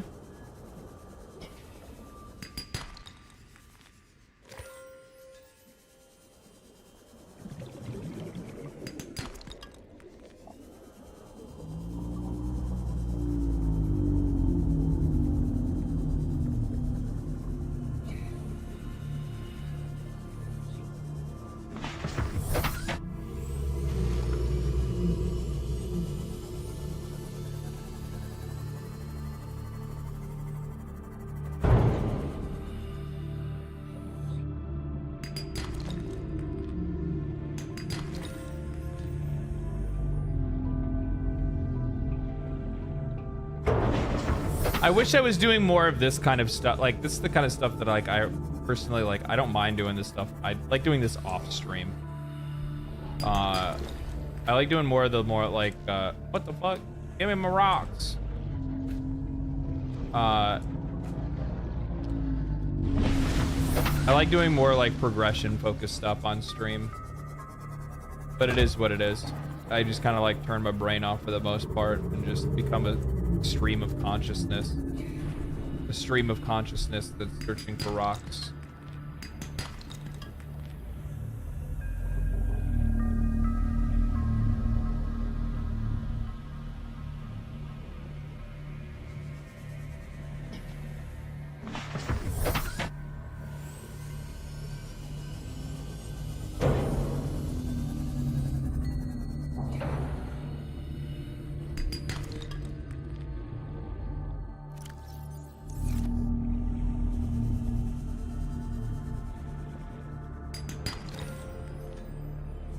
There's a lot of gold.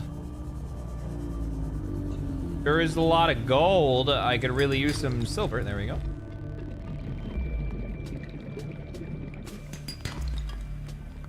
A lot of lead too, actually.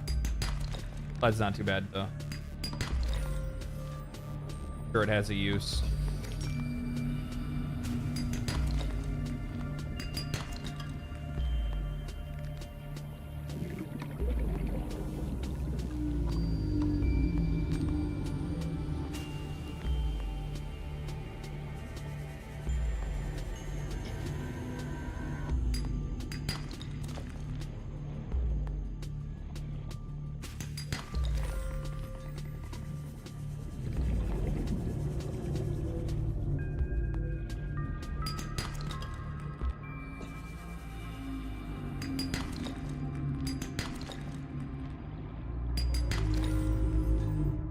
How are we doing? One spot left. One spot left.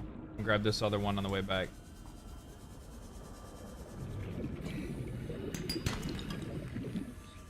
Easy. I don't mind rock clanking either. Yeah. I actually do like, you know, one of the things that I think a lot of people overlook in like game design is like how well designed certain sounds are in a game. Like, and how much more those sounds can like really sell the overall experience of playing something, especially games that have like repetitive actions. So like as an example, like games that have a real like survival games that have a really good wood chopping sound, right? And the animation for chopping wood looks really good and it sounds really good. Like that stuff is very cool and has a lot of added value because of how often you have to redo that. You have to continue to hear that animation. You have to do that thing, that same thing over and over and over again, right?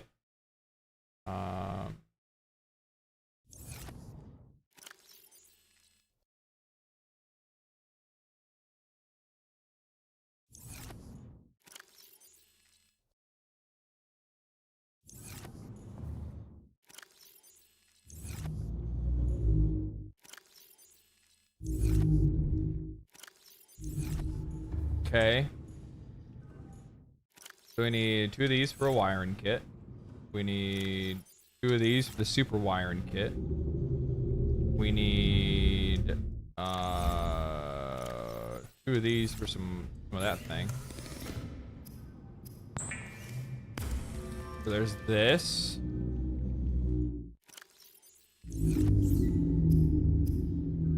There's this. This.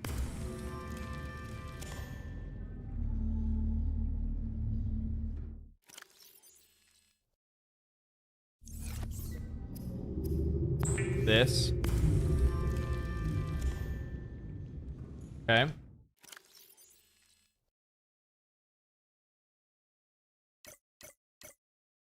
What were we trying to make again? Because I already forgot. Creature decoy? No, we do need to make that though. We'll put that on the list too, because it doesn't have one in the base. We should probably get one of those for it. Oh, we're getting the depth module. MK1. Right? No, there's something else in here that I saw that I could make as well, right? Oh, we were making another charger. I thought. I guess that's what I was doing. I was making another like charging bay, so that I at least had four of them being able to be cycled, which is probably a pretty smart idea. What else do I need for it? Oh, go away. There it is. Power cell charger. What else do I need? 2 rubies. 2 ruby doobies. 2 titaniums.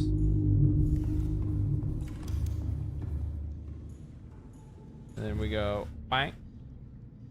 Bang.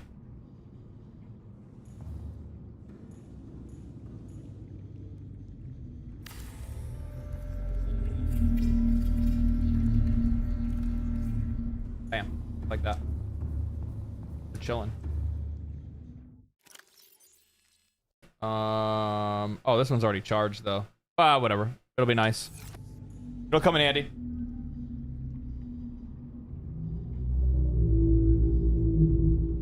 Can you build one of those in the Cyclops? I don't think I can. Would make a lot of sense to do so. You'd just be charging the batteries off the batteries that are already being used, right? I don't think that would work the way they would want it to. But I should make Cyclops spots. So let's do that. We made that. Man, I'm only 1 off from the battery charger too. I guess I just found one of the battery chargers when I was over there scanning. The builder on the wall. Oh, like a crafting station? Yeah, but I just don't want to invest all my stuff onto the, like, I don't want to put all my materials and shit in there. No,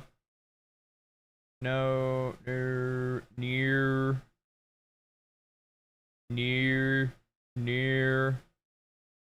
No. MK1. So we need to get some plasteel. Wiring kit, that's easy to do. We can get one of these made real quick. Wiring kit. 3 of these guys.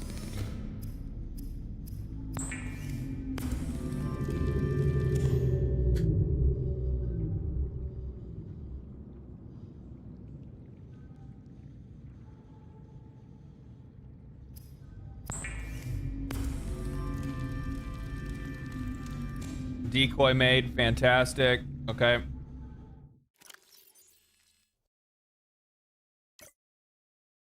We already made this too, so I don't need that up right now. So we need to make some plasteel. So I need some more. Good on that. We need some more titanium, and then I'll have to get some rubies. Can I find rubies on this one? Rubies are inside of... Are they inside shale?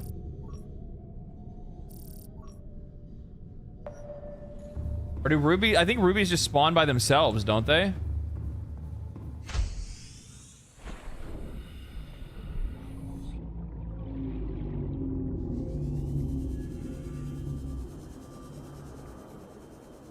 He's not save cheesing? Yeah, I don't... I mean, I save every once in a while. I ain't scared. I mean, I did just make a bunch of stuff, so I'll save now. But not because I'm scared.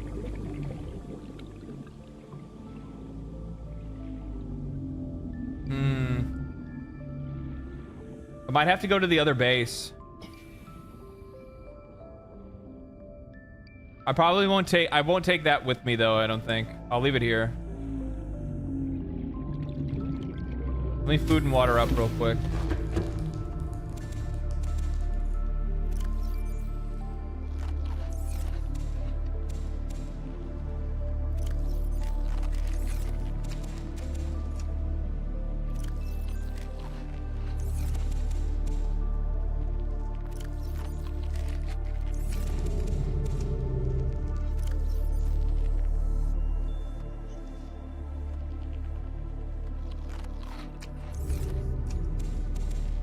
If he was save scumming, he'd still be on the first sea moth. Yeah, I know. We're on Mark 3 or 4. Are we on Mark, or is it Mark 4?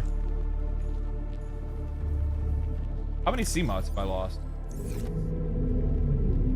Probably best not to think about it, to be honest.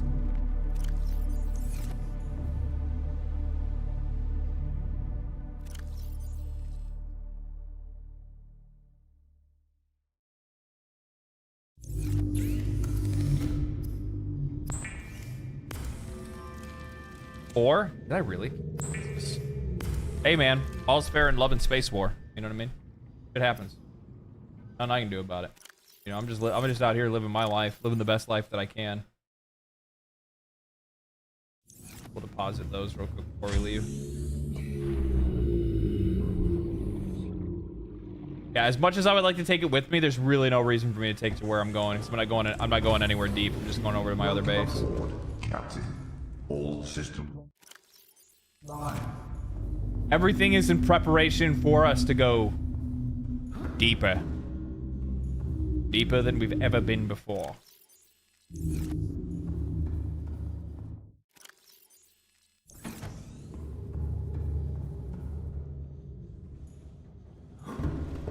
I actually don't even know what to do in this game now, to be honest with you, other than go deeper, I guess. I don't know where I should go.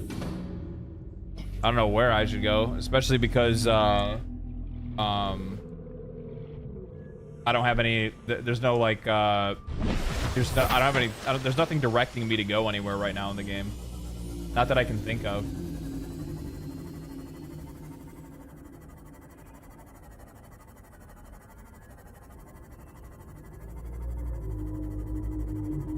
Next Degassi base? I don't think I have a marker for the next Degassi base. Did I miss something somewhere?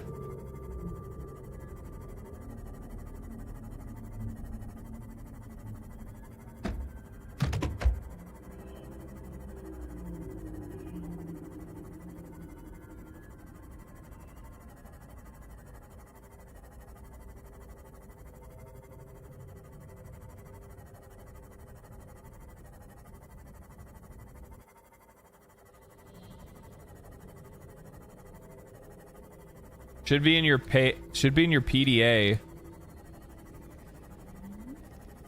about the alien sites you could visit. I don't know. I guess we'll have to look at it.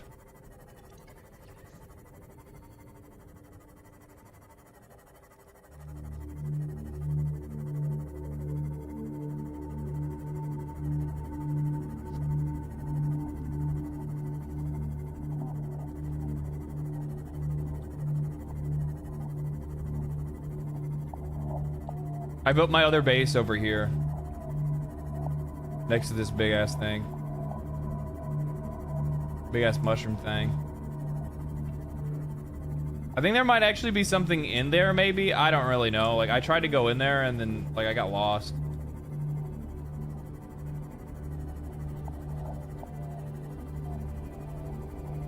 And then when I found my way out, I was like, nah, fuck this. Ow, what the fuck? Hey! Fucking chill, dog. Chill, dog.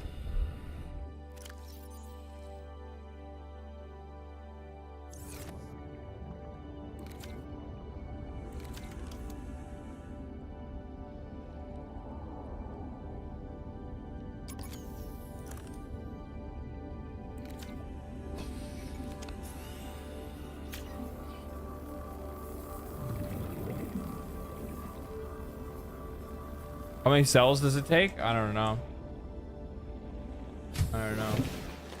Welcome aboard, Captain.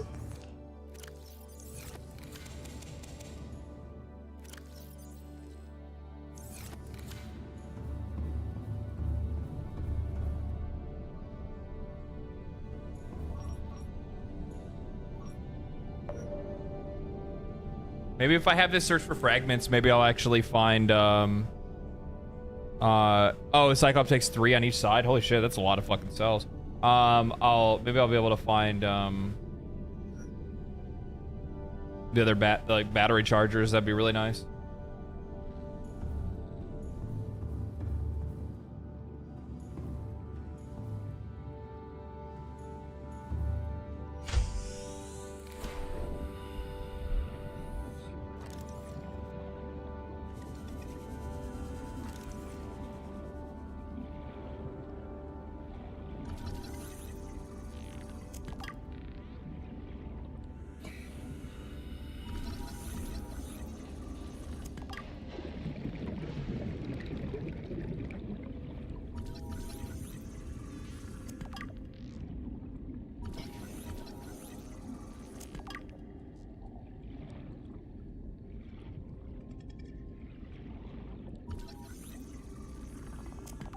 No dice.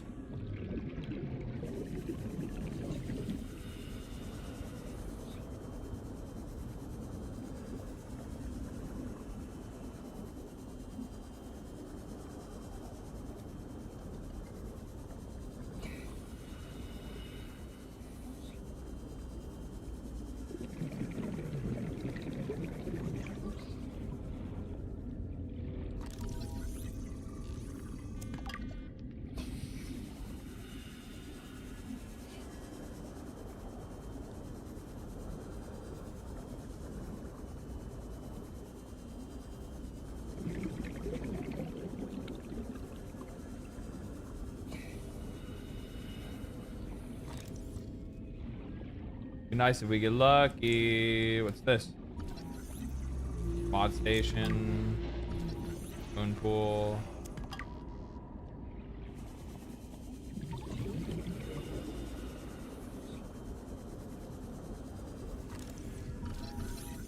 Mod station.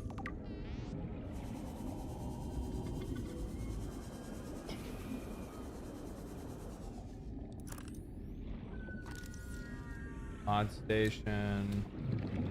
I don't want to, like, I'm filling up on this shit. I don't need to.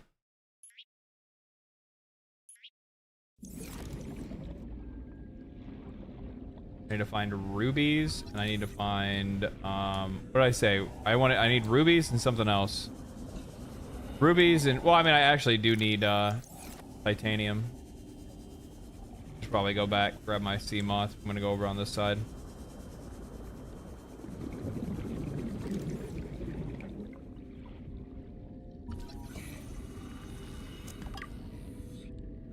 I don't remember where I dropped that shit. Otherwise, I'd pick it back up and I just put it in my put it on the sea moth.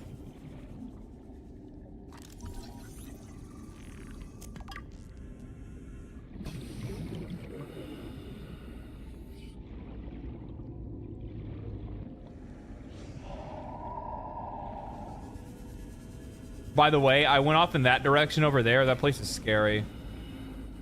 Like I just wanted to see, like, was just beyond my little mushroom forest here. And the minute I tried to travel outside of my little mushroom forest, I immediately saw this, like, just wide open place where there was just nothing. It was just nothingness for, like, miles and miles, and I was like, And then I saw, like, a wrecked piece of ship, and it was like, oh, okay. As I ran down there to, like, see what was, that's actually where I ended up finding my other Cyclops pieces, was down there. And then, like, and then I was like, and I'm like, oh, I'd say it's okay. And literally scared of nothing. Yeah, was I? Was I scared of nothing? Until all of a sudden I fucking turned around and there was and the fucking Reaper was behind me. Yeah, scared of nothing. Yeah, that was really, that nothing sure was fucking big. That was a big fucking nothing. I noped the fuck out of there so quick. I was like, no. That's not what we're here to do today, bud. It's not what we're here to do today.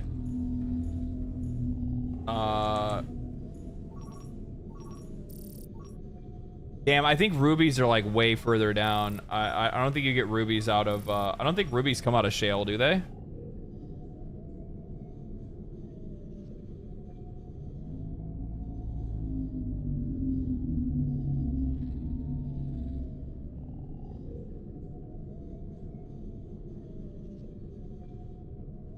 There's some really cool vids on void diving. I don't even know what that is, dude. Reaper is just a friendly puppy. Yeah.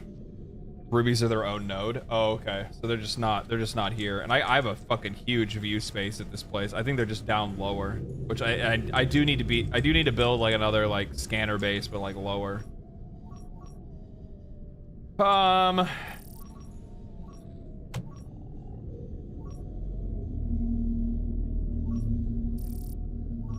You can see if there's any wrecks around. The wreck off in that direction.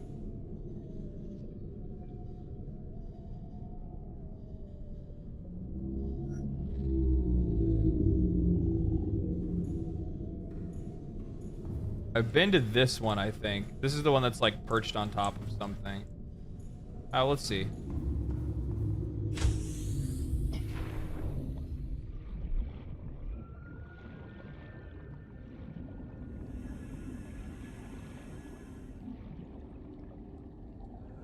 Oh, this motherfucker. Where's the storage at on this thing? Welcome aboard, Captain. Oh, I don't have storage on mine, do I? Ah, whatever.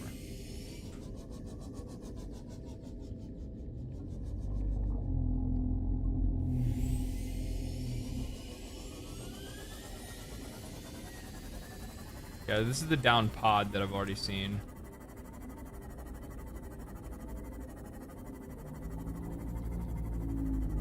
This is the thing that's like up in a tree, basically. Okay, so there's nothing new over here. Nothing new. Okay. Well, either way, we got all the titanium we need. We can go back to the other base and we can go back to the other base and we can try to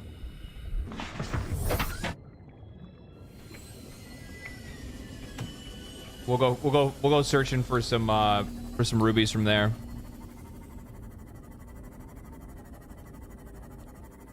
Forgot how spooky Subnautica could be? What the fuck do you mean? What's spooky about Subnautica? Other than when, like, you know, the lights go out.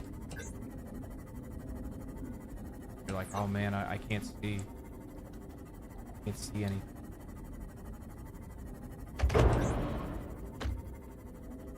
HP. Might be able to find. I got plenty of battery charge. I might actually try to find some stuff now while I'm at it. I think rubies are just down lower. They're down at like probably past 200 depth, if I'm not mistaken.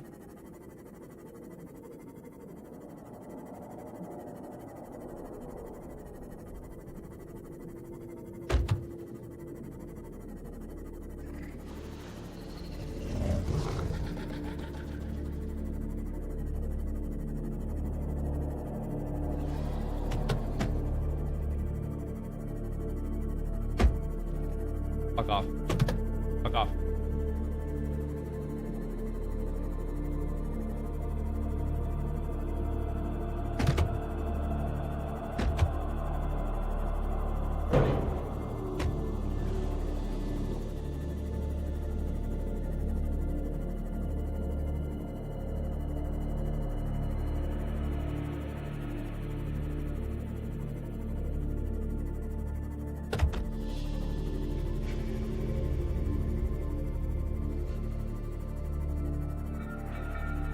Shit.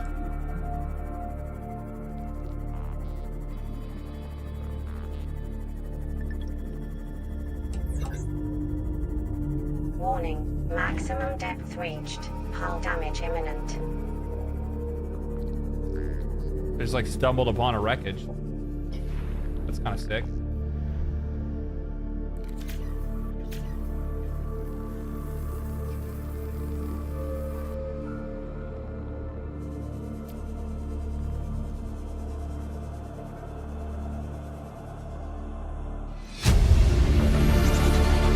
Integrating new PDA data.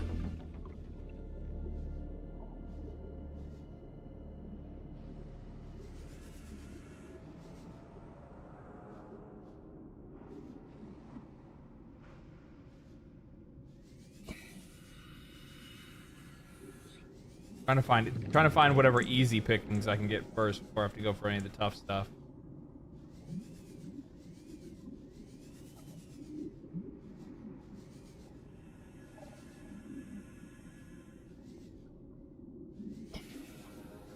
Look like anything down there. Okay. So we got a door, and then we also have this. All right. We need our laser tool. And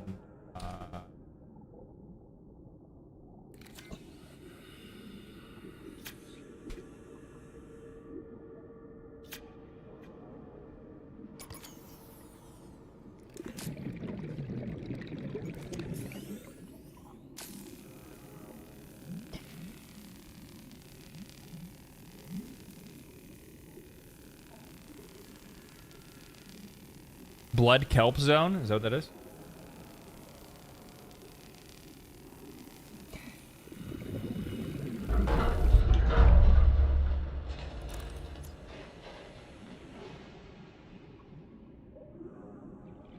I love how fucking quickly disorienting this game gets.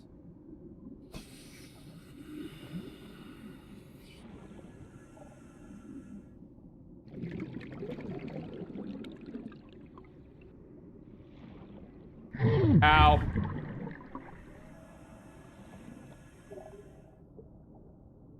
But is there, like, for real, like, nothing in this fucking place? Because this just goes back down to the fucking door that I just cut open. Right? Yeah. I guess this goes down?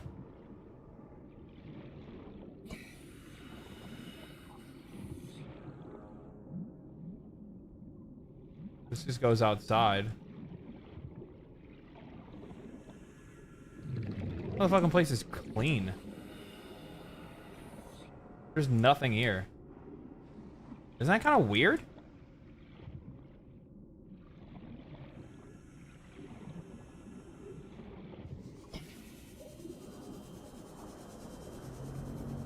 Is that kind of weird?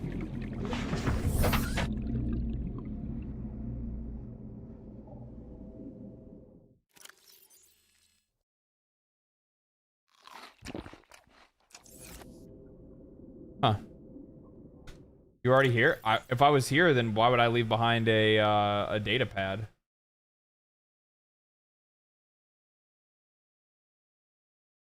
It's not about money. That's what the that's what every director on Altera's board has told me, but and I believe them. Profitability is just an interim measure of success. Power and status are the real goals. Make enough money, make enough profit for Altera Corporation, and you'll be recognized by the most powerful business people in the universe. Establish a company that obliterates the competition, and after compulsory buyout, you can be promoted to the board of directors. Perks include travel, free use of the phase gates, entourage, personal assistance for every facet of your life, longevity, automatic organ replacement. Altera, get what you deserve. Right.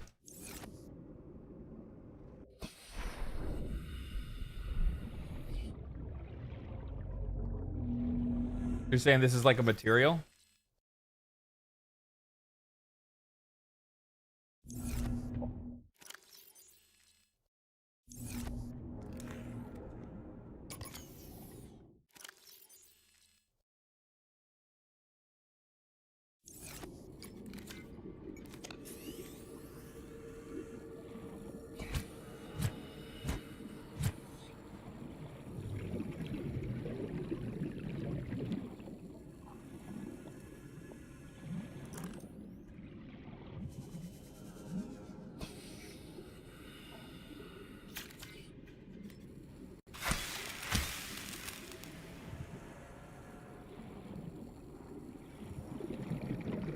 Or is this a material?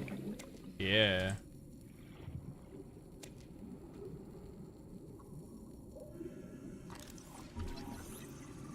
Blood vine.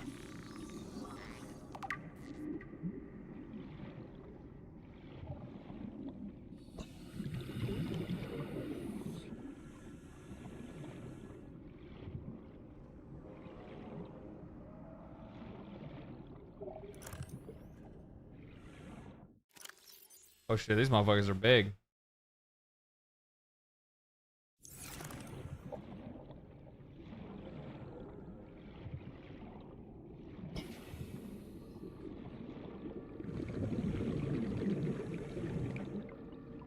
What are these?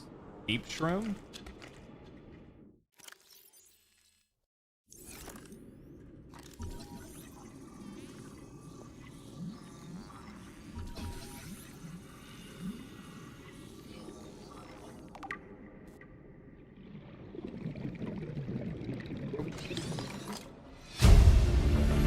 Cyclops fire suppression system. Acquired.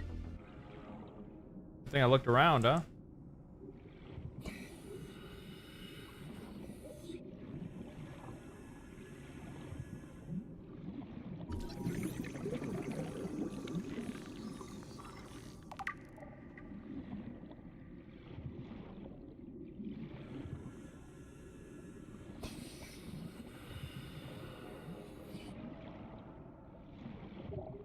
Well, our inventory's full. It's probably time for us to go back.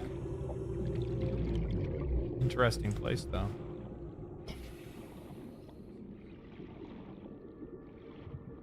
I still need to be able to find, can you find some ruby doobies, dude? Some ruby doobies.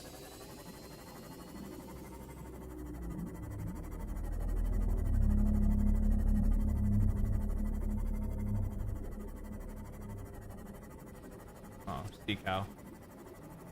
Freaked me out a little bit there.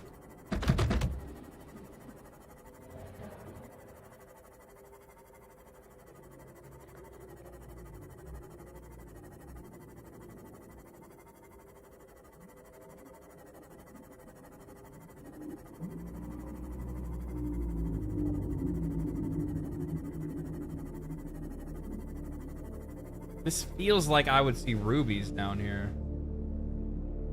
Is there more blood kelp stuff there? Yeah, it is blood oil. Oh shit. Fuck.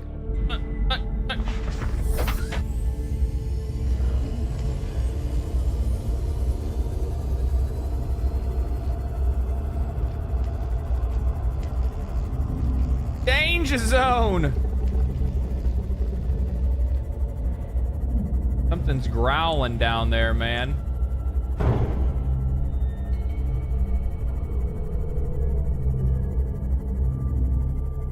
Something is not happy.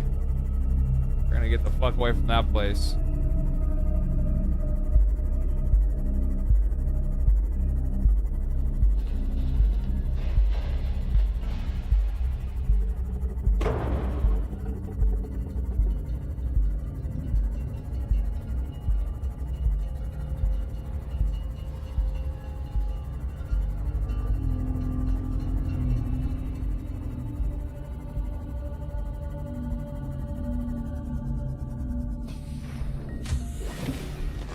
Welcome aboard, Captain. A little spicy there.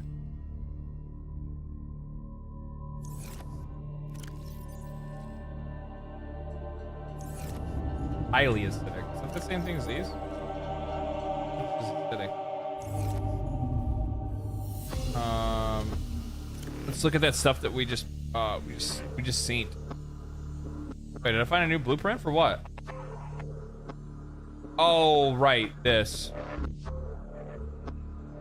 Fire suppression system. Installs a fire suppression system on the Cyclops. Ooh, that's kind of nice.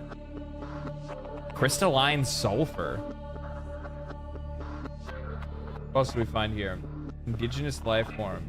Flora. Exploitable. Bloodvine. A species of kelp grows in sparse corpses. Deep on the ocean floor, provides shelter to an array of distinct fauna and megafauna. Survival in these depths is challenging, and the life forms which make their homes here have developed unusual coping mechanisms, including a bleaching of the skin pigment, dependency on naturally occurring metals and oils to adjust to the temperature and pressure, and in some cases, even electrical defense mechanisms. The vibrant red oils, which seep into the bloodline, coagulate into semi-hard pustules, which frequently fall loose from and form vital foodstuffs for the local ecosystem, and are absorbed into the ground over time. Deep shroom can be processed for hydrochloric acid. Really?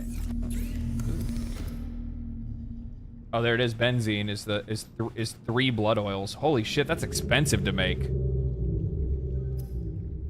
Holy shit, that's expensive. Those things are fucking huge, man.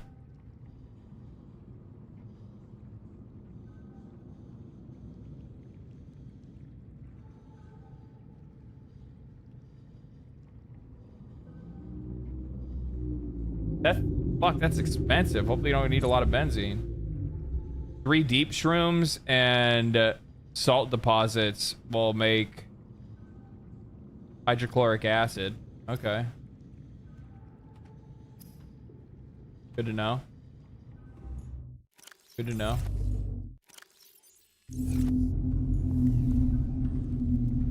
You can grow your own and farm them so they're easy to get. You have to grow them outside. They're an outdoor or an indoor, or sorry, water plant, correct? So you just need to get like the ones where you can grow stuff outside of them. Do I even have the thing to be able to make that yet?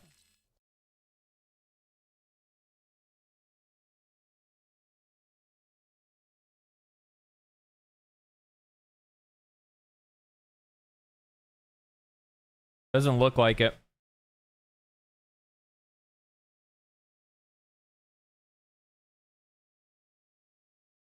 I have outdoor ones.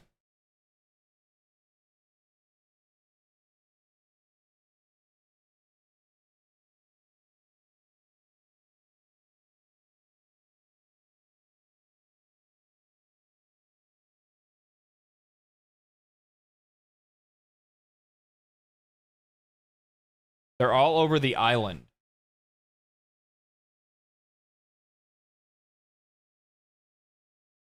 Yeah, I have the indoor one. I don't have outdoor.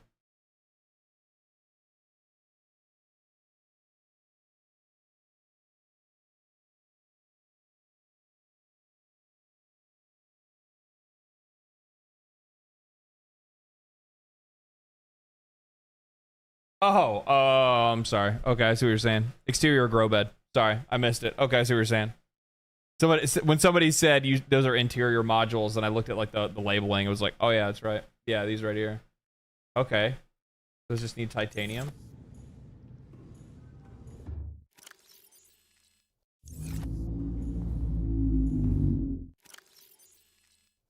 Okay, this is getting fucking annoying. I need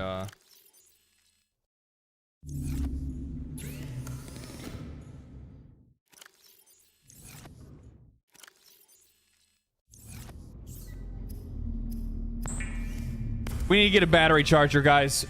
We need to get a fucking battery charger. There's no two ways about it. I don't know where, I don't know where it is. I don't know where it be, but we need it because I'm getting sick and tired of having to swap batteries between different things all the time and micromanaging battery consumption.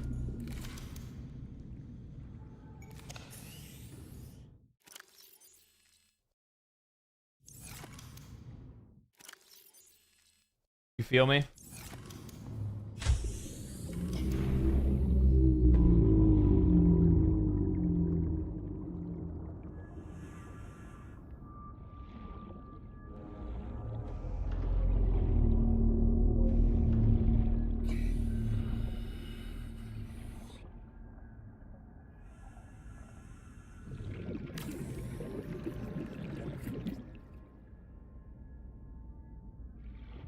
Farming alien plants is a proven survival strategy.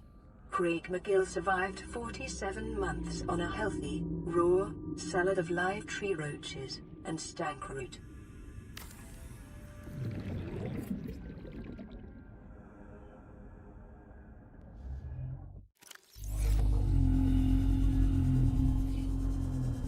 Ew. The battery charger should be in the red kelp biome. No, I have no idea. I've never played the game before. Why would I know that?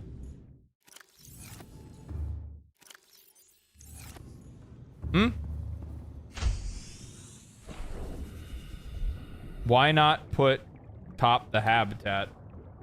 I don't know. I think it'd look goofy.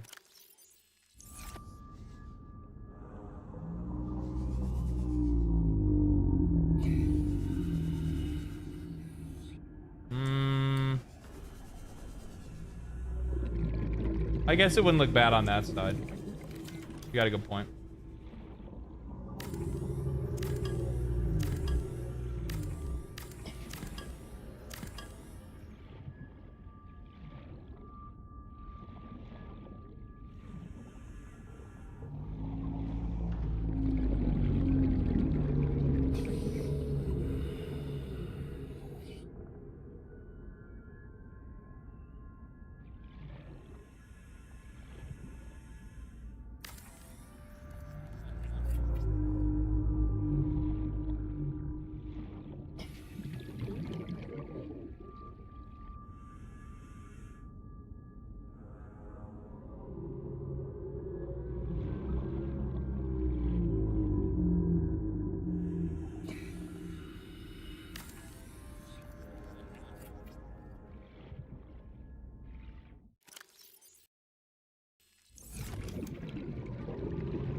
What do you got against foundations? I don't even know. What are you talking about? Look, you guys are being fucking needy, man. I don't know what to tell you. Foundations. I don't see any foundations. Reinforcement. Exterior modules. Interior. Miscellaneous.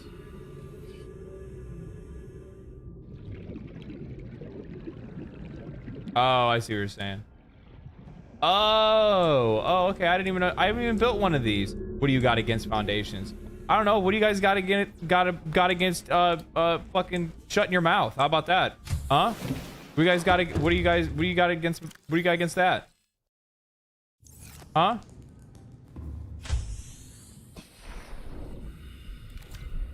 What do you guys got against being less fucking judgy?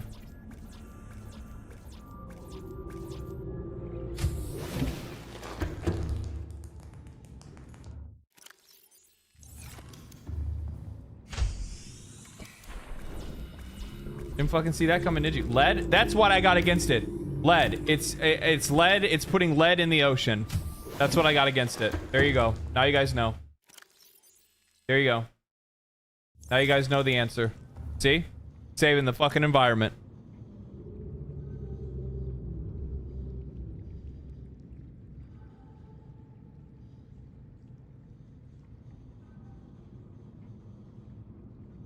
But you drop batteries?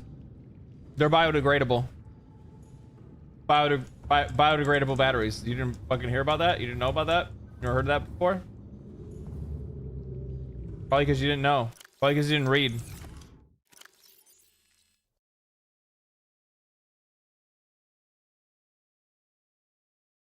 Fucking think about that, did you? Fucking so smart. Chat, I think you're so fucking smart.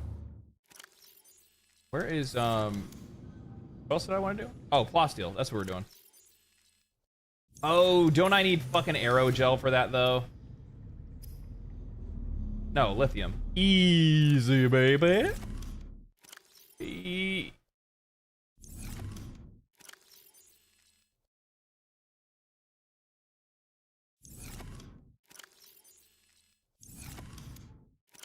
Okay, not easy. Apparently I'm out of lithium. Well, son of a bitch.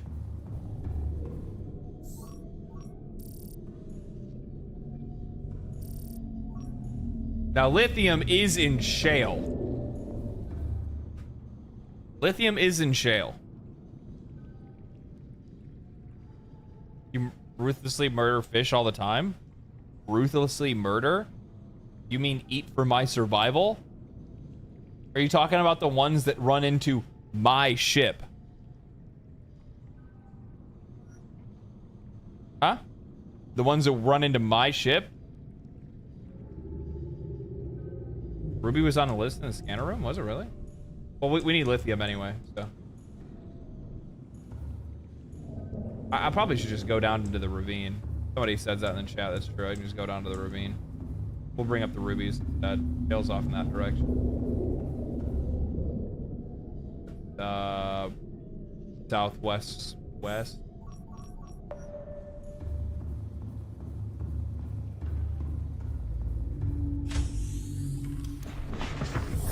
Welcome aboard, Captain.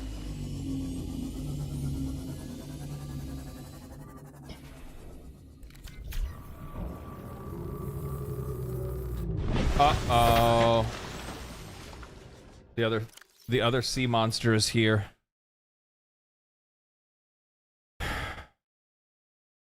You hungry?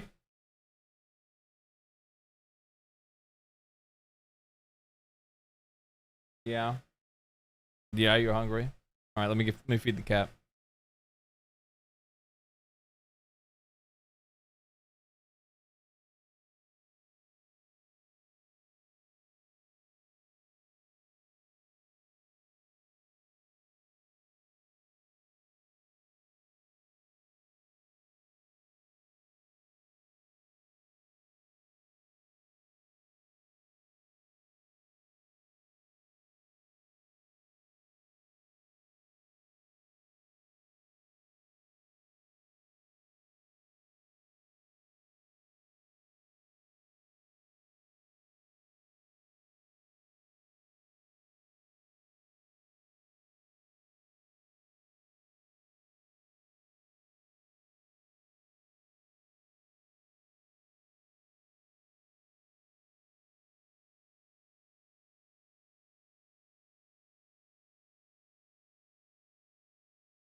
All right, I'm back.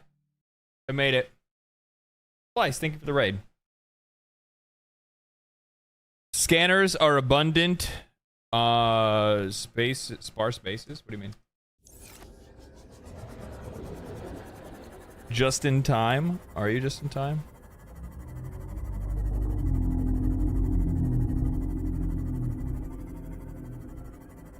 How do you not know that this is like the exact moment where I was about to be like, all right, guys, good stream. It was really fucking good seeing you people.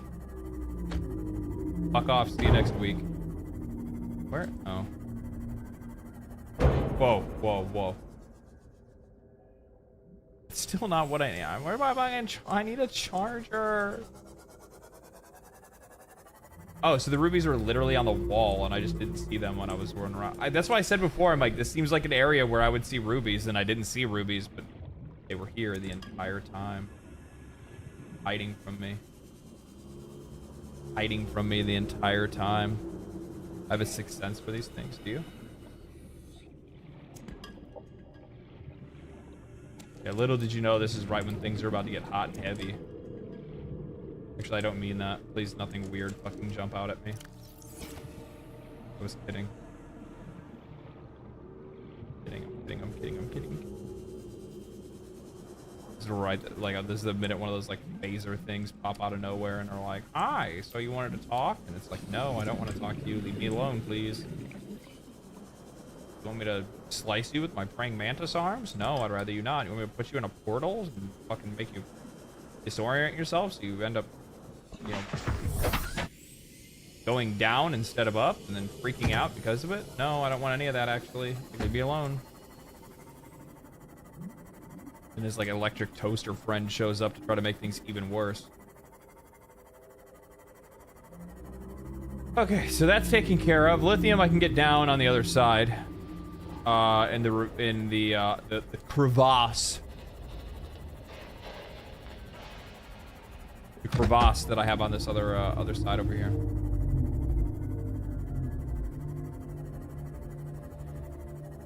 Actually, I should be able to just search for lithium, if I'm mistaken.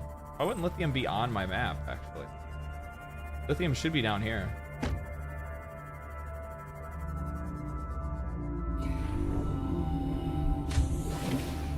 You know, one thing I really enjoy about Once Human, with all the time that I've been putting into Once Human lately, or not lately, but the time that I put into Once Human, one of the things that I really enjoyed in that game was that if you left to go somewhere else, you could just you just drop your whole base and place somewhere else, like, and you could just like copy your design's base and just drop it anywhere you wanted to. Which is like so insanely useful, it's not even funny. So cool.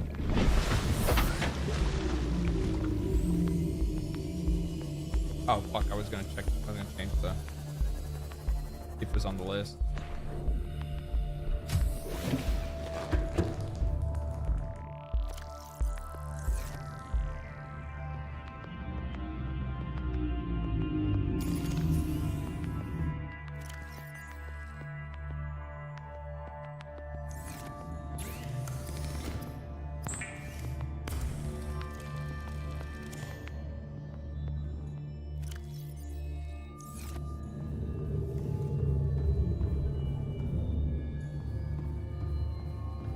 Even though it's like not necessary, I'm just gonna take these out of storage and put them in here, so when I want to swap out batteries, I can just swap them out and it's not a big deal.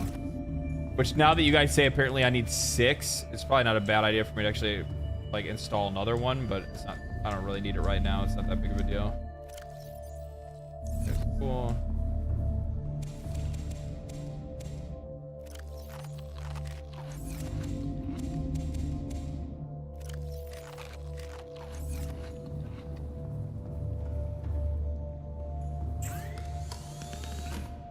These are just for straight up upgrades. Not really necessary right now.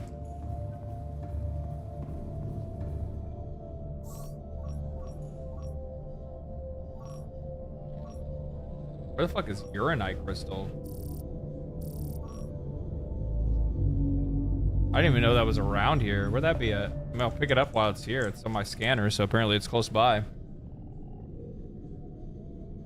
Build them next to geothermal vents so they're powered without needing to refuel generators. Build them next to. Build what next to?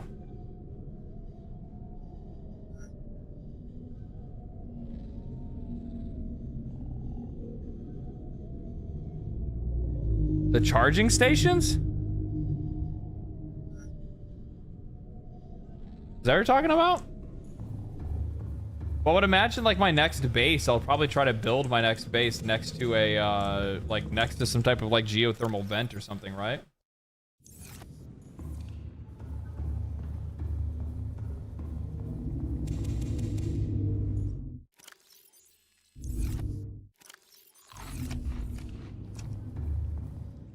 Where was LifePod 6?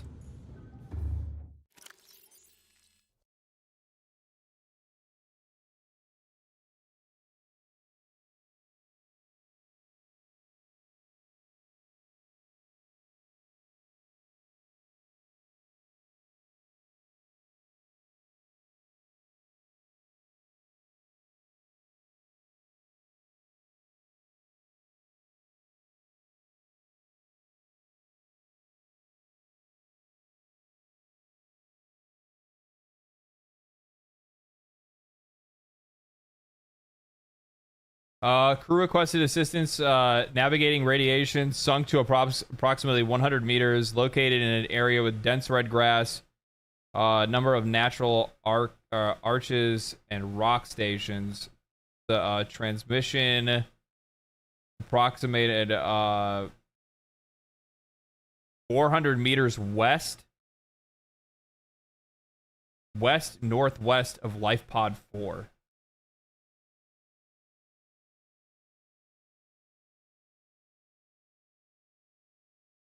Have we been to this one?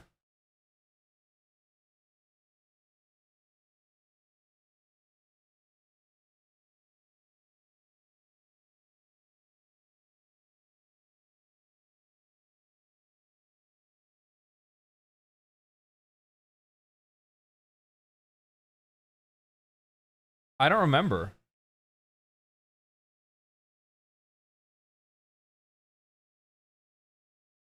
This one we've been to.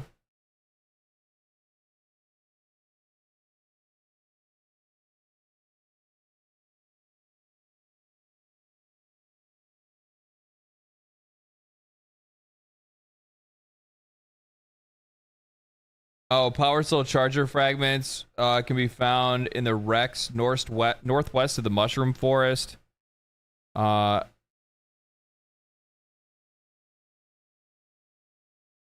LifePod 19. Have we even found that one?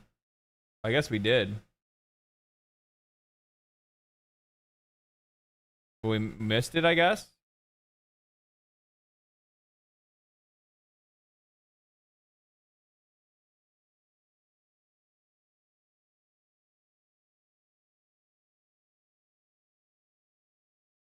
Wait, where is 19? Where is 19?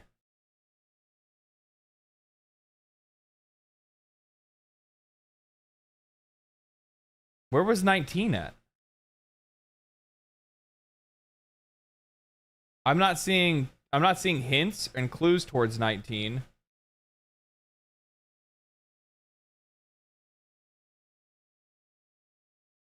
Try 6? Okay, we'll try 6.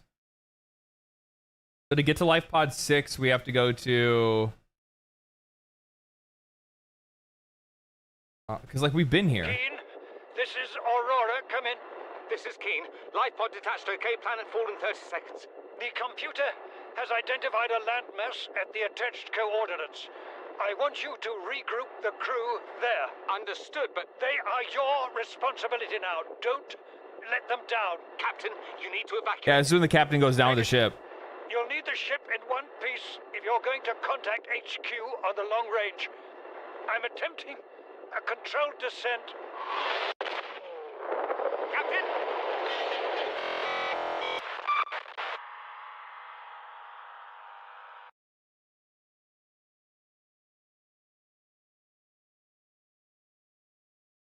You have the coordinates to LifePod 19, do I? Oh, it's right here, yeah. Okay, so let's go to 19 real quick.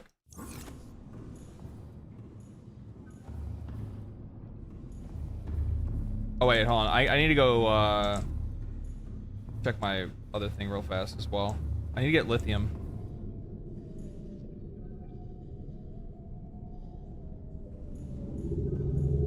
I don't really need this like uranite crystal for anything at the moment, so it's not a big deal.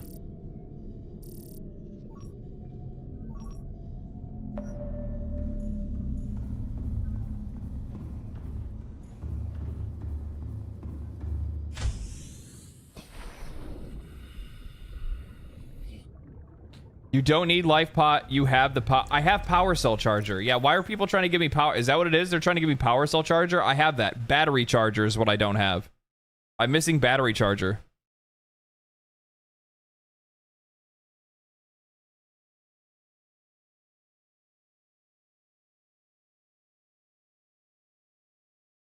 Battery, not power cell. I have power cell. Add power cell.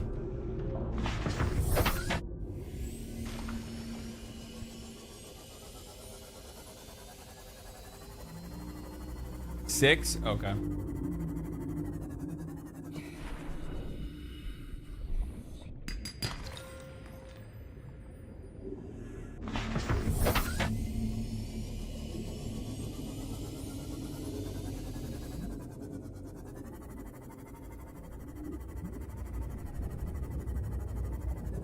There should just be some straight up lithium down here.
It's like a massive deposit over on this other side.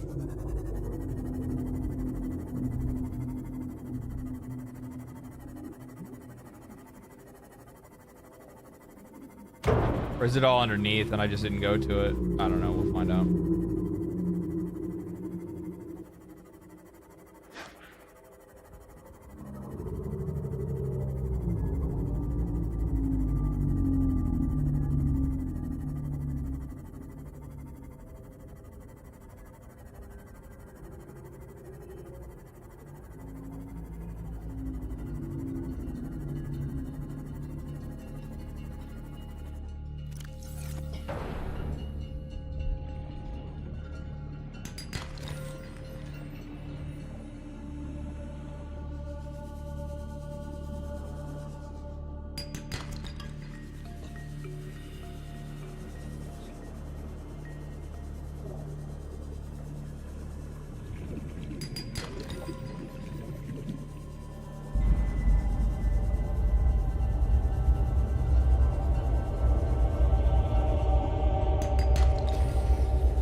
think he has a beacon on him.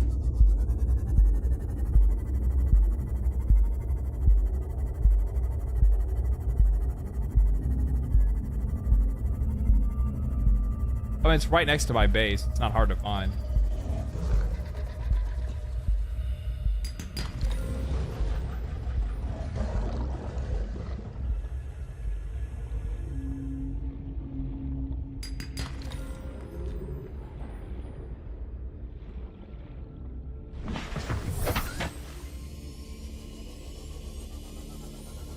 Literally, my base is like right here. That gorge is like right here.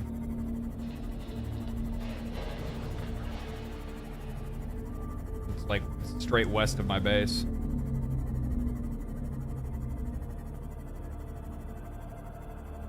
The pod is fairly close then. Close to what? 6?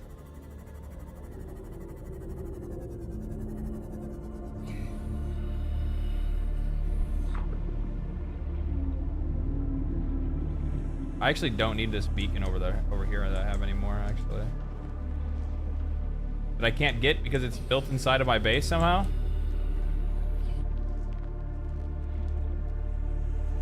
The fuck? Welcome aboard, Captain. Well. You built in a good spot? Yeah, I built randomly, so I got lucky on that one.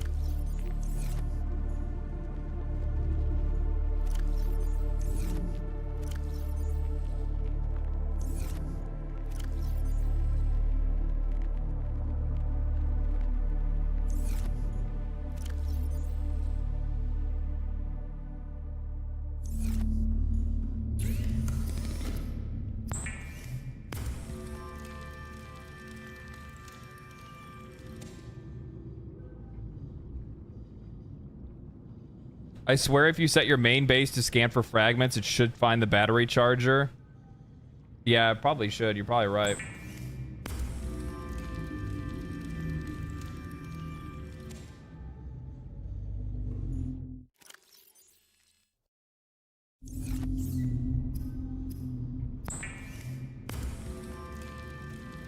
Man, it's really funny how like when I first started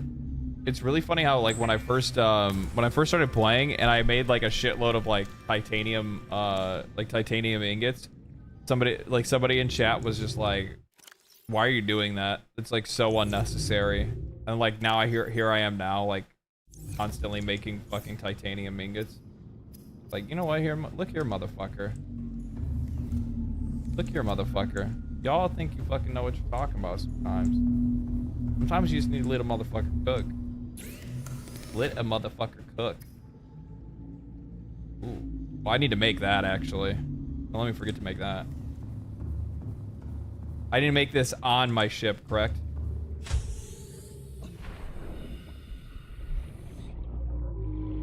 Here, I'll set the scanner room while I'm going over there. You didn't need them yet? Yeah, I know, but I had them stashed away, you know what I mean? Like, stashed away for another day, and then I ended up using all of them. Are you telling me I should look for wreck or fragments? We'll put fragments up, sure.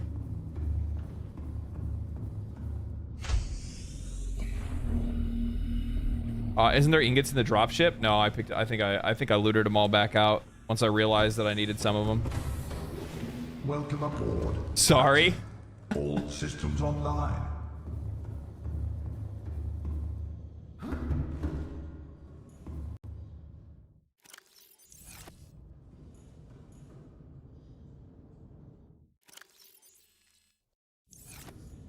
Can I craft the upgrades from up here?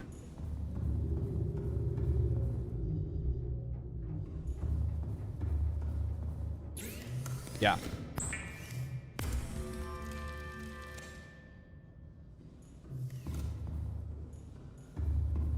Wait, what do I need for the upgrade? Maybe I can just do that straight up, right?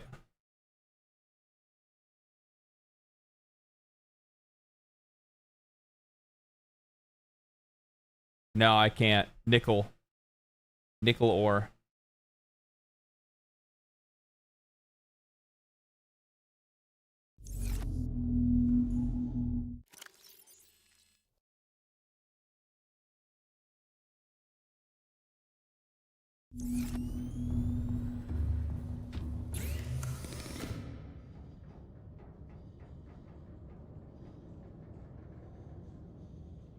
That's to make benzene, but we don't have the stuff to make polyaniline or polyaniline. I think that's how you say that, right?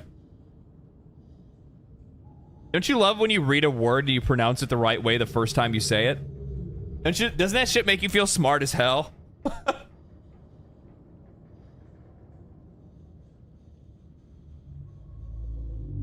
You're like, God, man, I just want to pat myself on the back right now. We'll have it soon enough, though. Yeah, I imagine. What's this? Should I make the sonar upgrade? I can make that. I have the stuff to make that.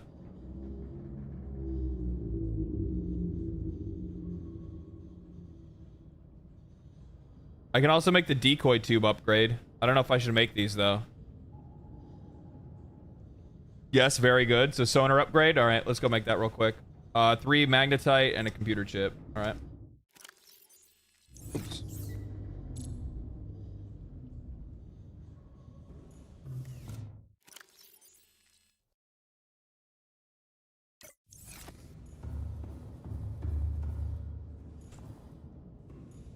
The Cyclops upgrade in the Cyclops upgrade is in the engine room. Other side of your... what are you talking about? I just went over there. You're like fucking 40 minutes behind on chat, my guy.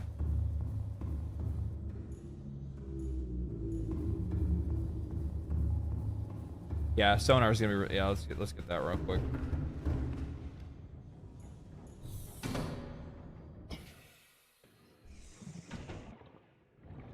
Oh, fuck. I did the wrong one.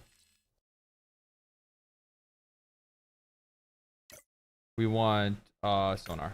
Here we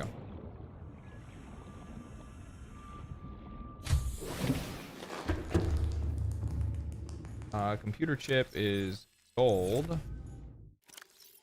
Copper wire and this stuff.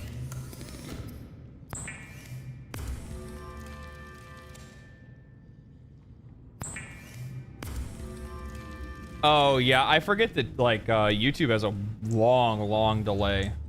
Long delay. You guys are like probably 30%, like probably like it feels like 30 seconds behind Twitch. I forget all about that.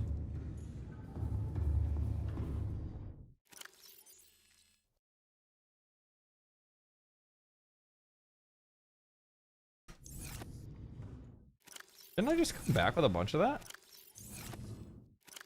I'm still missing one? What in the fuck? Oh, we know where it's at.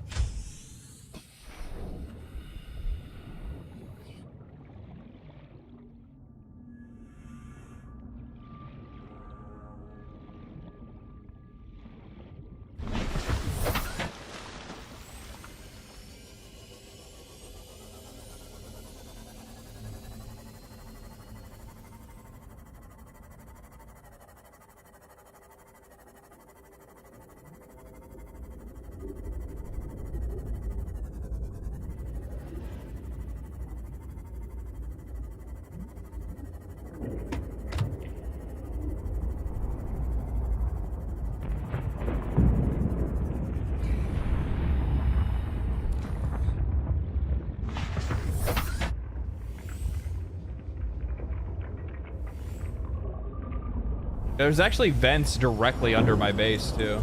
Forgot all about that.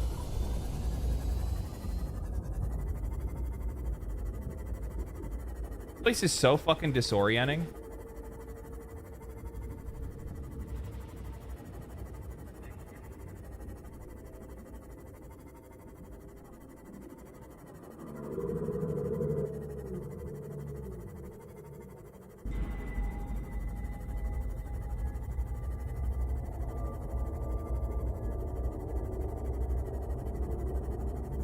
Oh wait, the Seamoth has. Well, wait, he has sonar on Seamoth W. I don't even understand how sonar on Seamoth even works. I'll be real with you. I'll be real.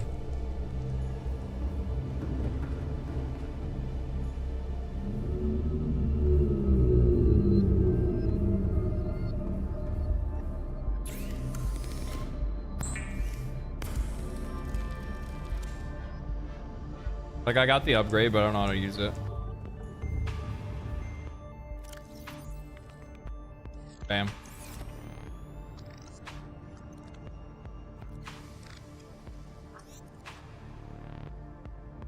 Easy, baby.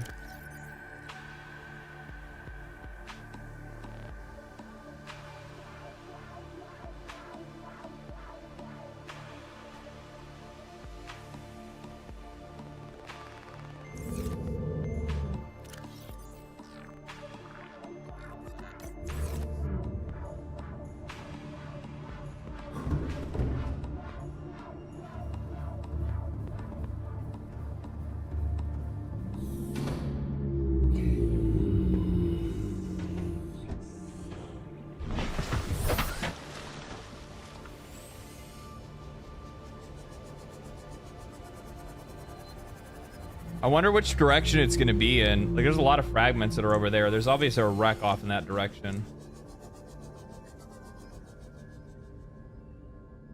Probably not that way. It's probably not that way.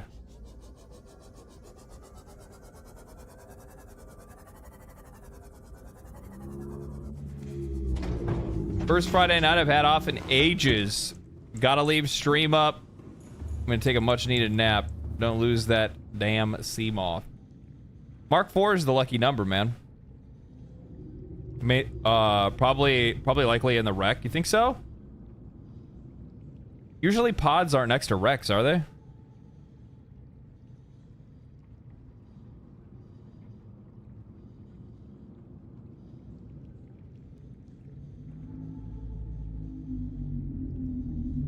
Are they?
So what are you guys saying now? Red grass area, right? I would imagine it probably is. Can't remember which ones though. Let's find out.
Sound like we didn't even see that.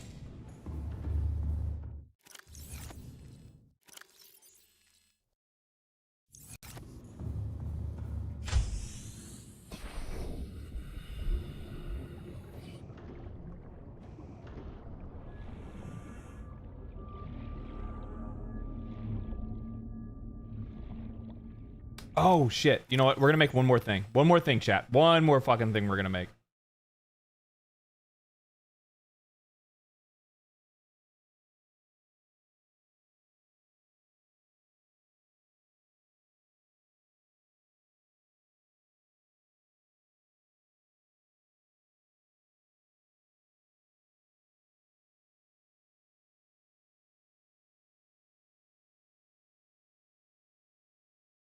Should I make the drill arm and then I'll make the torpedo arm after? Jet upgrade. Oh, we're way off from that. Nah, we're not gonna worry about it.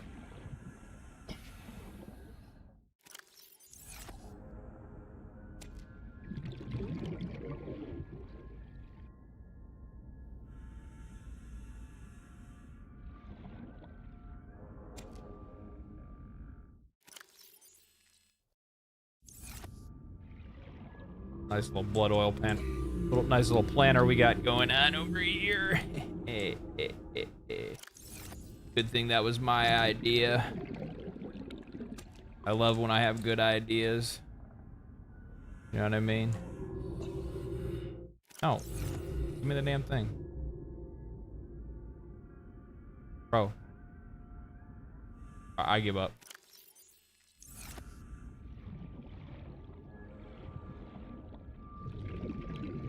Okay. All right, let's just we'll just take the steam off. Welcome aboard, Captain. Welcome aboard, Captain. All systems online. No, it's not what I want to do. Okay. All right, let's go.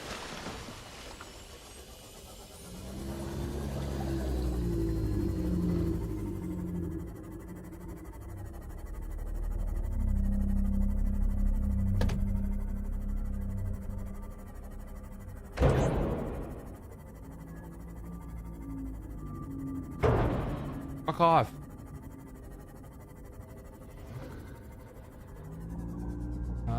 I think that's mod station, isn't it? Or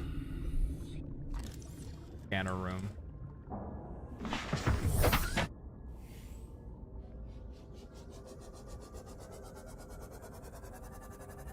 Nope.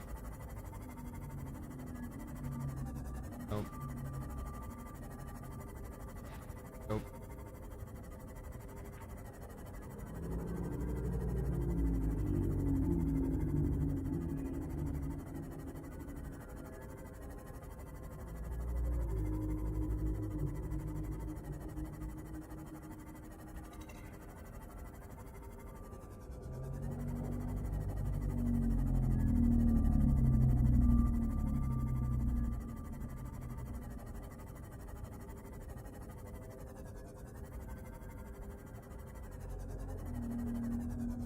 Pretty sure I've already farmed this spot a few times, actually.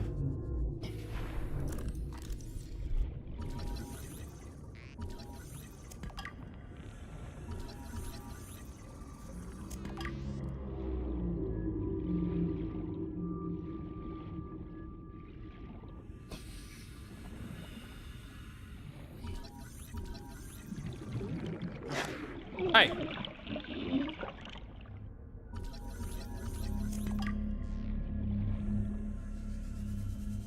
Pretty sure I have at least.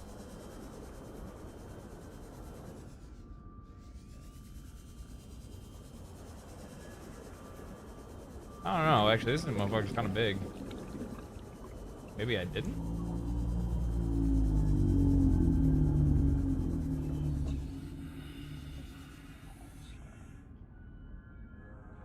No, I've not been in here. Integrating new PDA data. Oh shit. Oh shit. Oh shit, chat.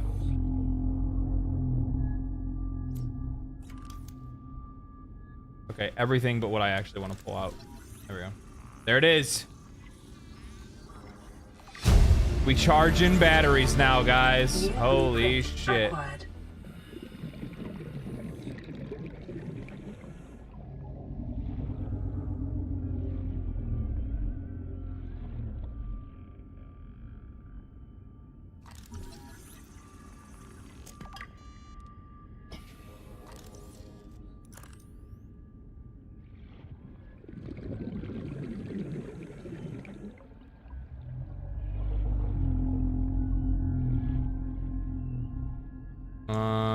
Not really seeing anything else down here.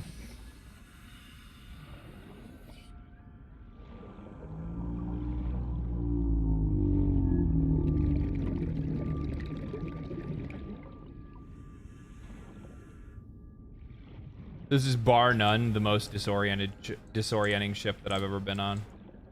Motherfucker sucks.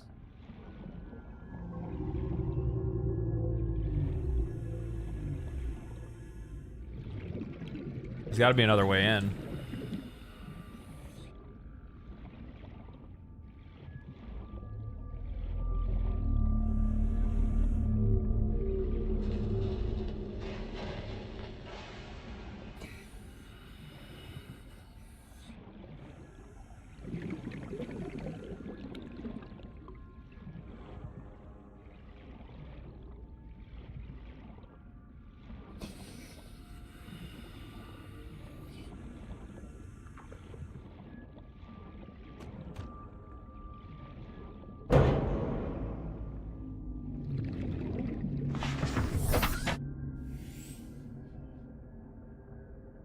There's one that's way worse. Oh, I bet. I just said this is the. Oh, it's right here. Okay. This is the worst one I've been in so far.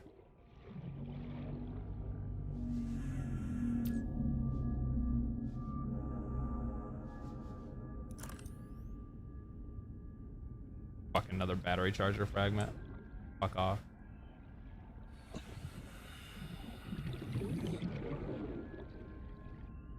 Laser cutter.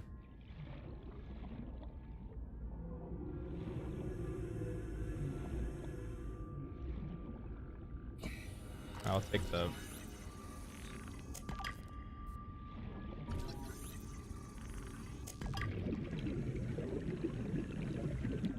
This is not the way in. That's just another busted compartment.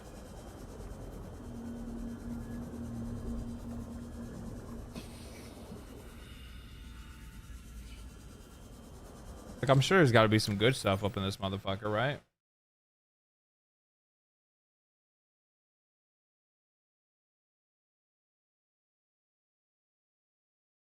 This is super confused why I didn't find it yet, but yeah, I just missed this wreck entirely. Auxiliary search and rescue mission.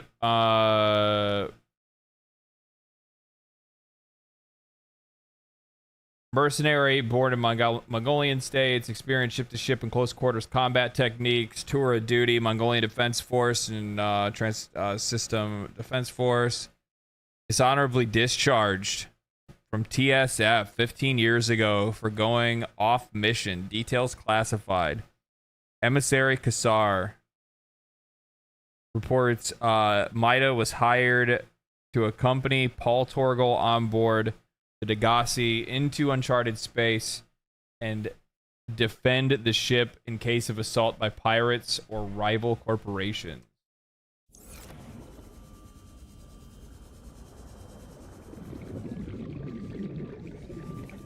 Bro, how the fuck do I get in this place?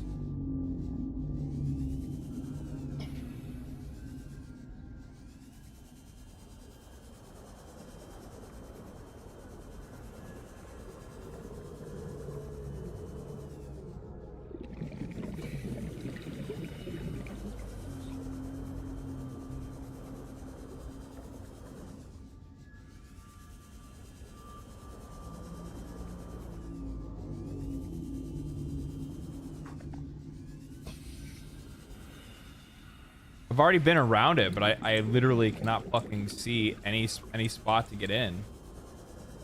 No burnt door, nothing.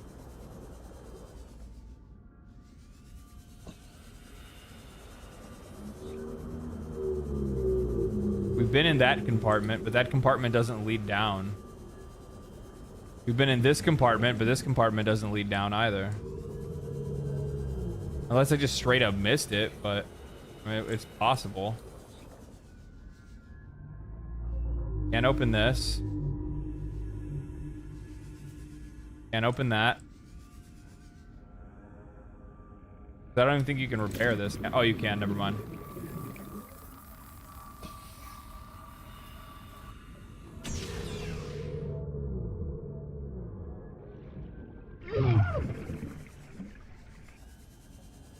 Why didn't that charge my batteries when I got shocked?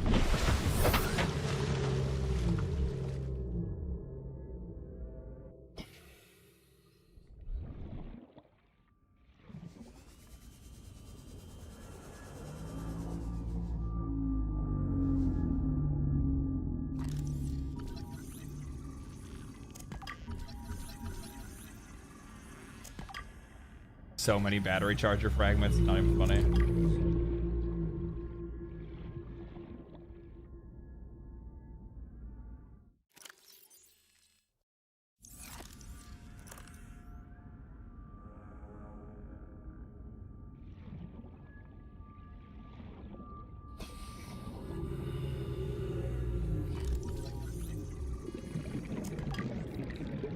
I don't think there should be anything else in here for me to really scan.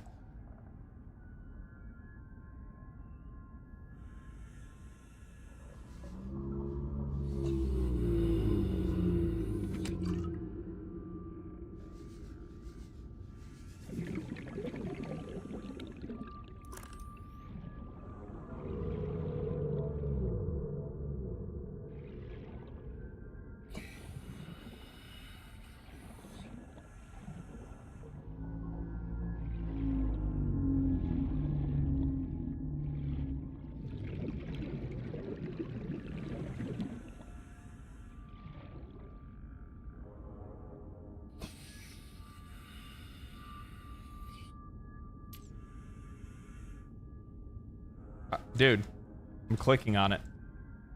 Not doing anything.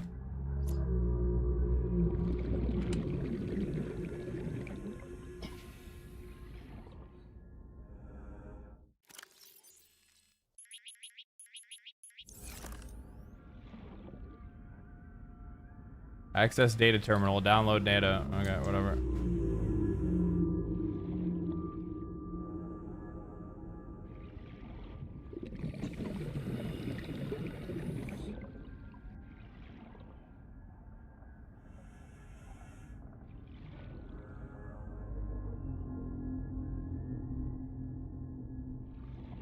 I'm gonna be real, I don't think there's anything else in here for me. It's all like mod station components and stuff. And I can't download the data terminal for some reason. I have no idea why. So I'm just gonna get out of here.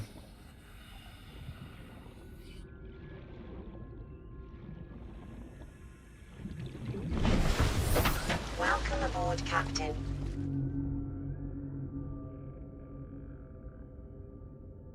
Maybe there are mods? I don't think so.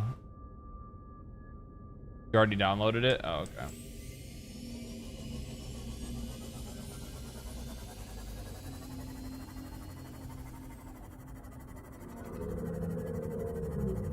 We've already been to 19, so I can turn that off.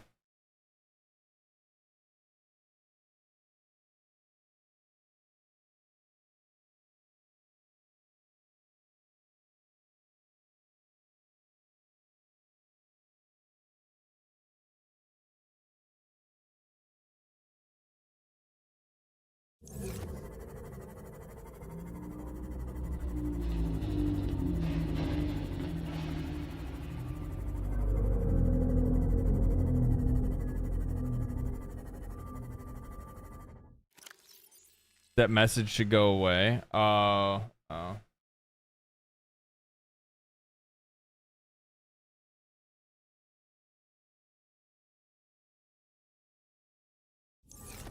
Like code? Or like a failed transmission?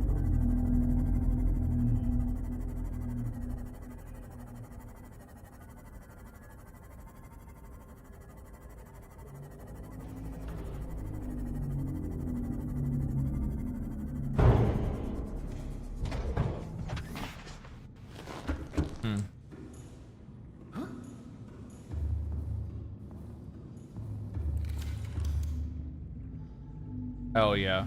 Wiring kit, copper wire.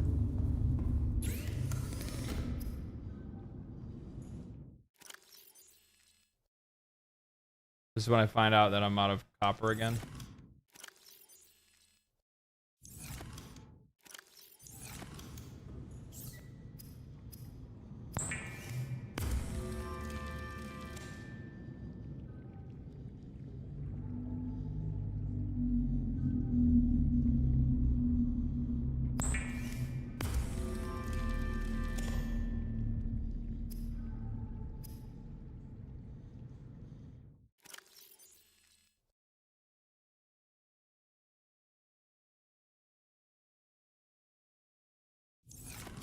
What else is it one? Oh, 1 titanium.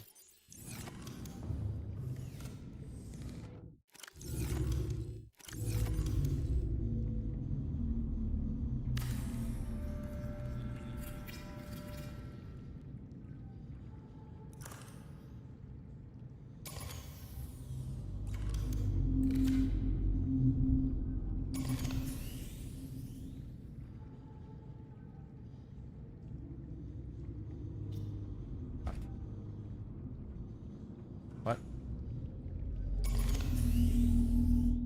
Anything else that has like an almost dead battery? I have things that need to get charged in general. Any extra batteries? Of course I don't. I also don't have a lot of copper either.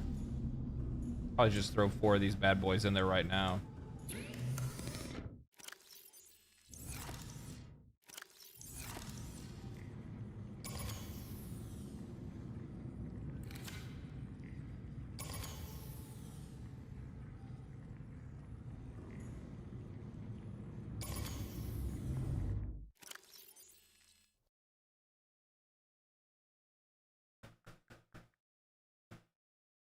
Yeah.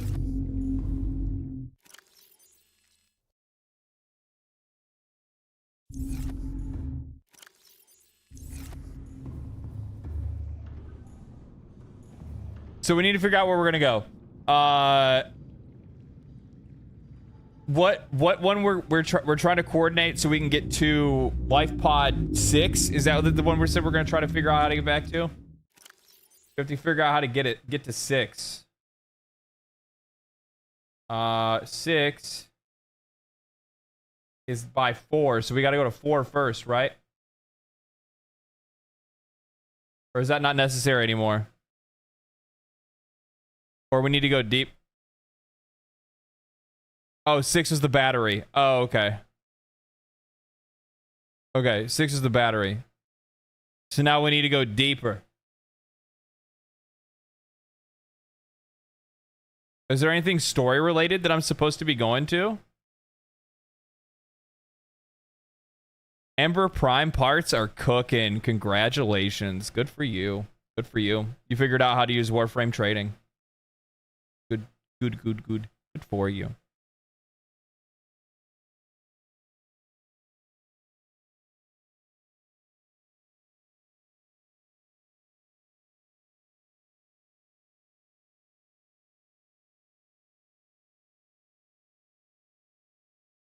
I don't have any like the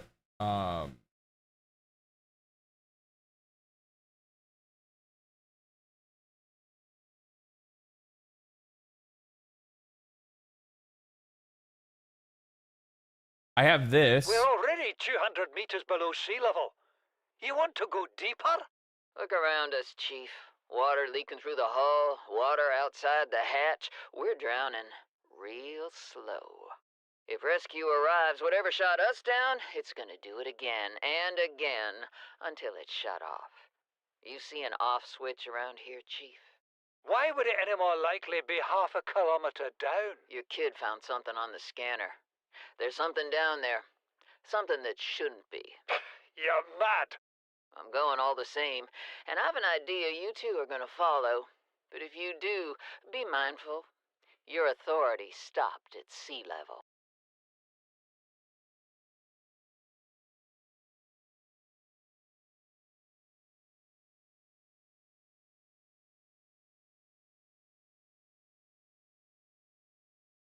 So I guess there's no actual like hint of where to go. It's just deeper. That's it. Right? I thought that I had to like find that I missed something, that I'd missed like a hint on where to go next other than that.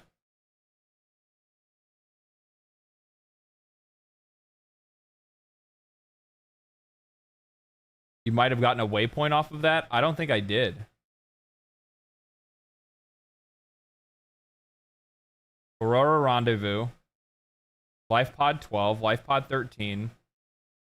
Proposed Degassi Habitat. That was the 200 meters down one.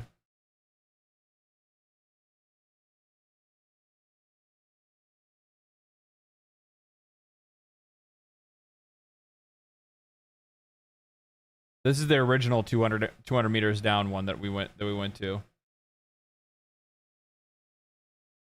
Are there any of these that you haven't been to yet?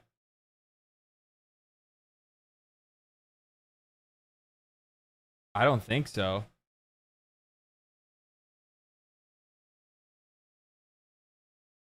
I don't think so, no. Deeper in the blood kelp?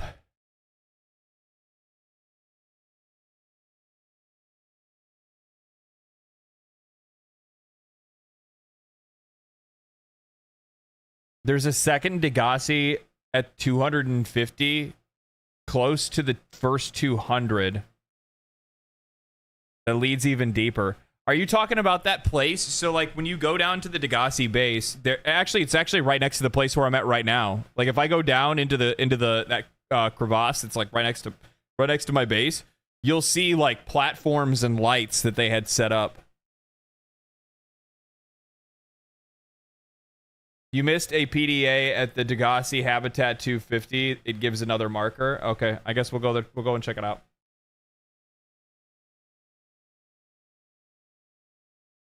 We'll go back and check it out.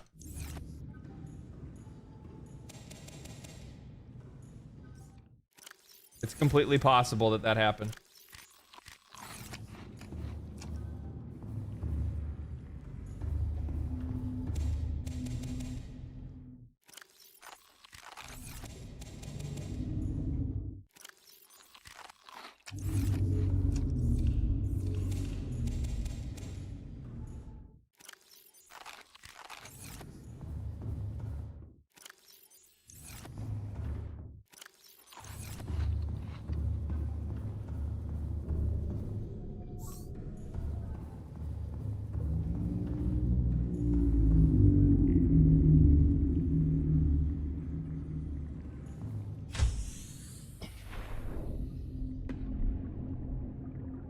I get what you're. So here's the thing. Here's the thing. So Mad Lad, I want you to recognize something. I'm not ignoring you because I don't want to read what you're saying. I'm ignoring you because I have no fucking idea what you're talking about.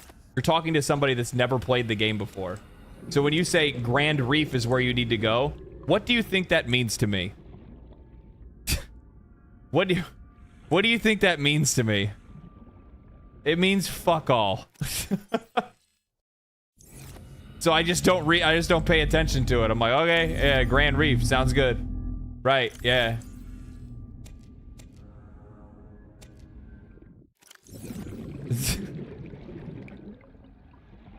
To the red grass place?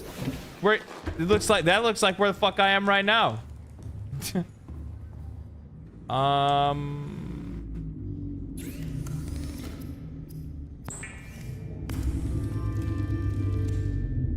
Hell yeah.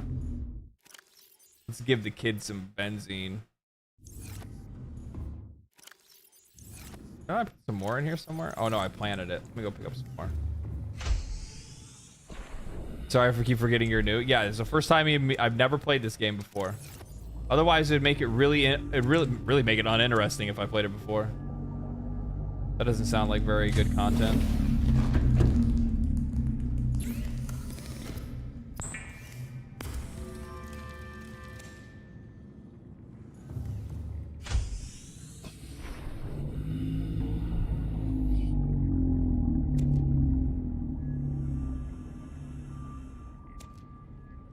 Explain like he's 5?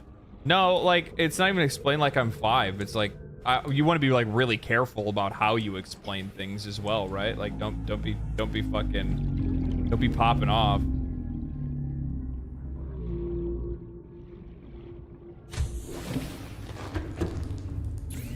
You know, don't be like, oh, you haven't got to the part where you actually go to Asgard and really you find out that this game is about techno Vikings, like shit, like what?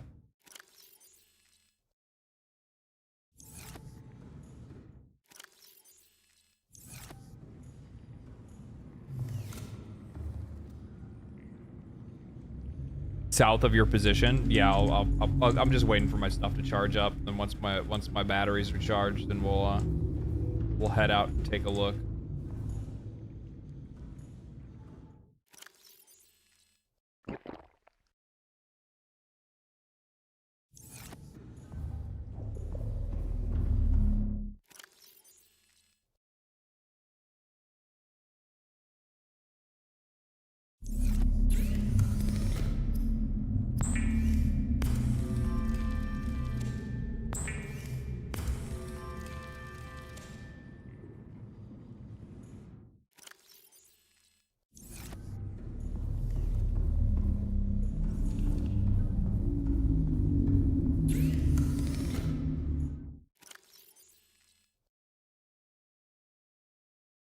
Be nice when I actually get to make some like higher quality food. Take that with me instead.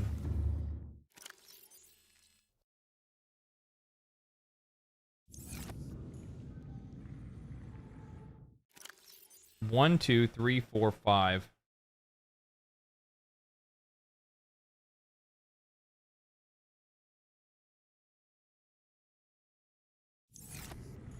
I need more. I need a few more batteries.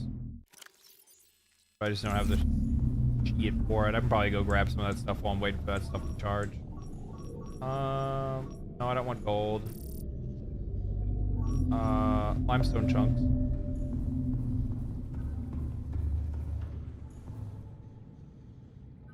Have you encountered the Void Boy?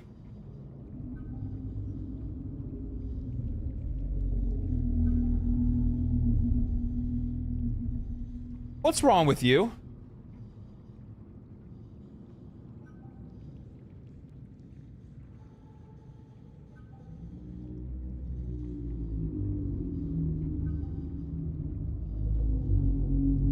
Like, luckily without any context and me never playing this game, that doesn't mean anything to me, but like, man. Like, be careful with the things that you say. People ask like, oh man, he who is it? Fucking Tickle always says that shit all the time. Man, he ignored my message. He ignored my message. He ignored my message. It's like, a lot of the times when I play new games, yeah, I completely ignore what people are talking about. I completely ignore what people are talking. I completely ignore that shit. Just because, like, I remember vividly during,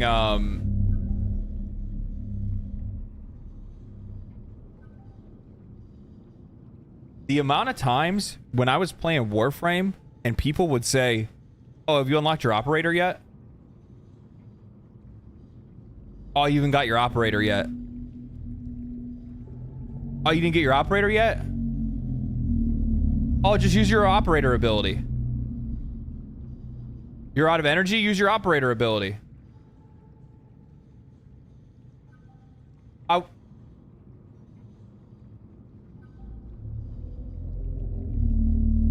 I was blown the fuck away. I'm like, y'all are fucking stupid. Holy shit. Like, way before I ever got to the second dream. Way before I ever got to the second dream.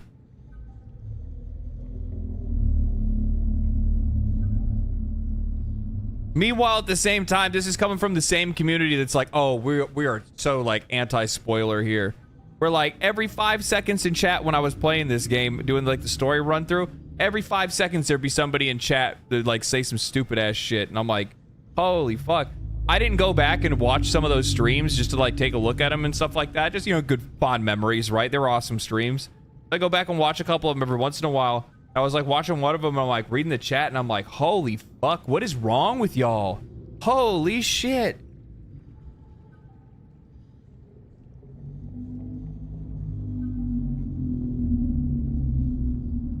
There was one time, there's a few strings of messages that I saw pop up when I was doing New War, I think. And they were like, oh, no. I remember. So during the New War, when you got to the point where you take over and you're actually the drifter, right? They're like, oh my god, he's so stupid in chat. He's so stupid. How does he not realize he's the drifter? His drifter. How's he not figured it out yet? Well, one, your character's wearing a fucking hood, so it's supposed to be a little bit mysterious. You're supposed to be like, who the fuck am I actually? What's going on? It's not an immediate reveal, right? And on top of that, like, even though like Nora says something about it, like even that's not like a full ass reveal. And I'm like sitting there and I'm like, what the fuck? You guys are, oh my god.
He never put the comparisons together? What do you mean I never put the comparisons together?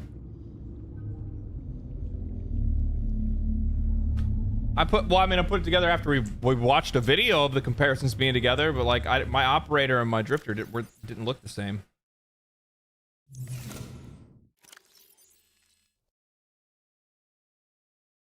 Mostly because I didn't think that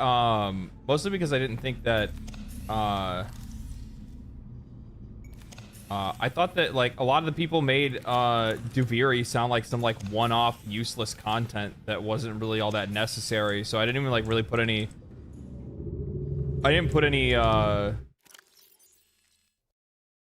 any thought into how I designed my my drifter. I didn't even think about it.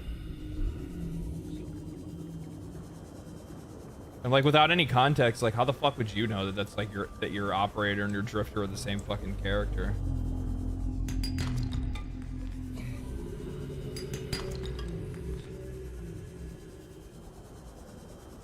It's also like it's the difference of like when content was released into the game and stuff like that.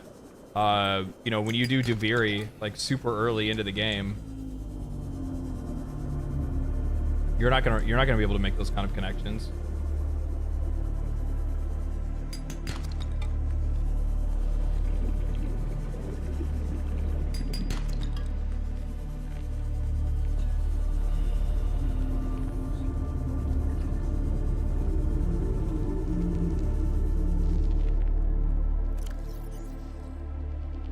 We're talking about the ship voices at Legendary Drops. There was 10 chat entries. You only read the last one? Yeah. Selective reading. Selective listening. Right.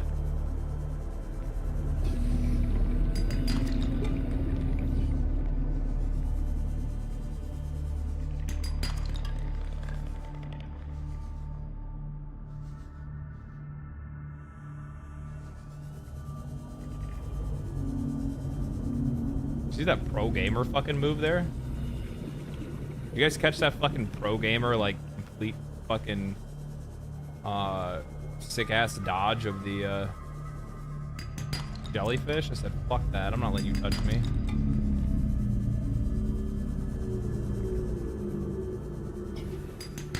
I really did pick a really good spot for my base, by the way. I just want to say, like, that was pure fucking luck, but damn, it was good luck. That was good luck. Like I picked a very resource-rich area next to like super close to some like questing areas. Holy shit! The map for this game is persistent, right? So it's the same for everybody. It's not like procedurally generated or anything. I'd imagine the only thing that's like procedurally generated is probably like material like spawn locations.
Same? Okay.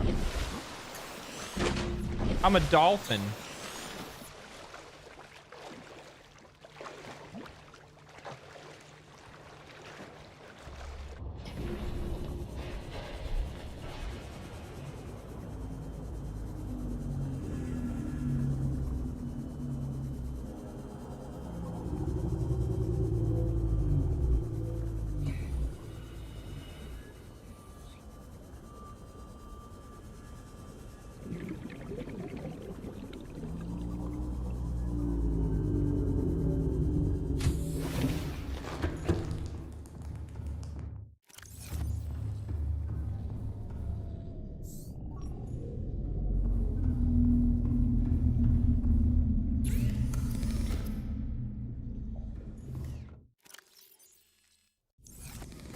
said that would be impressive if it was procedurally generated? And tell that to No Man's Sky, right? Isn't like most of No Man's Sky all procedurally generated?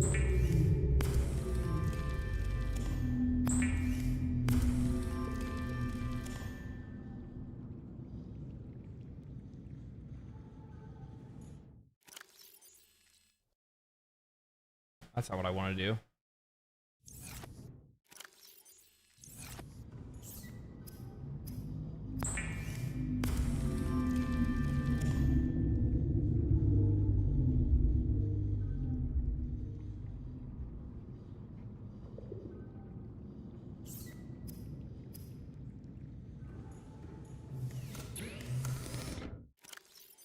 Okay. Just because you guys are talking about, like, I mean, like, I literally can't just sit here and read every single thing and go through every single message and conversation that people are having in chat. You know what I mean? Like, I have to pick and choose. It's a learned skill. Being able to read everything that everybody says isn't realistic. Sometimes you just look over, you just grab a conversation or something that you see that was directed at you, and then you just kind of go on from there. Nothing against the people that are writing or anything like that. It's just, you know, just how it is. Just how it be.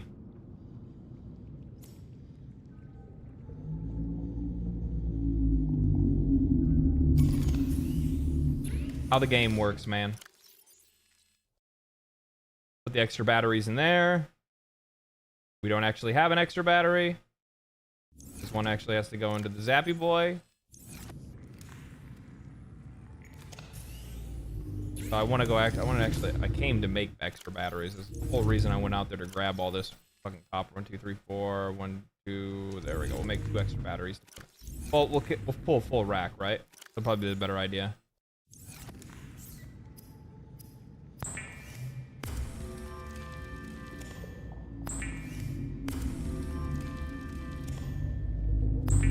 Hey, you know, you'd actually be really fucking surprised. There are people that will literally sit there and they will just spam over and over and over and over and over because they're like, why aren't you seeing what I'm saying? The funny thing is, I think what they don't realize is that, like, I probably saw it the first time, and usually I'll scan over things and I'll pick the things that I actually want to talk about or the things that I actually want to give attention to, and then I'll just kind of move on. Yeah. Because and here's the thing, like, it's tough because, like, the thing is that, like, I don't mean to, like, call it out like it's a like it pisses me off or anything like that, because it definitely doesn't piss me off. It's just, it's annoying, but it's just kind of like lack of self-awareness at times. I think that people kind of forget about because they're just excited. That's all it is. Like, I realize that it's not coming from a bad place. It's coming from a good place, but kind of, you know, is what it is. But there's, like, folks that'll pop into chat that, like, they're like, will you watch this video? Will you watch this video? Will you watch this video? Will you watch this video? They will keep spamming it until I finally respond to it. Most times I just leave it. I just say, fuck it. But I will say this, like, if you're a mod and you're in chat and you, like, see somebody continually spamming the same thing over and over again, like, just fucking put them in timeout. Go. Bah! Bah! Smack them upside the head. Smack him upside the head. Okay. I'm nervous. Let's save. I'm gonna tell you right now, if anything happens to this, I will fucking save scum for this ship, okay? I will save scum for biggest dickus, okay? It's my prized possession. I'm not building this motherfucker over again. There's too much to lose. Welcome aboard, Captain. There's too much to lose. Why are the voices different? I still don't understand that.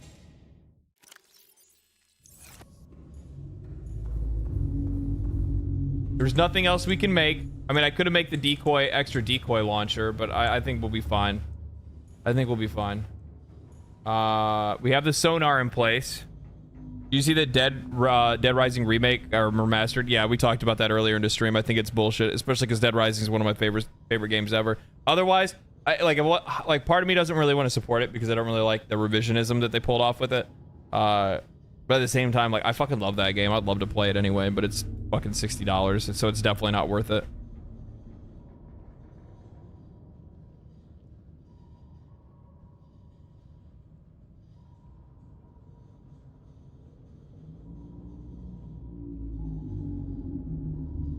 Okay. Okay. Engine powering up.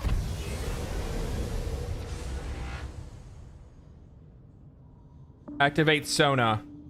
Holy shit.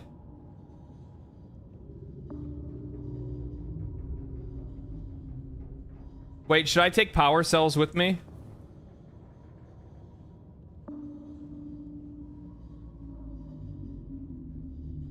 Engine powering down. I'm gonna take some power cells with me. I feel like that'd be a good idea. I'm probably over preparing for a short trip, but I don't know how energy efficient this thing is. It's a big ass motherfucking lunker, so you know what I mean. Like I don't know. I don't trust it.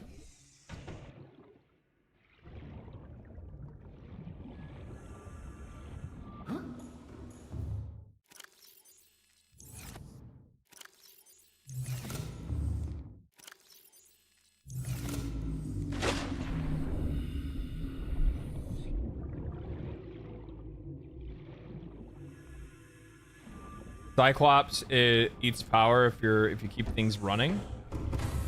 Like keep what things running?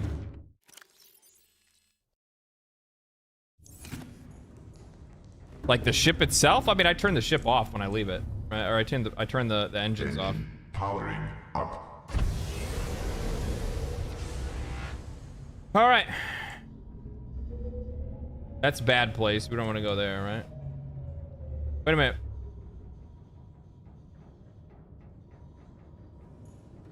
Oh, it's right there. I see it now. It's the compass in front of me.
What?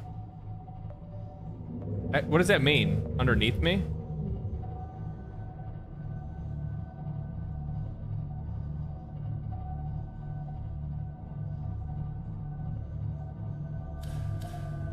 I can't see shit down here.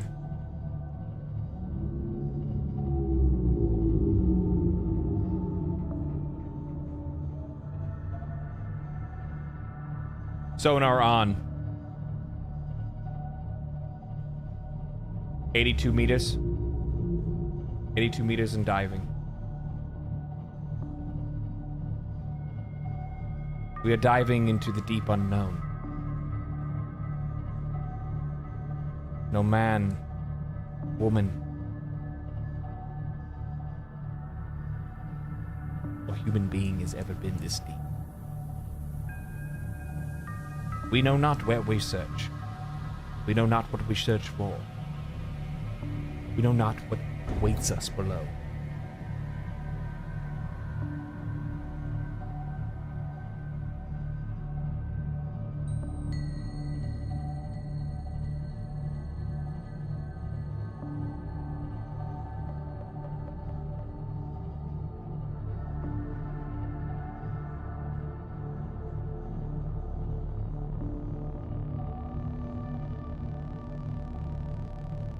$260 meters.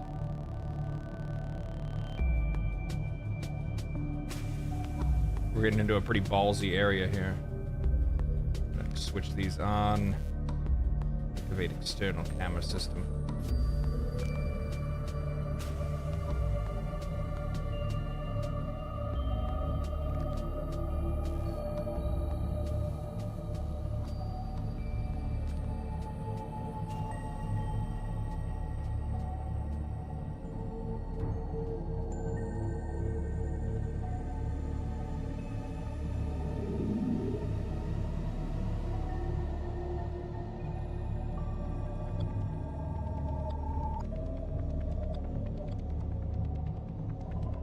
Kind of tight. Ah! Just a crab. Just a brainy crab. Go away! Ah! Why are you curious? Leave me alone. I'm friendly. Do you want to be my fish friend? You can recognize me like I'm a friend. That doesn't look friendly. Deploying decoy.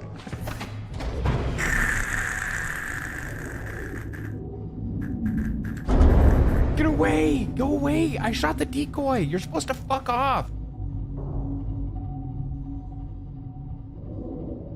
I can't.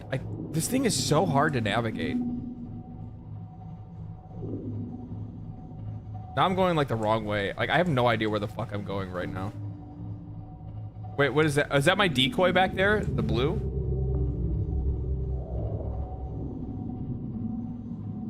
I'm like at the surface now because I fucking went up so high. Nope, creature attack. Fuck. Added flagged. Emergency speed.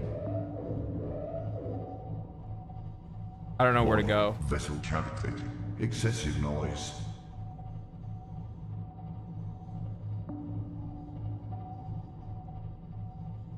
Okay, I think I lost him. Ahead standard.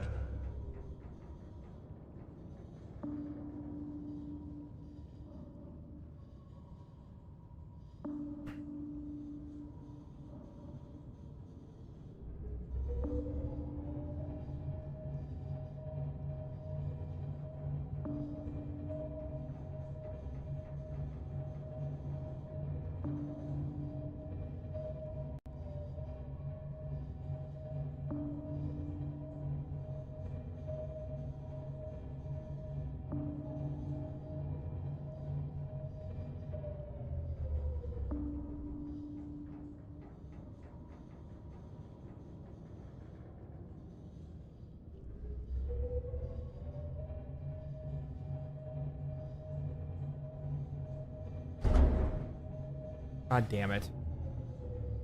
Really back again? I just run into something.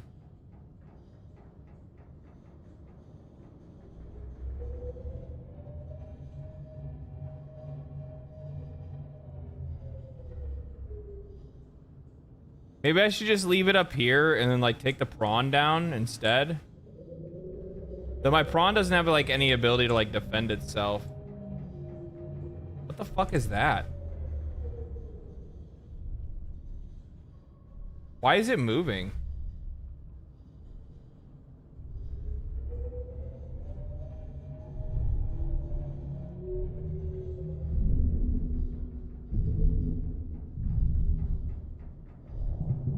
What the fuck?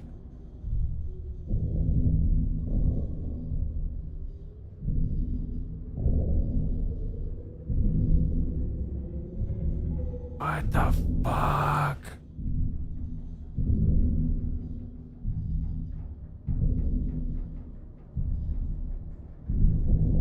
Stick bugs? Go pet them? I don't know about all that now.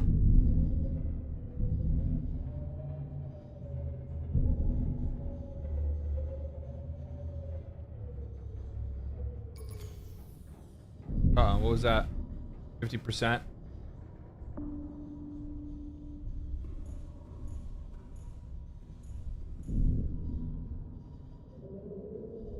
Engine powering down.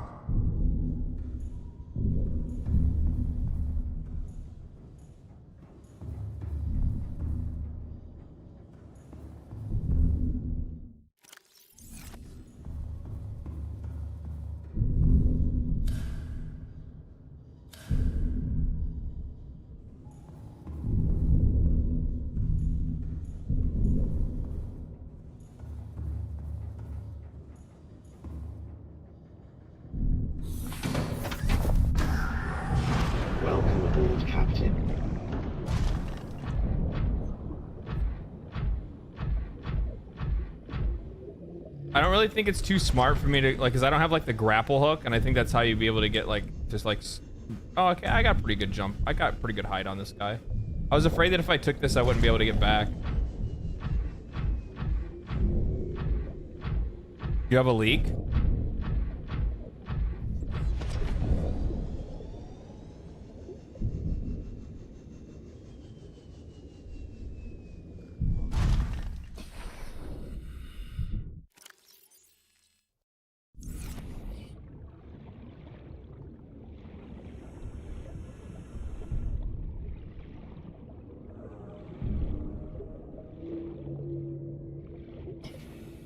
Sure do.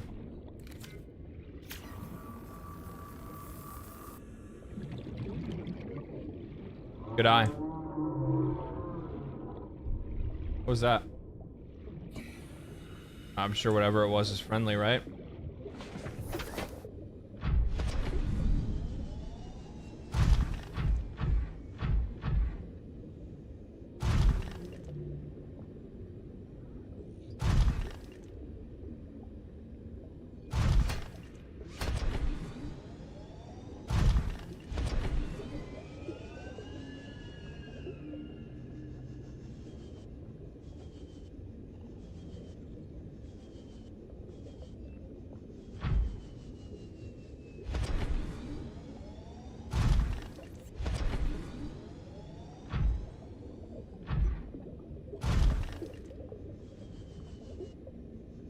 Is there any cool shit down here? Like, where's the fucking loot, dude?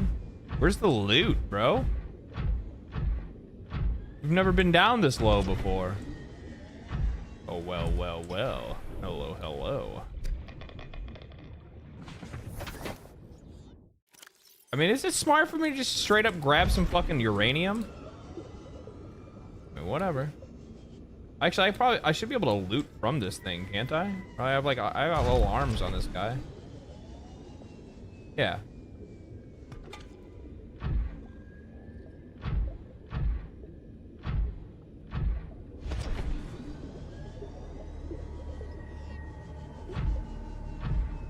Detecting a titanium mass somewhere in this area. Unable to confirm whether it originated on the Aurora. Detecting a titanium mass. Where?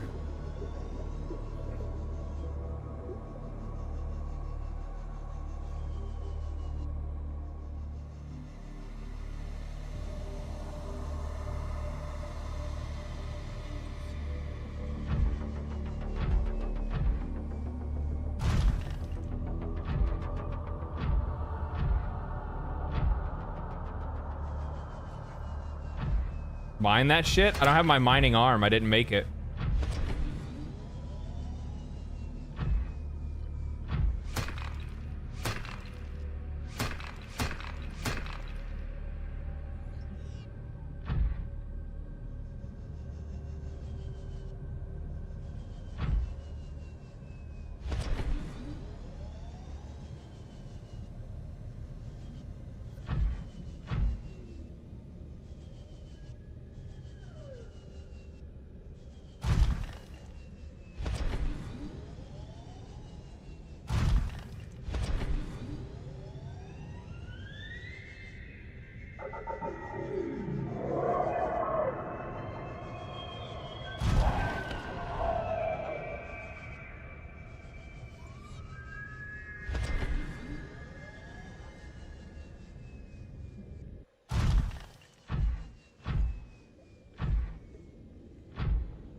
What the fuck was that?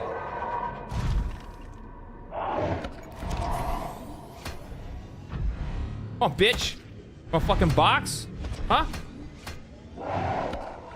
Oh, it's that asshole. It's like a little shocking thing, huh? Fancy. I don't want to. I almost don't want to go any further because one, I don't want to get like. Well, it's not that I can't. It's not that I can get lost. I see where my ship is. I feel like I should probably bring my ship down here, or not down here, but like maybe a little closer to this area.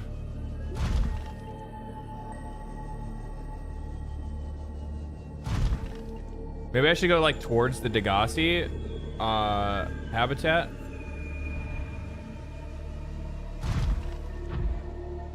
Beacons can help too if you see cool stuff. Yeah. What's that? Creature egg.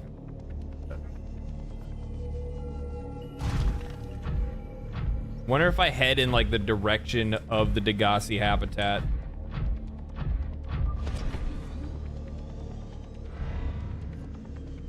Did I bring a beacon with me?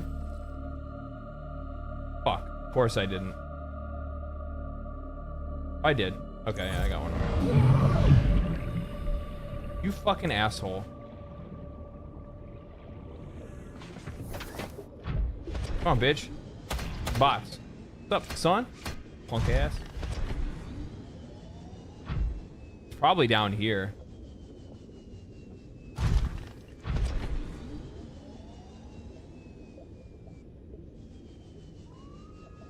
Maybe.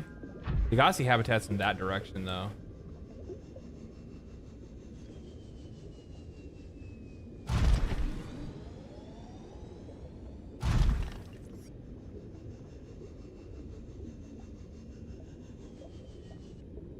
I'm not seeing anything over here that would hint towards something being over here.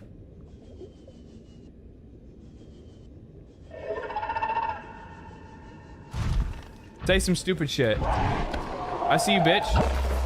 Yeah, you thought you were gonna catch me this time, huh? You got juke, son. Get the fuck out of here.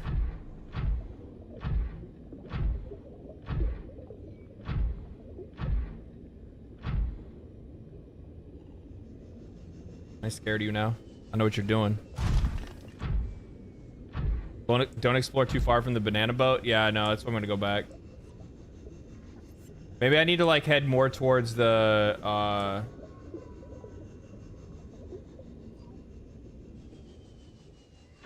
I need to head more towards, god damn it. More towards the Degassi base or something, maybe.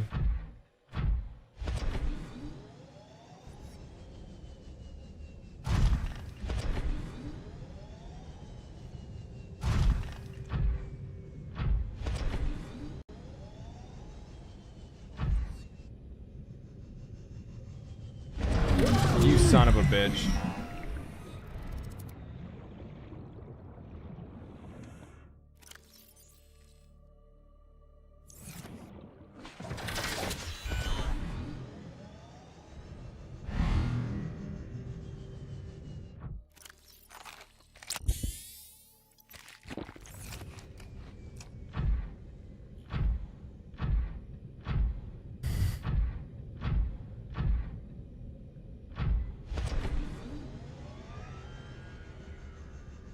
It's probably like closer to the direction of the Degassi base. I don't know. Definitely need a grappling. Yeah. But I think I need, like, I don't even think I have like the stuff to be able to even make one yet, right?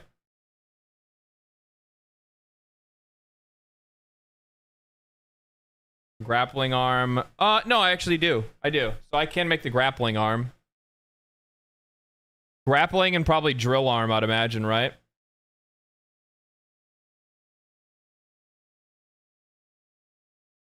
How many mods do you have on your prawn right now? 0? Yeah, I don't have any mods on the prawn.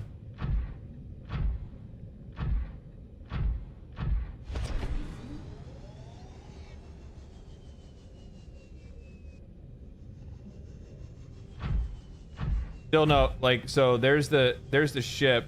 We know that we got the notification northwest of where the ship is right now.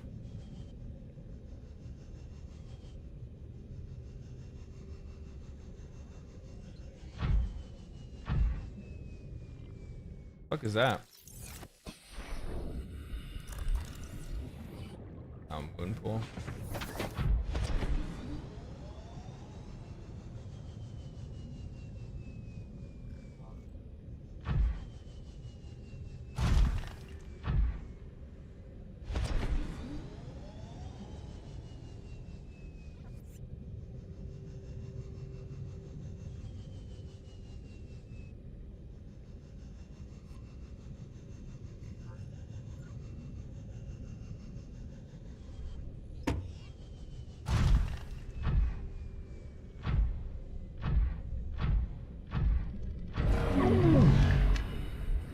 You fucking motherfucker.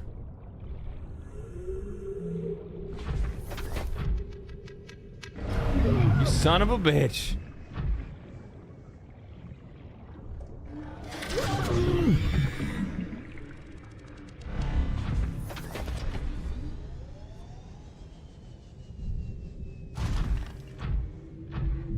Double warped. What a fucking piece of shit. Oh, missed. Really gotta line that up, huh?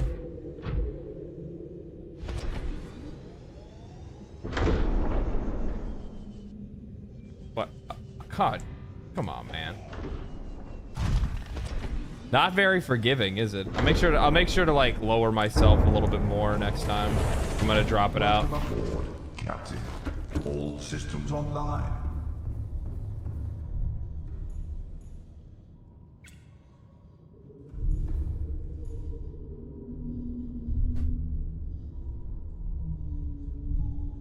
Spawn warping camper. Yeah, I know. Motherfucker's up my ass.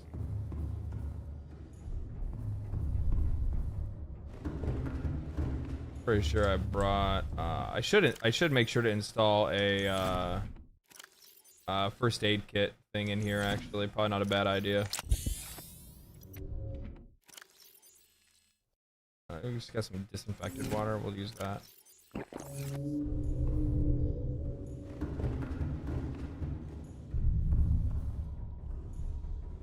What are we doing on battery life? 46%, huh? Engine powering up.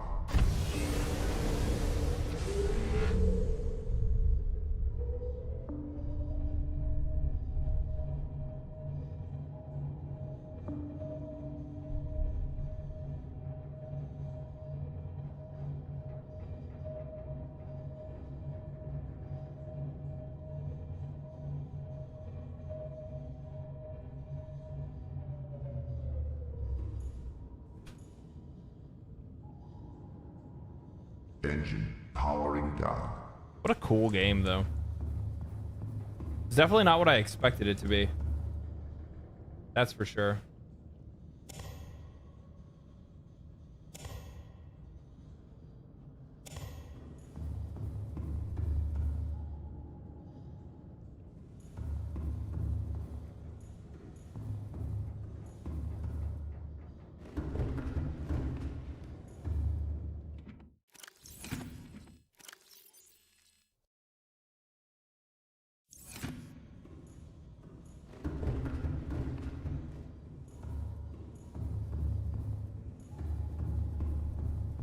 I need to get that fucking thermal upgrade quick. Quick. Holy shit.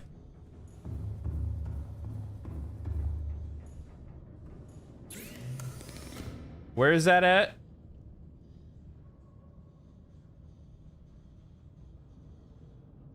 This one right here, thermal reactor module. Or make a power cell charger in here. Weren't people telling me that's a bad idea because it's just gonna suck the power off of it, or not?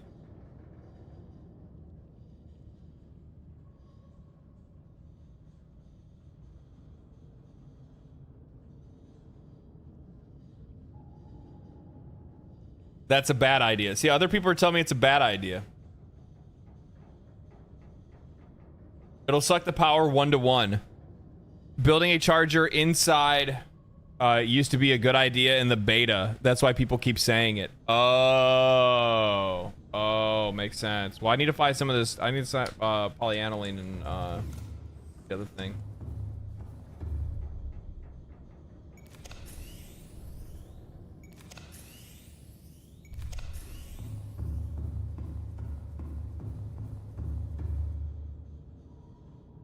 Engine powering up.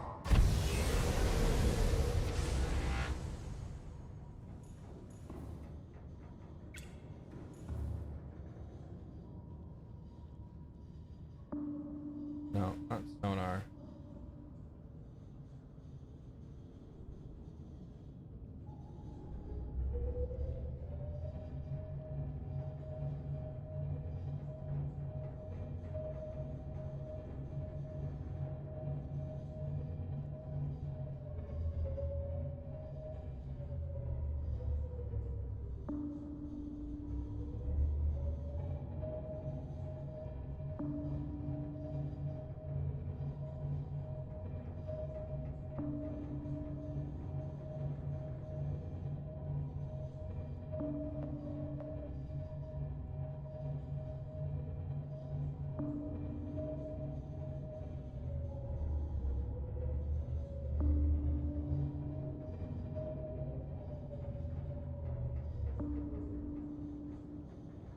Do you guys think it's towards the Degassi marker on the other side, or you think it's down there? Engine powering down.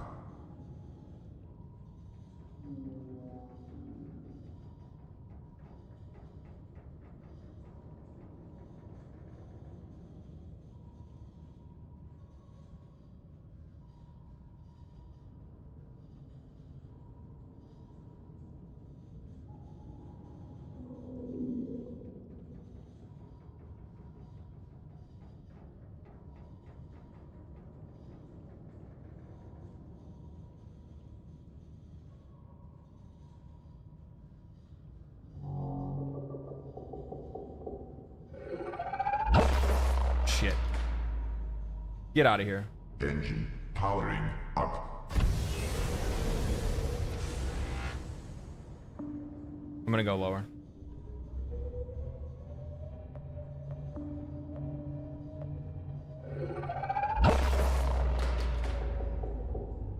You're Warning, creature attack. What's attacking me?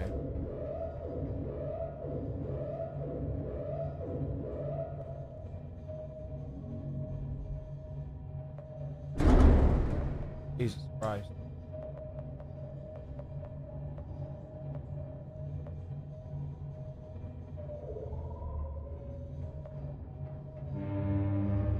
If I honk at him, he goes away.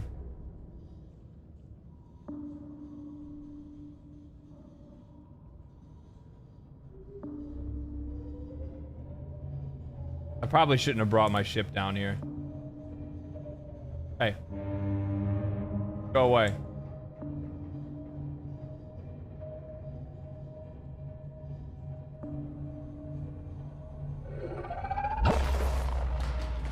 Missed, bitch.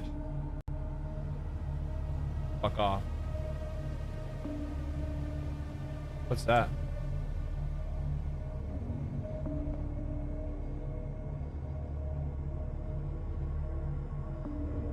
Oh. Oh. Oh. Jackpot.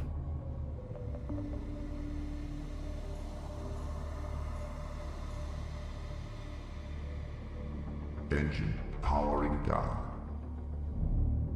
Jackpot.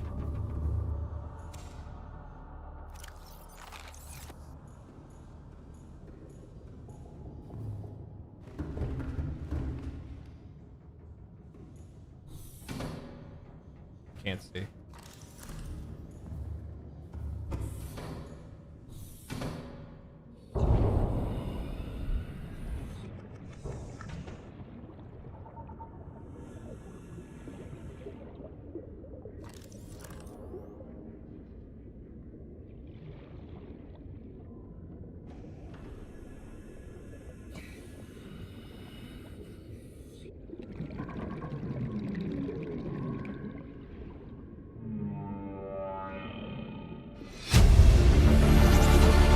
Integrating new PDA data.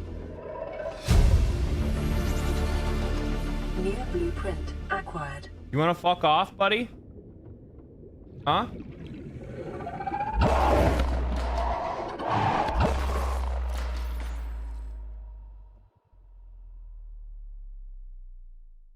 He's obsessed. Please stop fighting and listen. We're sick. What? How? You've been coughing, right? Feeling itchy? Blisters? Yeah. The biometrics would have warned us if we were sick. It's something new. It's not in the database. Come on, then. What's it gonna do? Turn us inside out? Dissolve us into jelly? It's an alien bacteria. It's everywhere. Every organism on this planet. It's altering our genetic code. How are the creatures surviving if they're infected? I don't know yet. Want me to cut some of them open for you? Find out what makes them tick? No. Just tell me what you need, son. Materials, equipment. Just... Can I have some quiet? I need some time to think.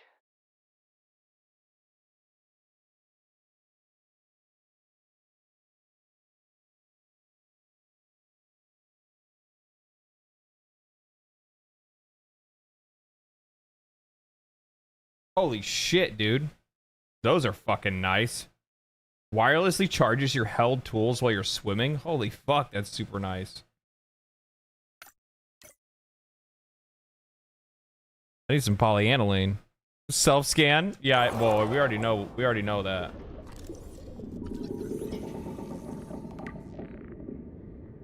Yeah, I know I'm infected.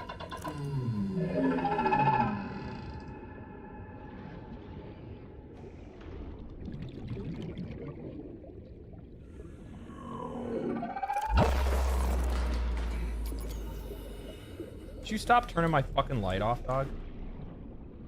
Like, actually fuck off and find something else to do.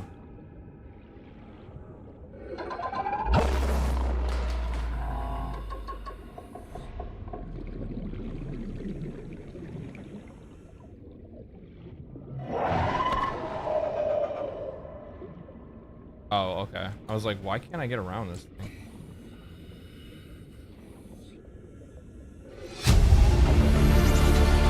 Integrating new people. I have had it with you, risking our lives. Oh, stow it, Chief. The kid can't kill this disease without fish to study. I'm just bringing him home. What? Tell her. Tell her I'm right. You're both wrong. Marguerite, I can't find out how they resist the bacteria if you slaughter them all. It ain't always they oblige in coming in alive. He means you're being reckless. Father, the outcome's no better if we hole up in here and don't go outside. Look, we have to find a middle way. There is no compromise. Not while she's on my sea base. Your sea base? I'm going outside. Bart, Torgal has disembarked the habitat. Bart, come in. It's dangerous. Damn it, boy. I know you can hear me. Chief, get off the radio and put on your helmet. What? Brace!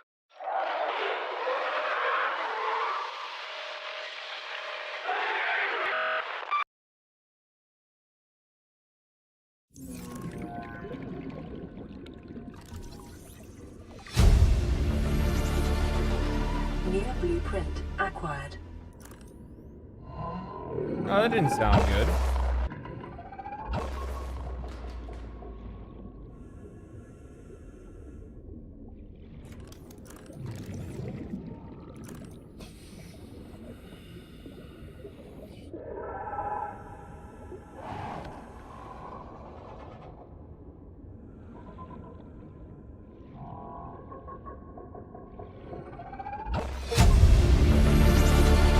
Integrating new PDA data. Orange tablet. Oh boy.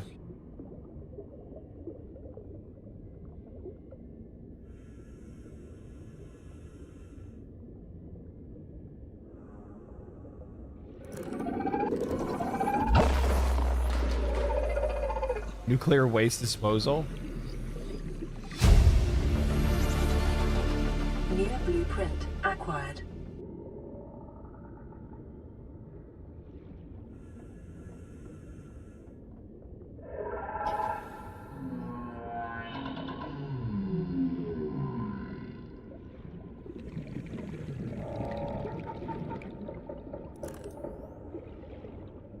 I think I got everything in here except for the this data pad that I just got.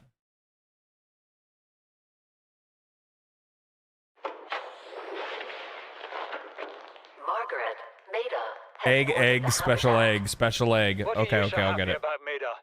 Say, kid, I brought you something. Is that a Leviathan outside? Towed it home on the back of the sub. You killed that thing? It's still breathing. I was about to finish the job, but I can stay and chat if you'd like. No? Then make yourself useful and pass me that hardened blade. Are you out of your mind? You brought that thing here? What if it's not as dead as it looks? What if others come?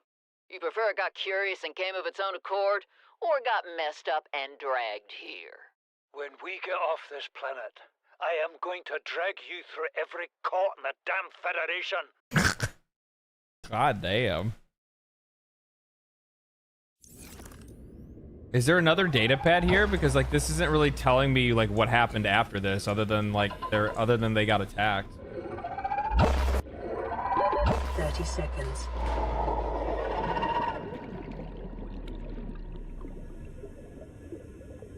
Let me through the fucking hole.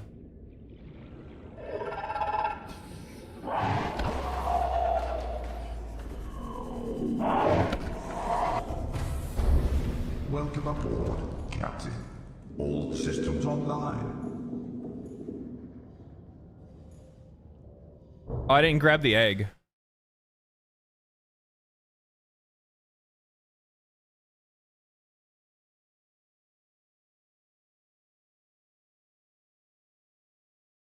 I'll go back and grab the egg real quick.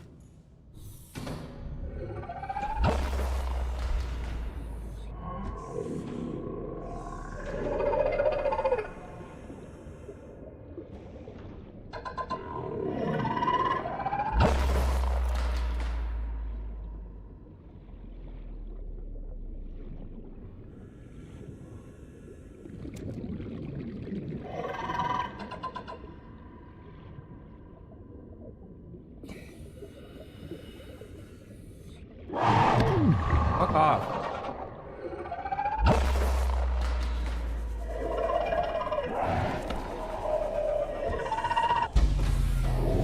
Emergency power only. Oxygen production offline.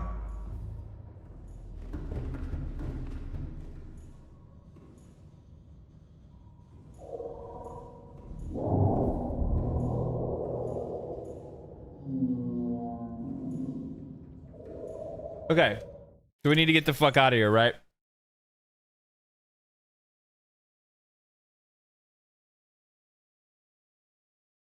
Time to get back to base. We need to do we need to figure out some other shit. We gotta figure out where we gotta go because we got other shit we need to make for this thing. We need upgrades for the Cyclops. We need upgrades for the ship.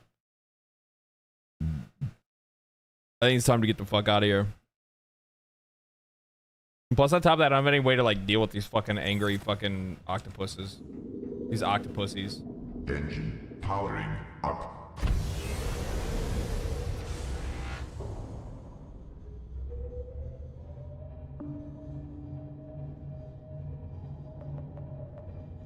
More like octobitches is what they are.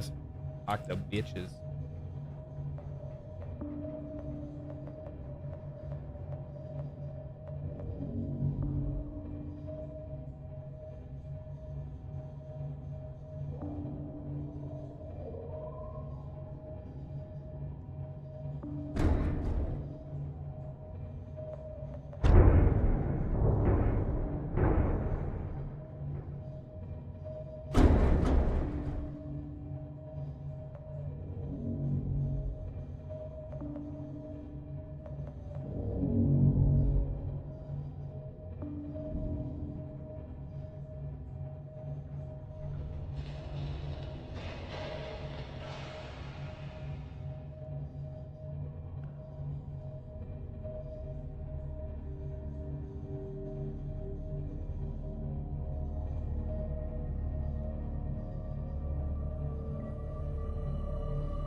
Some people are crazy enough to build their own base down there. Well, I'm gonna need to build a base, probably down near that area.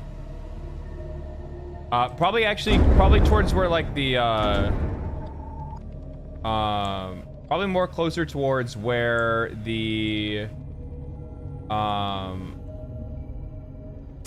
whatchamacallit are. The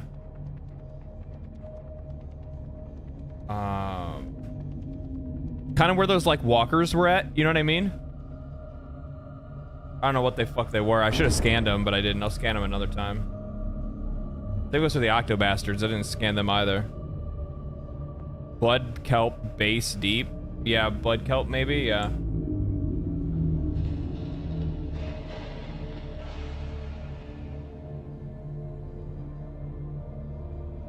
I'll probably collect materials for another scanner base or something like that. You know what I mean? Build a scanner base out towards that area.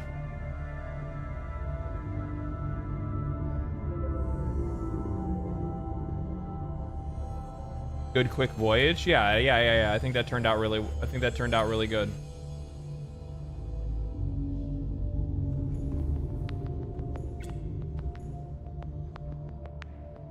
Engine powering down. Yeah, I think that worked out pretty good. Yeah, I'd say so. We got some batteries we need to charge.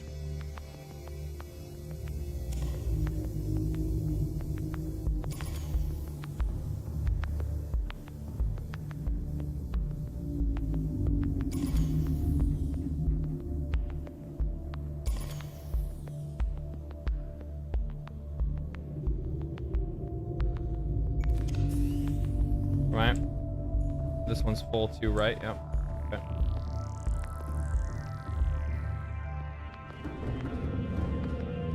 One scanner per biome is a good idea. Yeah, that was kind of the idea that I was going to think about going for.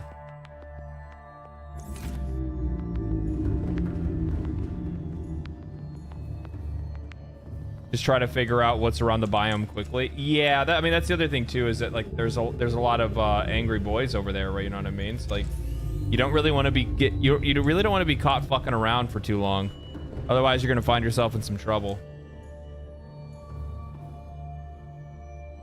I build bases everywhere. They're called Sea Trader, and it's a great place to make a base because they churn up the ground and kick up resources. Oh, are you talking those are Sea Traders? The boys, the dudes that are just walking around and shit?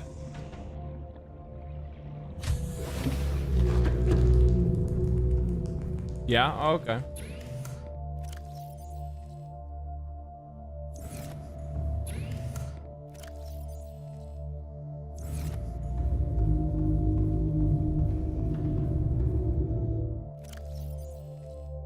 Two more to charge. There's the creature egg.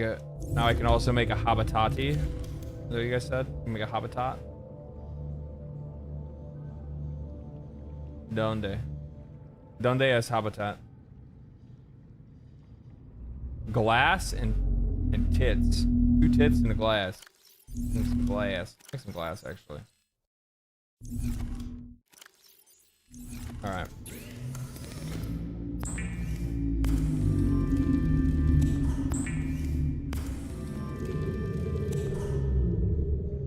How much glass do I need? 5. Oh wow. That might be a minute. We don't have enough quartz for that shit.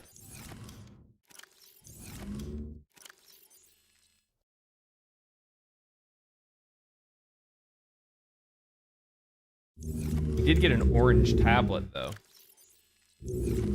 That's huge.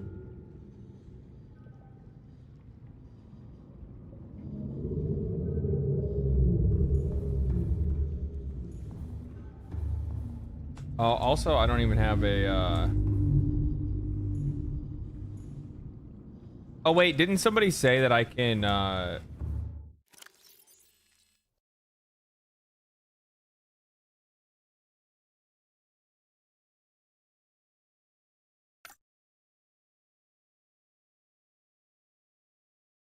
Six of them.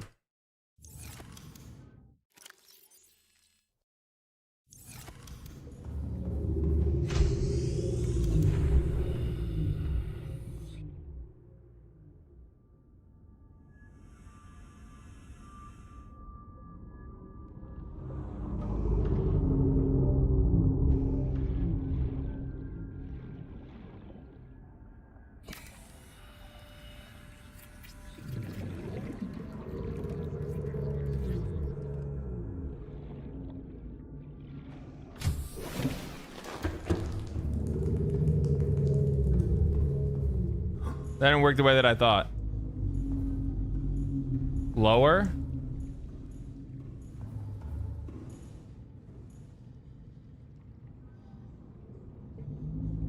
Needs to be closer? Okay.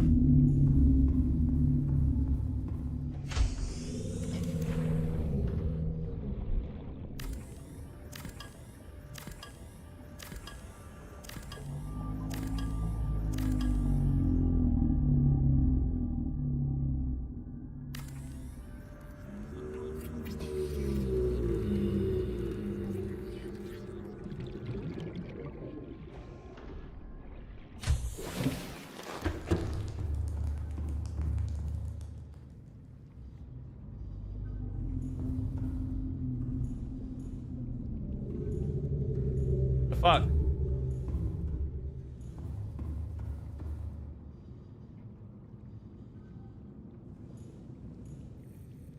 Oh, okay.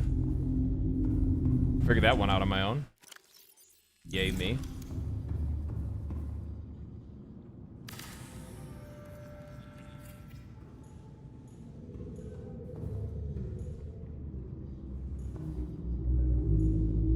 Huh, okay. I'll have to work on this a little bit more and think about how I want to design my my base. See what this says. This is Life Pod 2, coordinates attached. We're way past our safe depth and bleeding O2. We'll have to swim for the surface, but it's 500 meters straight up. We'll make for the rendezvous and keep you posted. Out. Signal well, they're smoked. Uploaded to PDA. They're smoked.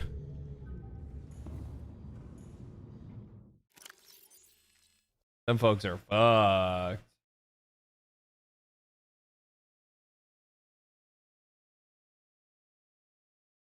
$500 meters down. Where are them fools out? That's all. That's a ways off. That is a ways off. Not placing any bets on them. No.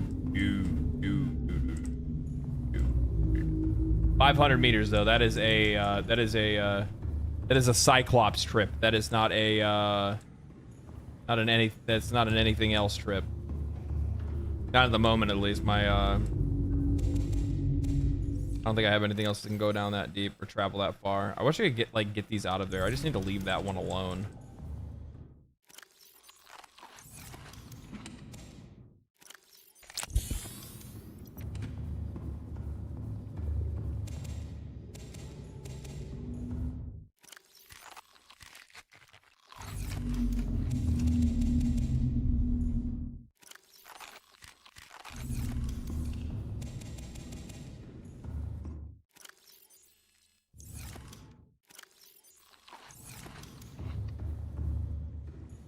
Okay, all right, that's cool.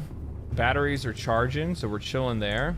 I got a couple more batteries I need to charge after this. This is a really, really smart time to save.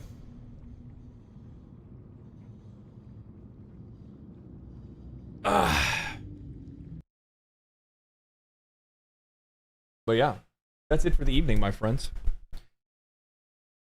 Pro tip, fast charge by sleeping. Ooh, that is actually a pro tip. Thank you for actually saying that. Otherwise, I would have not even known that's even a thing. Put a hatch on the aquarium and to enter it? Why would you want to enter the aquarium? Works IRL too? True, actually. True.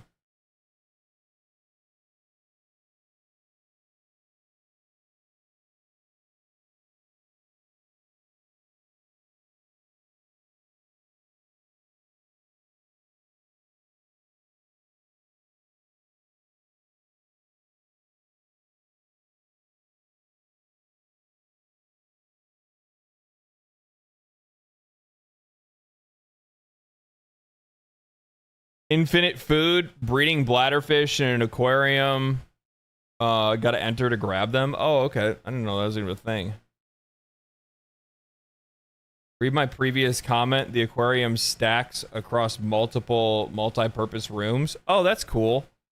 So you can actually like put like an aquarium in the middle and then put a multi-purpose room on top, then an aquarium and then keep going up, and it'll just turn into like what, like one long pillar of an aquarium or what?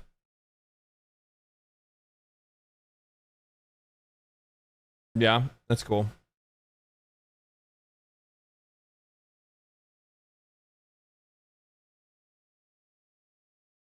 If you make large rooms instead of multi-purpose rooms, you'll have more room to work with. Yeah, I might try to like edit my base or something like that. I might try to edit my base and work on that a little bit. But anyway, ladies and gentlemen, boys and girls, I'm ready for my dinner, and I'm going to get off, and I'm going to enjoy the rest of my evening. I hope you guys enjoy the rest of your weekend. Will I get on at all this weekend? I don't know. If I do, it might be on Sunday. Thank you guys for hanging out. Thank you guys for showing up. Thank you guys for the subs and super chats and all that good stuff. I will see you guys later. Have a good evening. Bye-bye. Bye-bye.